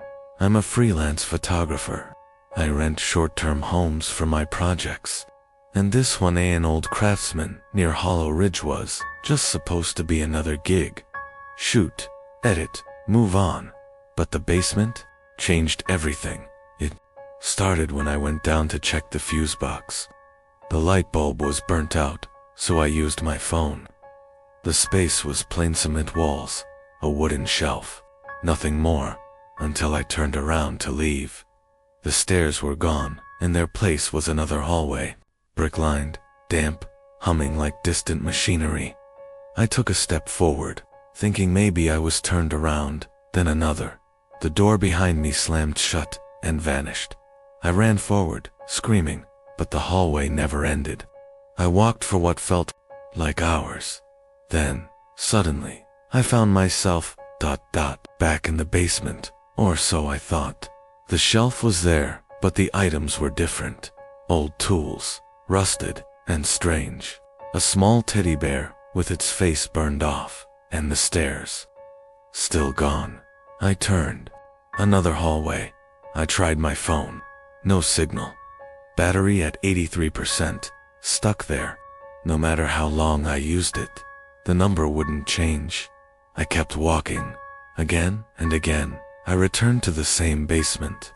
But each time, something had changed. Once, there were claw marks on the walls. Another time, blood pooled on the floor, still warm. Another, a noose hung from the ceiling beam that hadn't been there before. Then, I met him. A man, or something like one, standing in the corner, back turned, silent. I asked who he was. He turned his head, but not his body. Eyes missing. Skin pale and stitched like burlap. He said one word. Stay. I ran again. The next basement had mirrors on every wall, and in each one, I saw myself but older, thinner, terrified. In one mirror, my reflection reached out, fingers pressing against the glass from the other side, then whispered, "You've already died here." Again and again. I don't know how long I've been here. I don't know which loop is real. I sleep in the corner now, between loops, waiting for the next version of me to arrive. And I write this on the walls, hoping anyone will read it before they enter. If you're seeing this, do not go down the stairs. The basement never ends, and neither will you. My name is Dorian Fleet. I rent. Always have. Always will. I don't care about owning things. I like simplicity. Quiet. Control. So when I found this old duplex in Alder Creek, I was thrilled. The landlord told me the basement apartment hadn't been rented in years. Storage only, he said. Fine by me. I moved in upstairs. Everything was normal for a few weeks. Then, one night, I heard coughing. Below me. Deep, ragged, sick coughing. At 2:13 a.m., I figured someone had broken in. I called the landlord. He checked it out.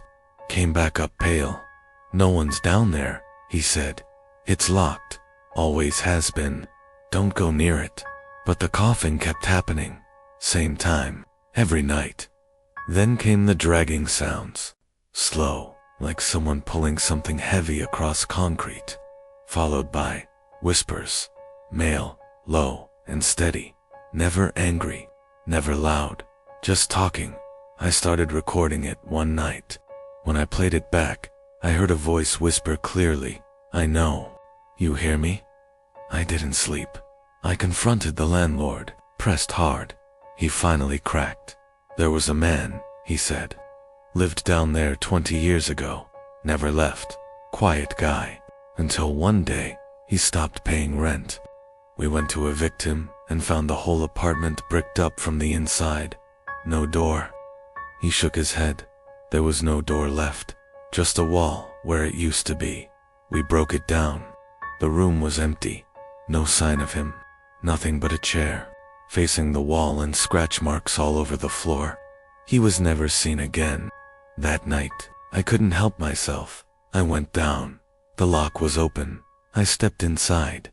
The air was cold, wet, smelled like iron and rot. The room was empty, just like he'd said, except now, there was a chair, facing the wall, and a man sitting in it. He didn't move, didn't speak. I whispered, "Hello." He slowly stood and turned his head, not his body, just his head dolled the way around, and smiled. I ran, slammed the door, locked it, but the sounds haven't stopped. They've only gotten louder. Last night, I woke to find my bedroom rearranged, the bed pushed against the wall, a chair in the center, facing me, and written on the ceiling above me, in black ash, "Your turn to sit." My name is Colton Reese. I flip old houses with my partner Jessa. We found this Victorian place on the outskirts of Briar Hollow, cheap, big, and falling apart. Perfect for profit. The basement, though, was a nightmare. Cold, damp, and choked with mildew. The walls were painted blood red, like someone tried to cover something up. Badly. Jessa said it gave her headaches. I told her it was mold. We started renovations anyway. First thing we noticed, nails in the walls. Hundreds of them. Randomly spaced, bent, old. Some still had bits of cloth stuck beneath. I figured it was some insane attempt at insulation. Just didn't buy it. She started having dreams about a girl behind the walls, her fingernails broken, her eyes missing. I kept working. Then I found the first word. I was scraping the paint when flakes peeled back and revealed something carved into the wood underneath. Just one word: help. I showed Jessa. She begged me to stop. Said the girl in her dream had the same word carved into her palms. I laughed, nervously. Said it was a prank, or the house playing tricks. Then the bleeding started. The walls, we thought it was rust at first, but it was thick, sticky, and warm. It seeped from the baseboards at night. We cleaned it, painted over it. Next morning, it was back. And worse, there were now scratches beneath the paint. Not random, intentional, like something underneath was clawing to get out. We ripped open one section of the wall, found a cavity between the studs. Inside was a porcelain doll, cracked, missing its eyes. Its mouth was sewn shut with black thread. The same night, we heard thumping in the walls. Not rats. Rhythmic, like fists. Jessa left. Said she wouldn't step foot in that house again. I stayed. Now, every night, the scratching gets louder, closer. Last night, I followed the sound. There was a new message carved into the fresh paint. You left me here. I dreamt of a little girl. Her name was Lila. She had no eyes. Her mouth opened unnaturally wide. She screamed without sound. I woke up with blood under my fingernails. This morning, I found one of the walls, fully stripped, nails pulled out, paint gone. A message scrawled in what looked like ash. I remember you. I don't know who she is, or what I did, but she knows. Me. And now, when I stand in the basement, I can hear someone breathing inside the wall, waiting. My name is Ellis Varn. I don't believe in ghosts, demons, or any of that supernatural crap. I'm a man of logic, or I was. When my uncle died, he left me his house in Maine. I remembered it from childhood summers, dusty, dark, and always freezing in the basement. I hated that place, especially the mirror.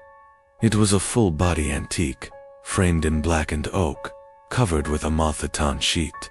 No one ever touched it. He used to say, "That mirror doesn't show you. It shows the version that got left behind." Poetic nonsense, I thought. But when I moved in, I found it again. Exactly where I remembered, at the end of the basement hallway, resting against a wall like it had never moved in decades. Curiosity got the better of me. I pulled off the sheet, and there I was. Only, not quite. My reflection blinked half a second too late. I smiled, it didn't. When I turned to leave, it watched me go. I told myself it was just nerves, a trick of the light, but it got worse. Every time I went downstairs, the mirror showed more differences. My reflection would frown when I laughed. It mouthed things when I was silent. Once, I leaned in close, and it whispered, "You're not the real one anymore." I locked the basement, but I started seeing glimpses of the mirror's version upstairs, in window reflections, microwave doors, even the rear-view mirror of my car, and always it was just a little off. A twitch, a grin, eyes just a bit too dark.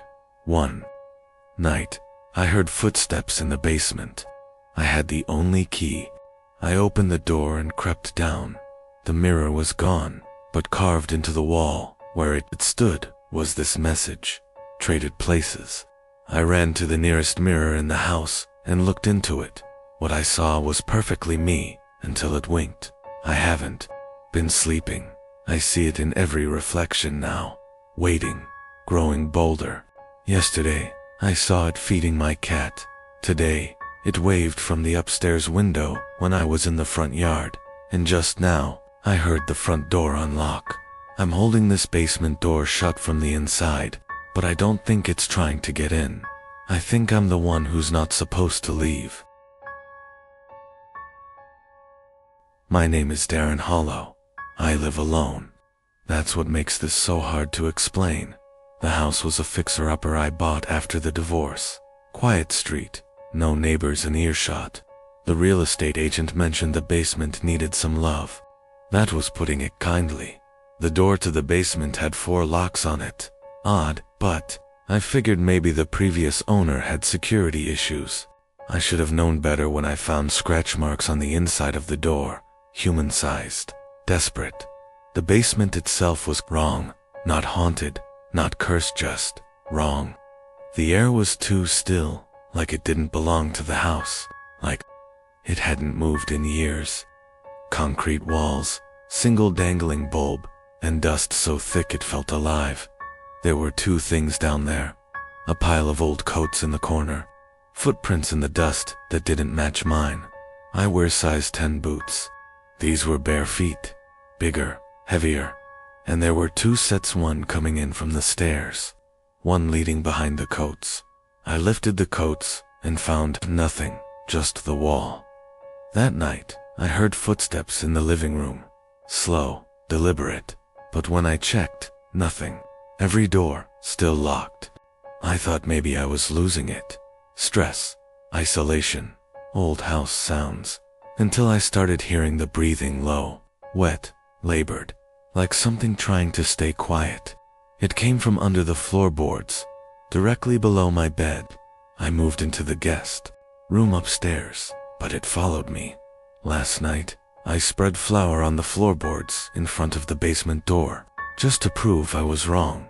This morning, there were footprints again, fresh ones, leading from the basement door to the kitchen, but only one set, mine, never showed up. That's when I realized, whatever's coming out, it's been walking with me, mimicking me. A second set of steps in perfect sync with mine, always just a half beat behind, so I wouldn't notice. I tested it today, stood perfectly still in my hallway, and I heard it. One step, right behind me. I turned, nothing, but the air was warm, like someone had just exhaled on my neck. Now it's 3:12 a.m. I'm locked in my bedroom. The lights are off. I can hear the stairs creaking up, not down. It's not hiding anymore. There are two sets of footsteps again, and only one of them is mine. My name is Nolan Crest. I restore old homes for a living, strip the rot, repaint the history, breathe life into what time tried to bury. But this last job, it broke me. The house belonged to the Margrave family, abandoned since the 60s. Locals called it cursed. I called it a paycheck. It stood alone on a hill outside Doven Creek, surrounded by fog and silence. The real work, they said, was in the basement. Of course it was. The stairs groaned under my boots. The smell hit me first, wet plaster and something else, sweet, foul, like meat gone soft. The basement was bigger than expected. Stone walls slick with moisture. One wall was painted over in layers, white, then gray, then black dot. My job was to strip it all. The first layer came off easy. Underneath, scribbles, childlike, faces with empty eyes. Hands reaching. I scraped more. Words appeared. He's not gone. I stopped, laughed it off. Probably some bored teenager tagging the walls before it was sealed. But as I worked, the room grew colder, and something strange happened. No matter how much I stripped, the same image remained beneath every layer. That face, pale, mouth open, screaming silently, eyes like gouged holes. By the third day, I started hearing things, whispers. Behind me, Nolan, very faint, but it knew my name. I checked my phone's recording app, left it running while I worked. When I played it back, I heard breathing and laughter. Not mine. Then came the knocking. Always 3 taps, always from inside the painted wall, not behind it, inside the very stone. As if something was waiting, buried in pigment and time. I should have left, but I didn't. I broke the wall open. Behind it was a narrow crawl space, too tight for comfort. Inside, I found a child's chair, rotten wood and ropes, dried red stains on the floor. On the ceiling above it, scratched into the stone, one sentence: "He makes us stay." I ran, left the tools, the job, everything. But last night, I woke up in my own home to find paint chips on my bed, the same colors from that wall dot. Then my phone rang. The caller ID said Margrave Basement. I didn't answer. Now, my bedroom walls are peeling. I didn't paint them, and beneath each layer, I see that same face, closer, clearer, and now, it's smiling. My name is Ellison Cade. I'm 31, a freelance illustrator, and until last month, I didn't believe in anything I couldn't see. That's changed now. I moved into this old Victorian house in Brixley, a small town tucked between hills and fog. Rent was cheap, the space was big, and the landlord warned me only about one thing: the basement. "Don't store anything down there," he said, his voice a bit too tight. "Just leave it alone." Of course, I didn't listen. The basement door was behind the kitchen, old and crooked. The first night I opened it, a cold draft hit me in the face. The stairs groaned under my weight, like the wood was trying to speak. When I reached the bottom, the light bulb buzzed but stayed on. The room was empty: concrete floor, stone walls, and a crawl space covered by a rusted metal grate. That first night, I heard it, breathing, soft, wet, slow. I froze, thought it might be the furnace. But it wasn't connected to anything. And it wasn't a machine sound, it was organic, rhythmic, alive. The next day I rationalized it. Maybe air pressure, maybe rats. But I started noticing strange things. My toothpaste cap would be off. The chairs were slightly out of place.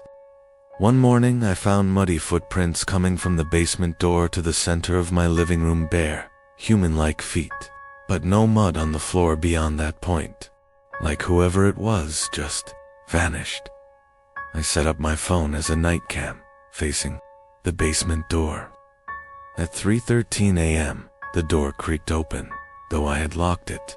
Something stepped out, not fully visible, humanoid, but long-limbed. It tilted its head toward the camera, then walked backward into the dark, as if rewinding. I deleted the footage. I couldn't bear to see it again. A week ago, I tried to seal the basement, hammered wooden planks across the door, nailed them shut. That night, I heard splintering wood, then breathing right outside my bedroom. Last night, I finally snapped. I went down again, this time armed with a crowbar. The grate in the floor was slightly ajar.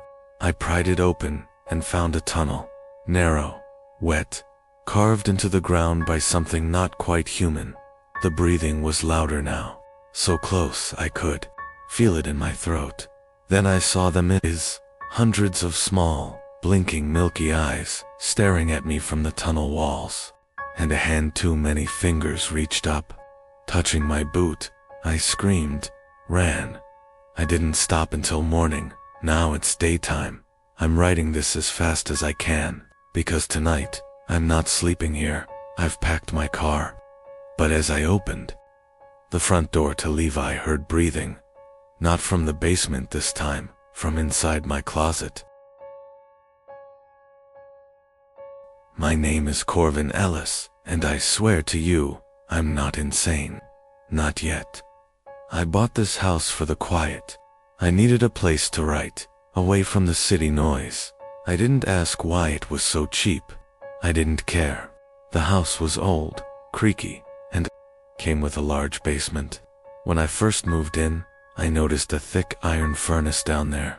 Antique, coal-fed, probably 100 years old. Heavy as a tomb.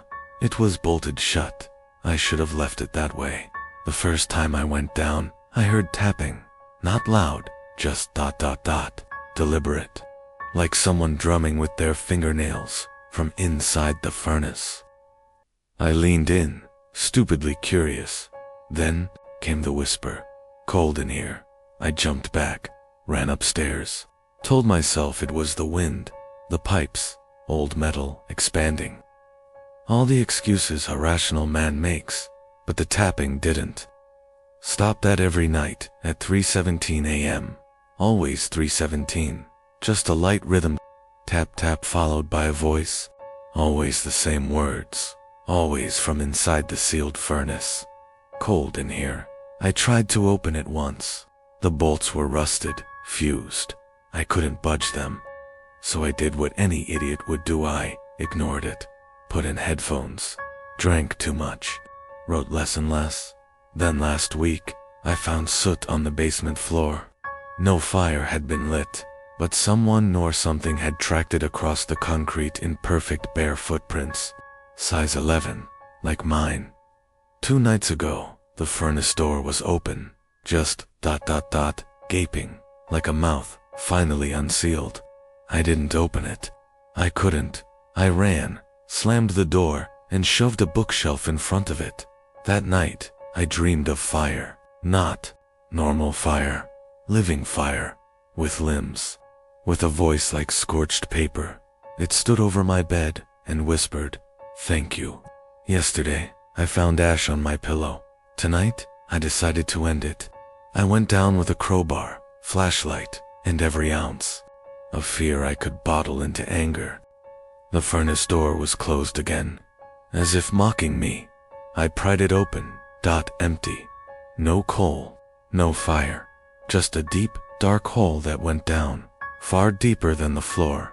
No bottom in sight.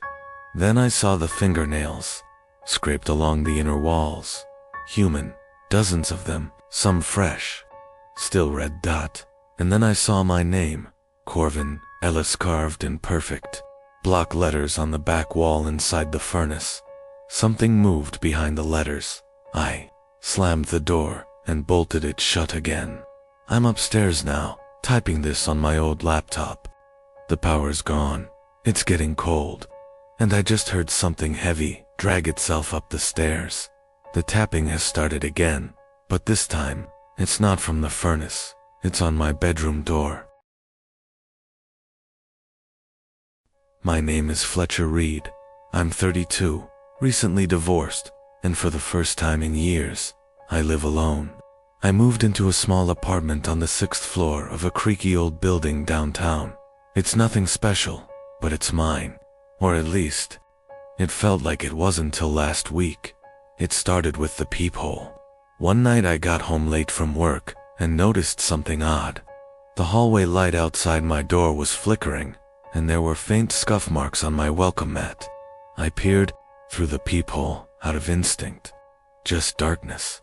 But then, I thought I saw something move, something like a shadow retreating. The next night, I heard it. A light knock, not like a fist, but more like ... fingertips. It came at 2:14 a.m. I stared at the door, held my breath, and tiptoed to look through the peephole. Again, nothing. The hallway light was on this time, fully working. Still, no one. By the 3rd night, I was getting paranoid. I set up my phone to record the hallway through the peephole, using an elastic band and some duct tape. I fell asleep, with the camera running. At 2:14 a.m., I woke up to that same soft knocking. My heart was already pounding before I checked the video. I scrubbed through the footage until the timestamp hit 2:13, and then I saw him. A man, mid-40s maybe, pale, thin, with slicked back hair, and wearing a brown trench coat. He was standing directly in front of my door, staring at the peephole, not knocking, just watching. Then, he raised his hand and gently tapped 3 times. He leaned in close enough for the lens to catch the glint in his eyes. He whispered something, but the phone didn't catch it. After a full minute, he walked away. I went to the building manager. Her name's June, and she's about 97. When I showed her the footage, she squinted and said, "That looks like Mr. Heron, but he passed away 5 years ago. Used to live in your unit." I stared at her. "What?" She just nodded and shuffled off, as if that answered everything. That night, I locked every bolt, wedged a chair under the handle, and didn't sleep. But at 2:14 a.m., the knocking came. I didn't dare look. I buried my face under a pillow, trying not to breathe. It stopped after 3 knocks. Then came the sound of metal turning. The deadbolt, something was unlocking my door. I leaped up and ran to it. but it was still shut. Every lock was in place. I checked the hallway. Nothing, but the welcome mat was flipped over. I turned it back, heart in my throat. Underneath was a single Polaroid, a picture of me, asleep, in my bed. My name is Theo West, and I've realized something terrible in being erased. Not in the way people forget, not in the way memories fade. I'm being removed from existence. At first I thought it was all in my head. My mother stopped calling me by my name. The bank told me there was no account under my social security number. I couldn't get into my own apartment because the locks were changed. But the landlord had no record of me ever renting there. I kept checking my phone, social media, but the more I looked, the more people said they didn't know who I was. Even my best friend Mark. He didn't recognize me. It was as if I was fading. But every time I tried to remember what came before, I felt like I was being pulled, like someone was rewriting the story of my life. It wasn't until I found the letter that I understood. It was sitting on my kitchen counter when I got home. No return address, just my name, typed in bold, across the top. You're not supposed to be here anymore. I went to the library to search for something that could explain this. The librarian knew my name. She said I used to come in regularly, but then the system showed I was never registered. Then she said it. Your file has been erased. I don't know how to explain it, but that's when I realized I am not the only one who remembers me. There's someone else, someone who's been watching me fade. The worst part, I think it's been happening for years. The more I search for myself, the more pieces of me are lost. Places I've been, things I've done, conversations, none of it exists anymore. Today, someone stopped me on the street and said, "You look like him." I asked, "Who?" The stranger smiled. The one they erased. And then I felt it like a pull in my chest, something growing tighter. The air felt wrong. I ran home, but when I opened the door, I didn't exist anymore. I'm still here, but I don't think I'm meant to be. My name is Milo Cray, and someone is wearing my face. Not metaphorically, not online, literally. It began 3 weeks ago, when my coworker Arlen asked if I'd been at the corner store near midnight. He swore I ignored him, but I was asleep. Next day, my neighbor mentioned how quiet I'd been when I walked past her on the stairs. I'd been out of town. Then came the elevator footage. Building management emailed me about odd behavior. Attached was a video. There I was, same hoodie, same posture, just standing inside the elevator, facing the corner, not moving. 43 minutes. I told them it wasn't me. They didn't believe me, so I waited. Hid in the hallway one night, and just before 3 a.m., he showed up. Me, but wrong. His face, my face, was smooth. Too smooth. Like skin stretched over something else. The eyes were hollow, almost wet. His mouth didn't move when he turned toward me, and yet I heard him say, "You're doing a poor job, Milo." He vanished around the corner. I followed. Nothing. That night, my phone rang. The screen said, "Milo Cray." My own number, I answered, breathing then. I can do this better. Now, people look at me differently. My boss says I've changed. Friends avoid my texts. Even my reflection doesn't sync up anymore. I smile. It hesitates. This morning, I got an eviction notice. It was signed by me and scrawled at the bottom in red ink. There's only room for one. My name is Ivy Rell, and someone is stealing my dreams. I don't mean I'm forgetting them. I mean, I see them outside my sleep now. It started last month. I dreamed of a man in a wide-brimmed hat, standing at the edge of my bed. I couldn't move, couldn't scream. Typical sleep paralysis, until the next morning, when I found dirt at the foot of my bed. I laughed it off. Weird coincidence, right? until I dreamed again, this time of drowning in a bathtub, hands gripping my ankles. From below. 2 nights later, the plumbing in my apartment burst. Bathroom flooded. Black water rose as high as my knees. Plumbers couldn't explain it. Said it was like someone forced pressure backwards. After the 3rd dream, I stopped sleeping. That one was the worst. I saw my own body cold blue, lying in a forest clearing. My hands folded on my chest. Someone whispering in my ear, "You look better this way." I haven't even been near a forest in years. But yesterday, I got a letter. No return address. Inside, a photograph. Me, in the clearing. Exactly like the dream. On the back, "You're giving me such great material." I started recording myself sleeping. Set up a motion sensor. I only got one alert. 3:36 a.m. A shadow passed over the lens, but there was no sound. No footsteps. Just a strange static hum. When I woke, my wrists were muddy. There were leaves in my hair. He's not just copying my dreams now. He's pulling me into his dot. And tonight, I got another note, this time whispered directly into my voicemail. "Sleep tight, Ivy. I'll be dreaming of you." My name is Jace Holloway. I moved into this basement studio because it was cheap, and honestly, I didn't have many options. Fresh out of college, broke, and trying to stay in the city. The place was rough. One window, a radiator that sounded like a dying walrus, but it was mine, or so I thought. My landlord, Mr. Caver, was friendly in a weirdly formal way. Late 60s, wore a body every day, smelled like antique books and moldy coffee. He lived upstairs. First day I moved in, he gave me a set of keys and said, "Privacy is a privilege.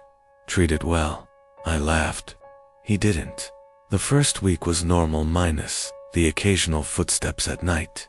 I figured it was just a creaky old house. But then I started noticing things. My towel was damp when I hadn't showered. My fridge was slightly ajar in the morning. A spoon in the sink I hadn't used. I changed the locks. Caver wasn't happy about that. "I must always have access, Mr. Holloway. Emergencies, you understand?" "Yeah," I muttered. "Emergencies." I started leaving small traps. A hair across the door frame. Flour on the floor near the entrance. Twice, I found the hair on the ground and footprints in the flour. Someone was coming in while I slept. I bought a camera and hid it behind a stack of books on the shelf facing my bed. I let it record overnight. In the morning, I watched the footage at 2:46 a.m. The door opened, CAL, 5ER. He walked in like he owned the place, because technically, he did. He stood at the foot of my bed, just watching me. Then, he took something from his pocket, a small, leather notebook. He scribbled in it for nearly 5 minutes, nodding occasionally. Then, he leaned close to my face, whispered something I couldn't hear and left. I confronted him. He denied it all. "Wild dreams, Mr. Holloway. Perhaps lay off the energy drinks." I called the police. They searched his place. They found the notebook. It was filled with entries, not just about me, but about every tenant he'd ever had. Hundreds of pages, detailed, obsessive accounts of our daily lives, habits, favorite foods, fears. One line stood out. "Jace cries in his sleep. He doesn't know I know. He will soon." The officers confiscated it. They said they'd press charges. But that night, I got home and found a note on my pillow, in the same handwriting. "You shouldn't have read my book, Jace. Now I'm writing a new chapter. The final one." My name is Carter Vale, and I haven't seen my own face in 3 weeks. Not because I'm hiding, not really. It's because every time I try to take a photo, check a reflection, or open my front camera, I don't see myself. I see him. It started with a glitch. I opened Snapchat and flipped the camera. There was a guy behind Meadle, pale, expressionless. I spun around, no one. When I looked back, the screen was black. I thought it was just some creepy filter thing, but it kept happening.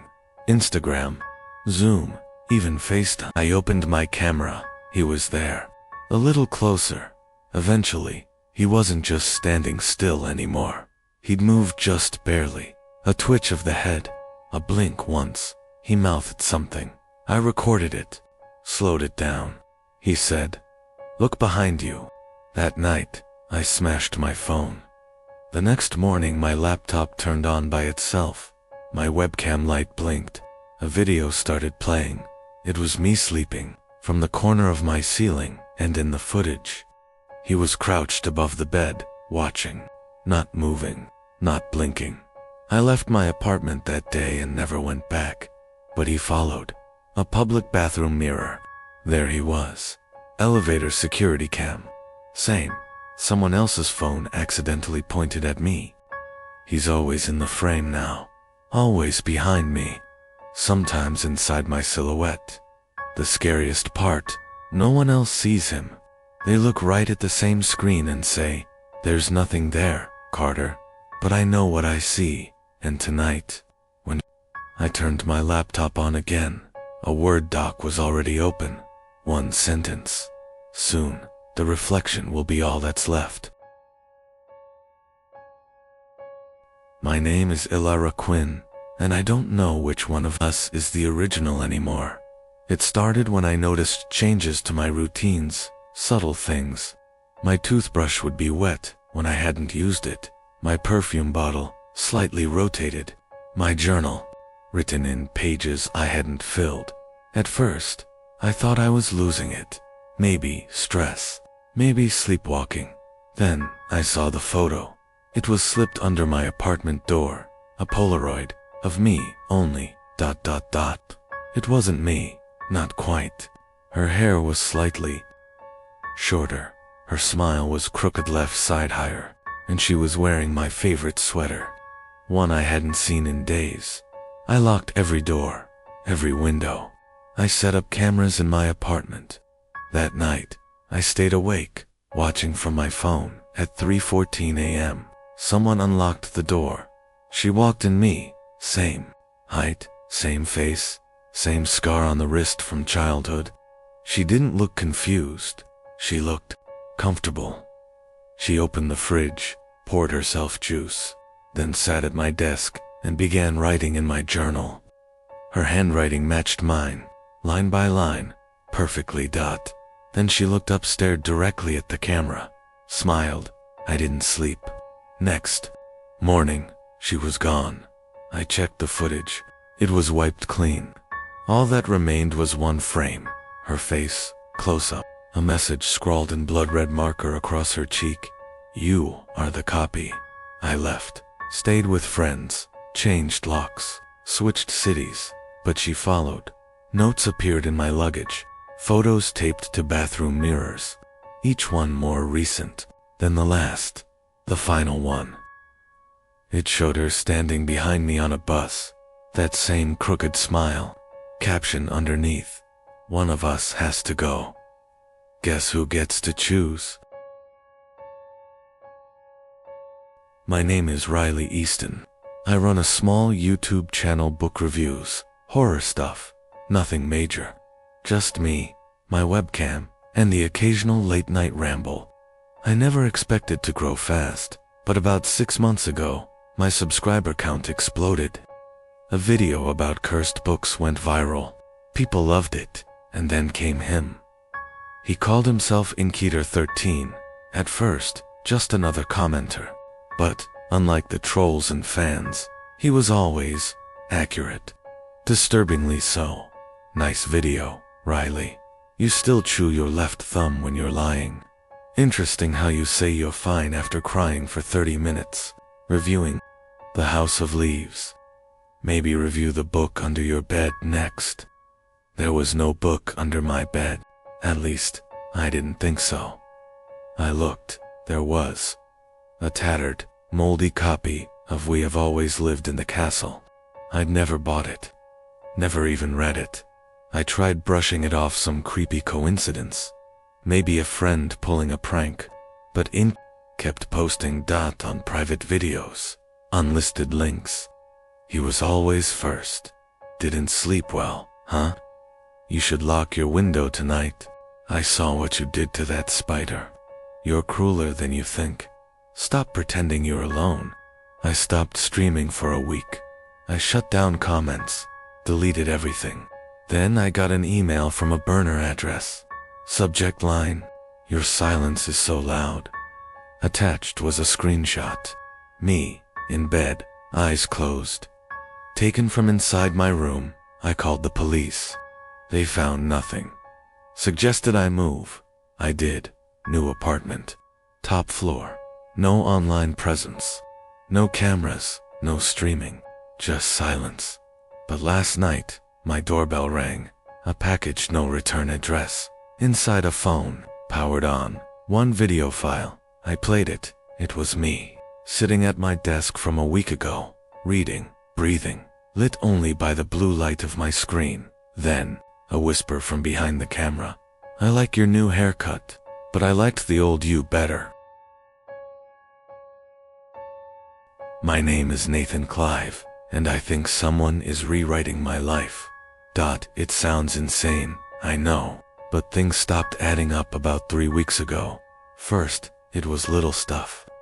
I'd walk into a room and forget why I went in, classic, but then I'd find notes in my own handwriting that I didn't remember writing. You were supposed to go left. Don't answer the call tonight. Trust no one at work. At first I thought I was sleepwalking, maybe stress, but the notes kept coming, more detailed, more specific, like someone was correcting my life as I lived it. I asked my friend, Jules, about itchies, a therapist, training. She said maybe it was some kind of dissociation. Suggested I record myself sleeping. I did. What I saw in the footage chilled me. At 2:11 a.m., I got out of bed.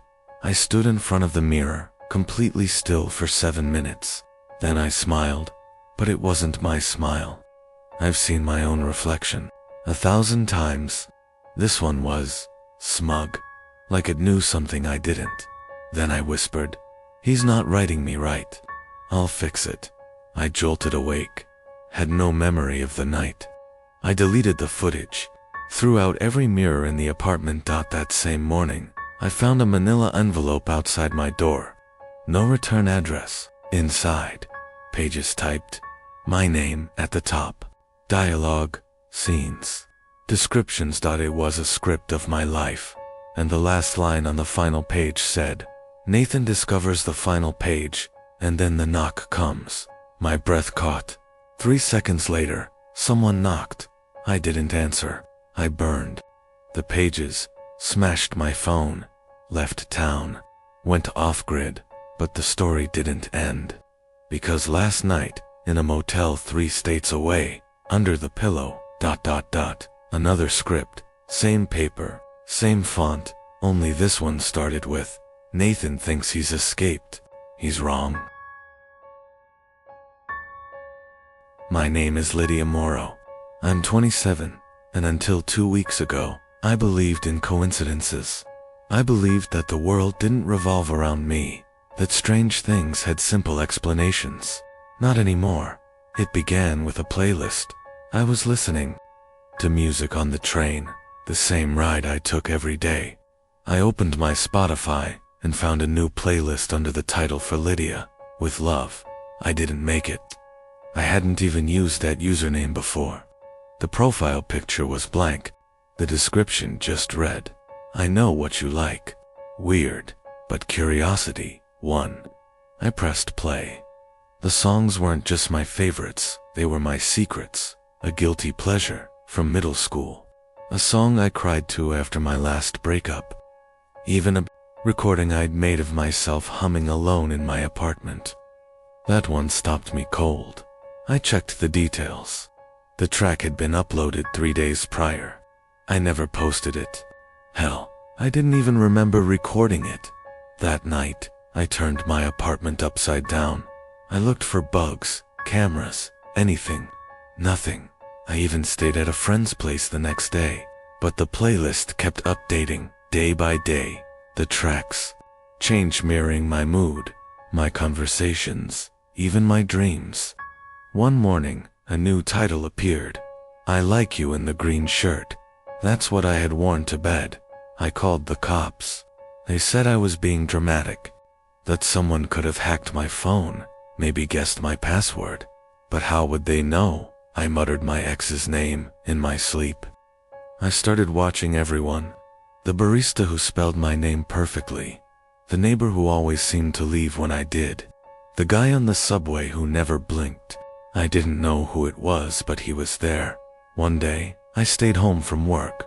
I muted everything. No phone, no TV, just silence. I waited. At 3:17 p.m., a knock came. Not the front door, my bedroom window. I live on the 4th floor. I froze. The curtain moved. Someone was behind it. I grabbed a knife from the kitchen and yanked the curtain open. No one, but taped to the glass. On the outside was a CD in a plastic sleeve.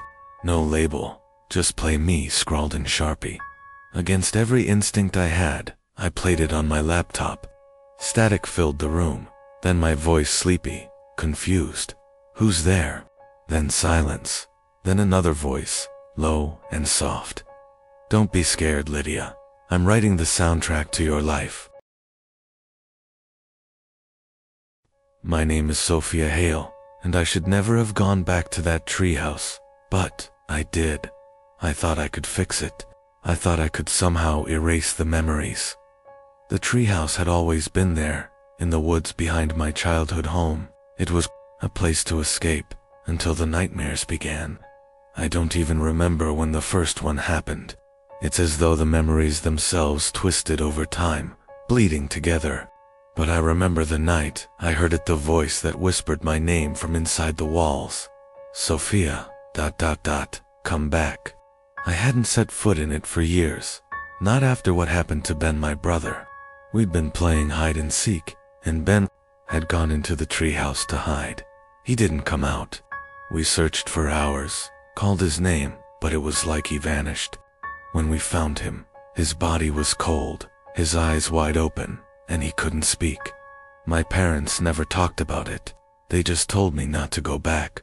But a week ago, I found the key. I don't know where it came from.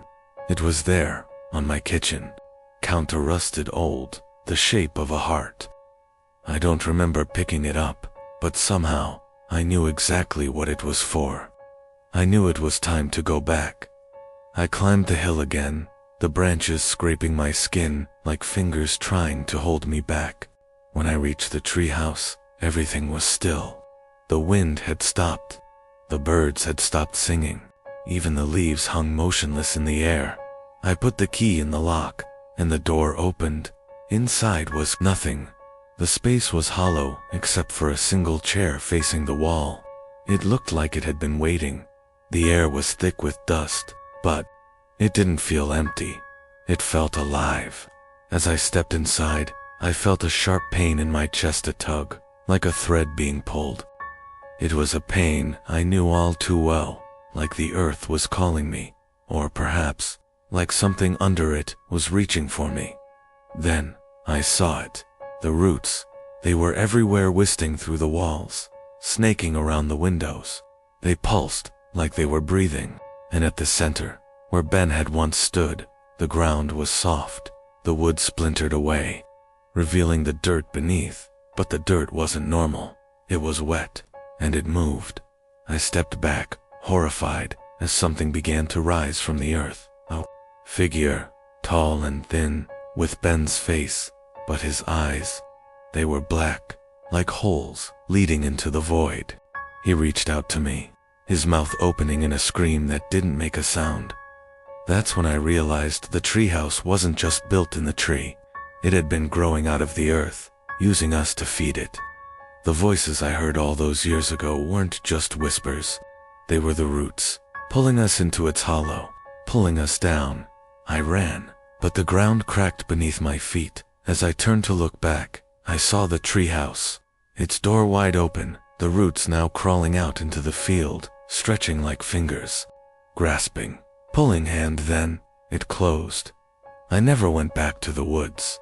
But sometimes, late at night, I hear it calling, "Sophia, come back." My name is Ellis Crane, and when I was 7, I stepped into a place no child should ever go. The treehouse sat on Windmere Hill, behind my grandmother's crumbling estate. Nobody used it. It was sealed shut, no ladder, no door, just a wooden shell with a small window. My cousins called it the back door. I thought it was just a name, until the night I heard knocking from inside it. 3 soft knocks, then silence. I told Grandma. She went white and whispered, "Don't answer, ever." But curiosity doesn't care about warnings. The next day, I climbed the hill alone. There was a door now, new, painted black, with a golden handle, and it was open. I stepped inside, expecting dust and cobwebs. What I found was, wrong. The inside was too big, like an entire house had been stuffed into that tiny space. Hallways that twisted, doors that hummed, shadows that didn't belong to anything. There were pictures on the wall of me, different ages, different expressions, some smiling, some crying, one with eyes scratched out. I tried to leave, but the door was gone. In its place was a mirror, and inside the mirror, something else stood in my place, taller, paler, with my face but stretched, broken. It smiled and said, "I've been patient." Then it reached through the glass. I blacked out. When I woke, I was outside the treehouse, covered in dirt. My parents found me hours later, said I'd been missing for 2 days. But it didn't end there. I see things now, reflections that don't match, shadows that linger. Sometimes, when I pass a mirror, I see that other me still smiling.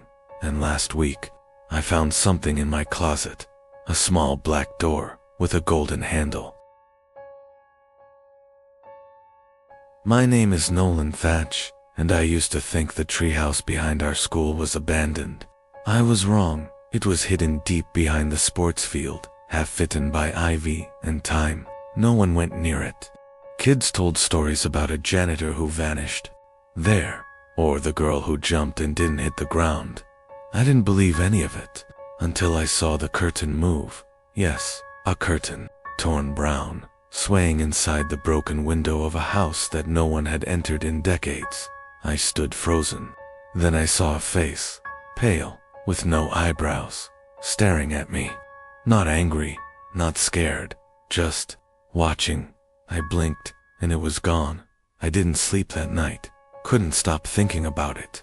The next day, I brought my phone. I had to see if it was real. I hid behind the fence after practice, waited, and waited. At 6:13 p.m., the curtain moved again. This time the face stayed longer. It was the same man, but something was wrong with him. His eyes were too wide, lips stretched into a grin like someone had pulled strings at both ends. He raised his hand and waved. I ran home, dropped my phone in the sink, shattered the screen by accident. It never turned on again.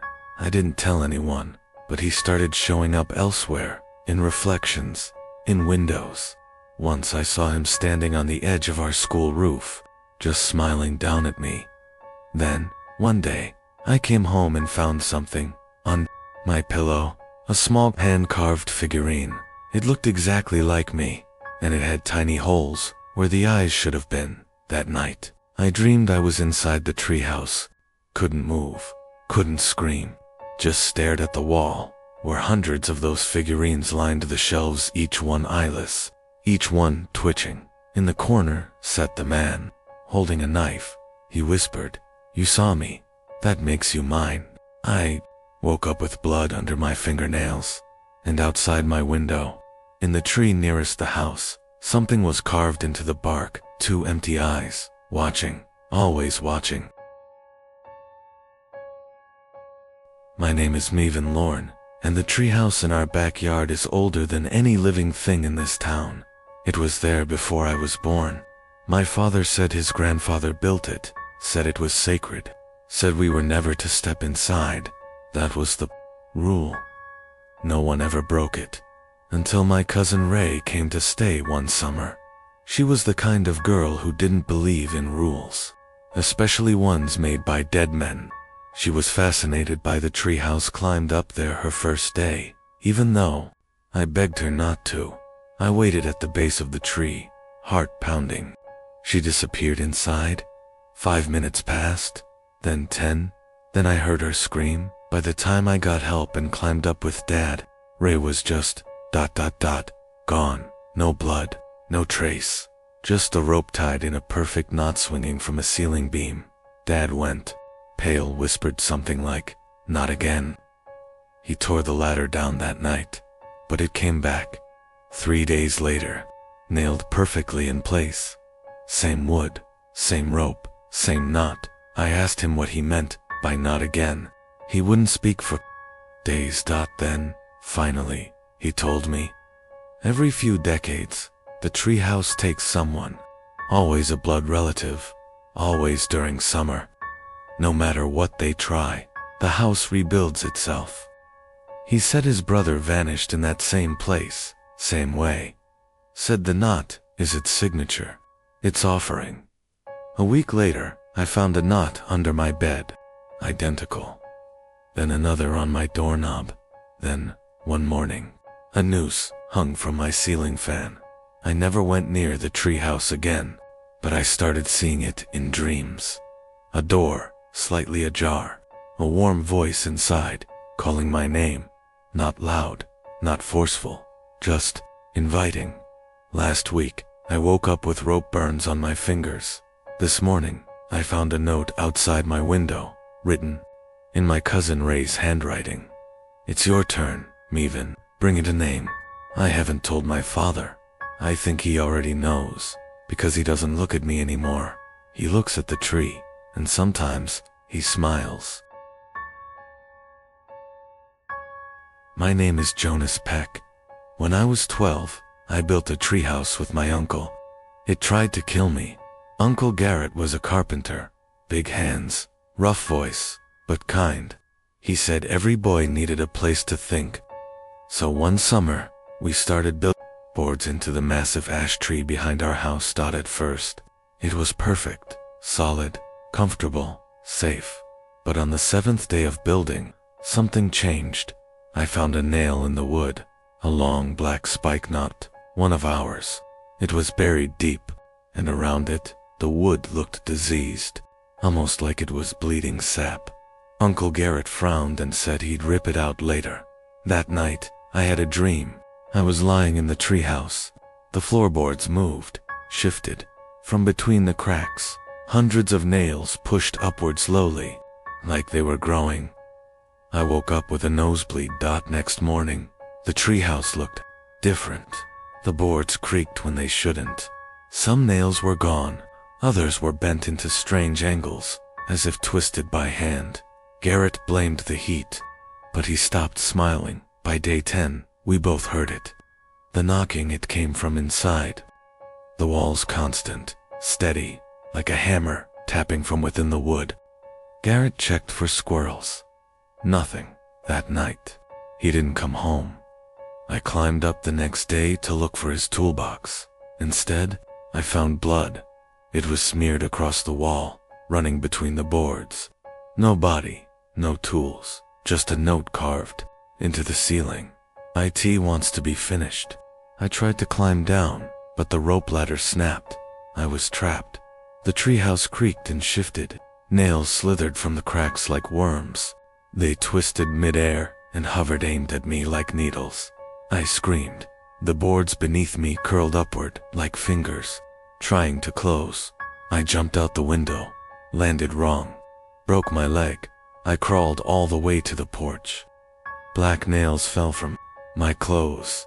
Uncle Garrett was never found, and the treehouse, it's still there, rotting, growing. Sometimes, when I get too close, I hear hammering again, like it's still building, still waiting. And now, there's a second floor. My name is Elsie Granger, and my sister died in a treehouse that never should have been there. We moved into my grandmother's old cabin after her passing. It was surrounded by dense woodland, untouched and suffocating. Mom didn't want to be there, but we had nowhere else. A week after we arrived, my little sister Tilly told me about the treehouse. Said it had a ladder made of rope and a red flag nailed to the side. I laughed. There was no treehouse. I would have seen it, but she insisted.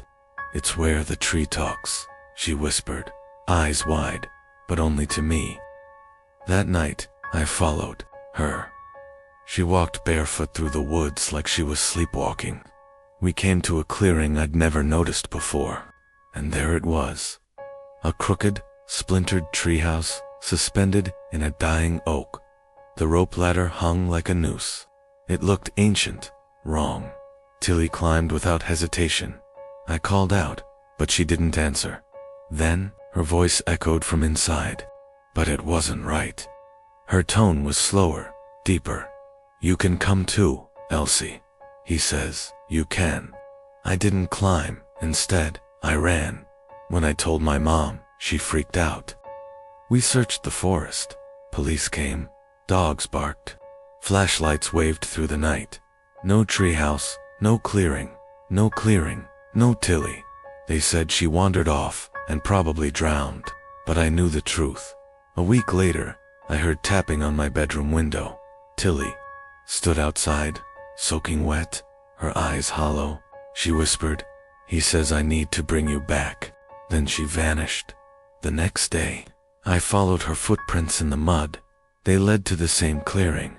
The treehouse was there again, but now a second rope ladder hung beside the first, and a second red flag fluttered in the wind. This time, I climbed inside. The space was impossibly dark. The air smelled like rot and iron, and in the center was Tilly sitting, smiling. "He likes you more," she said. From the walls, eyes blinked open. Black, empty eyes. I jumped out the window, broke my arm, crawled back home in silence. No one believed me, but sometimes, when I dream, I'm back in that room. The rope ladder wrapped around my neck, Tilly whispering, "You'll like it here." And every morning since, there's dirt on my WINDOWSILL dot, like someone's been waiting. My name is Caleb Witt. I was 9 when I found the hollow in the treehouse floor. My family had just moved to Oregon. Our backyard backed up into miles of forest. On the second day there, I found it hidden high in an ancient cedar, a crooked little treehouse held together by rusted nails and stubborn wood. My dad said it must have been built by the previous owners. I asked if I could fix it up. He smiled, tossed me a toolbox, and said, "Just don't fall through the floor." That sentence would haunt me later. I spent days cleaning it, painting it, making it mine. But the third day, I dropped a screwdriver and heard something strange, not the usual hollow thud of wood. It echoed deeply, like a cavern, curious. I knelt down and knocked. The spot sounded emptier than it should. I pried up the loose floorboard and found a hole not very wide, just enough to squeeze through. The air down there was cold. I stuck my head in and looked around. The space below the treehouse shouldn't have existed. It was like a hidden chamber carved into the very trunk of the cedar. Smooth wood walls, carved shapes I couldn't understand, and a single object, a wooden mask. It was pale, oval, with long slits for the eyes and no mouth. It looked old, wrong. I brought it up. That night, I had the first dream. In it, the tree bent toward me. The mask hovered midair, staring. A voice whispered from inside, "Put me back." I woke up sweating. The mask was on my desk turned toward my bed. I tried to throw it away the next day, buried it in the woods. But that night, it was back sitting on the WINDOWSILL dot, and the dreams came again, more vivid. The whisper now, a scream. "Put me back." On the fourth night, I snapped. I ran outside, climbed the ladder in the dark, and dropped the mask into the hollow silence. But as I turned to leave, the hatch slammed shut above me. Something moved in the walls. Long cracks formed in the wood, like veins. From those cracks, fingers emerged made of bark, but shaped like hands. They reached for me. Not fast, not angry, careful, like they'd done this before. I screamed, scratched, kicked. Then the floor beneath me opened like a mouth. I fell. I woke up the next morning, lying on the grass, the ladder broken. My parents found me shivering, clutching the mask, eyes wide. I never told them what happened, but I never went back in that treehouse either, because sometimes at night, I hear it creak in the wind, like footsteps pacing above, waiting for me to come home. My name is Nolan Briggs, and I haven't slept through the night since I was 12 years old. That was the summer my cousins dared me to spend the night in the treehouse. We were staying at my aunt's place in rural Montana, the kind of place where the trees talk if you listen long enough. The treehouse sat deep in the woods, built by my uncle when he was a teenager, but nobody used it anymore. My cousin Drew said it was haunted. Typical campfire nonsense. Still, a dare's a dare. I took a flashlight, a blanket, and some beef jerky. The tree was massive, old, twisted like a giant hand reaching into the sky. The wooden planks groaned under my weight as I climbed. The air changed the higher I got, heavier, wetter. Inside, it was small, bare wood, no furniture, just a cracked window and carvings in the wall, names, dates, weird symbols. I laughed to myself. Easy win. Around midnight, I heard it, rustling outside. Not animal rustling, something bigger. Then came the tapping, light, rhythmic, on the walls of the treehouse. I shined my flashlight, but saw nothing. Then tapping on the roof. Then under the floorboards. I held my breath. The light flickered, then went out. The darkness was total, smothering. I could hear my own heartbeat echo off the walls. And then I saw them. Eyes, glowing yellow eyes, dozens of them, blinking through the cracks in the walls. From the window, from the floor, watching me. I backed into a corner, heart racing. "Who's there?" I yelled, trying to sound brave. A voice answered, not from outside, but from within the wood itself. "Why are you here?" I didn't respond. Another voice joined, then another, dozens, whispering over each other. "He doesn't belong, not one of us. He's not carved in." Then I understood. The names on the wall weren't just kids marking territory. They were offerings, sacrifices. Drew's name was there. So was his sister's. My uncle's, but mine wasn't. The eyes moved closer, pressing in from every direction. I tried to escape, but the hatch wouldn't budge. The walls started to pulse, like the tree was breathing. A root burst through the floor. Then another. Then hands. Not roots, fingers, wooden, jointless, groping for me. I screamed until my throat bled somehow. I passed out. When I woke, I was on the ground, next to the tree. No flashlight, no blanket, just a single word carved into my forearm: belong. Everyone said I fell, concussion, imagination. But I remember the voices. I remember the eyes. And now, sometimes, I see them again in shadows, mirrors, dreams. Last night, I found new carvings on my bedroom wall. Names I don't recognize, except for the last one, mine. My name is Eliza Strand. I was 11 when my younger brother Owen disappeared. Everyone says it wasn't my fault, but they didn't hear the tree talking. It started the summer we stayed at my grandparents' place in Vermont. In the back of their woods, nestled high in a gnarled old maple, was a tree house abandoned, faded, and half-eaten by moss. Grandpa said no one had been up there in decades. Naturally, Owen wanted to go. We found the rotting ladder, half buried, in ivy. I went first. Every step creaked like it was about to snap, but we made it. Inside was dusty and full of cobwebs, but the view was something else, like standing in the sky. That's when we saw it. A hole in the floor, perfectly round, with thick roots spiraling down into the darkness. It hadn't been cut, it looked grown. Owen leaned over it, curious. "Don't," I warned, but he grinned. Then the roots moved. I swear, they twitched, like snakes sensing warmth. One shot up and wrapped around his ankle. He screamed. I grabbed his hand, tried to pull him back, but more roots shot out and coiled around his legs, arms, waist. He looked at me, eyes wide. "It's calling me," he whispered. "It knows me." I screamed. I pulled, but the tree was stronger. He was yanked downward into the hole, swallowed by the roots like he'd never been there. I ran home crying, but no one believed me. The cops said he wandered into the woods and got lost. Search dogs found nothing. The treehouse was empty. The hole, gone. Just wooden floor. Weeks passed, then months, and then the whispers started. Every time I went near the woods, I heard Owen's voice. "Eliza, come back. I'm still here."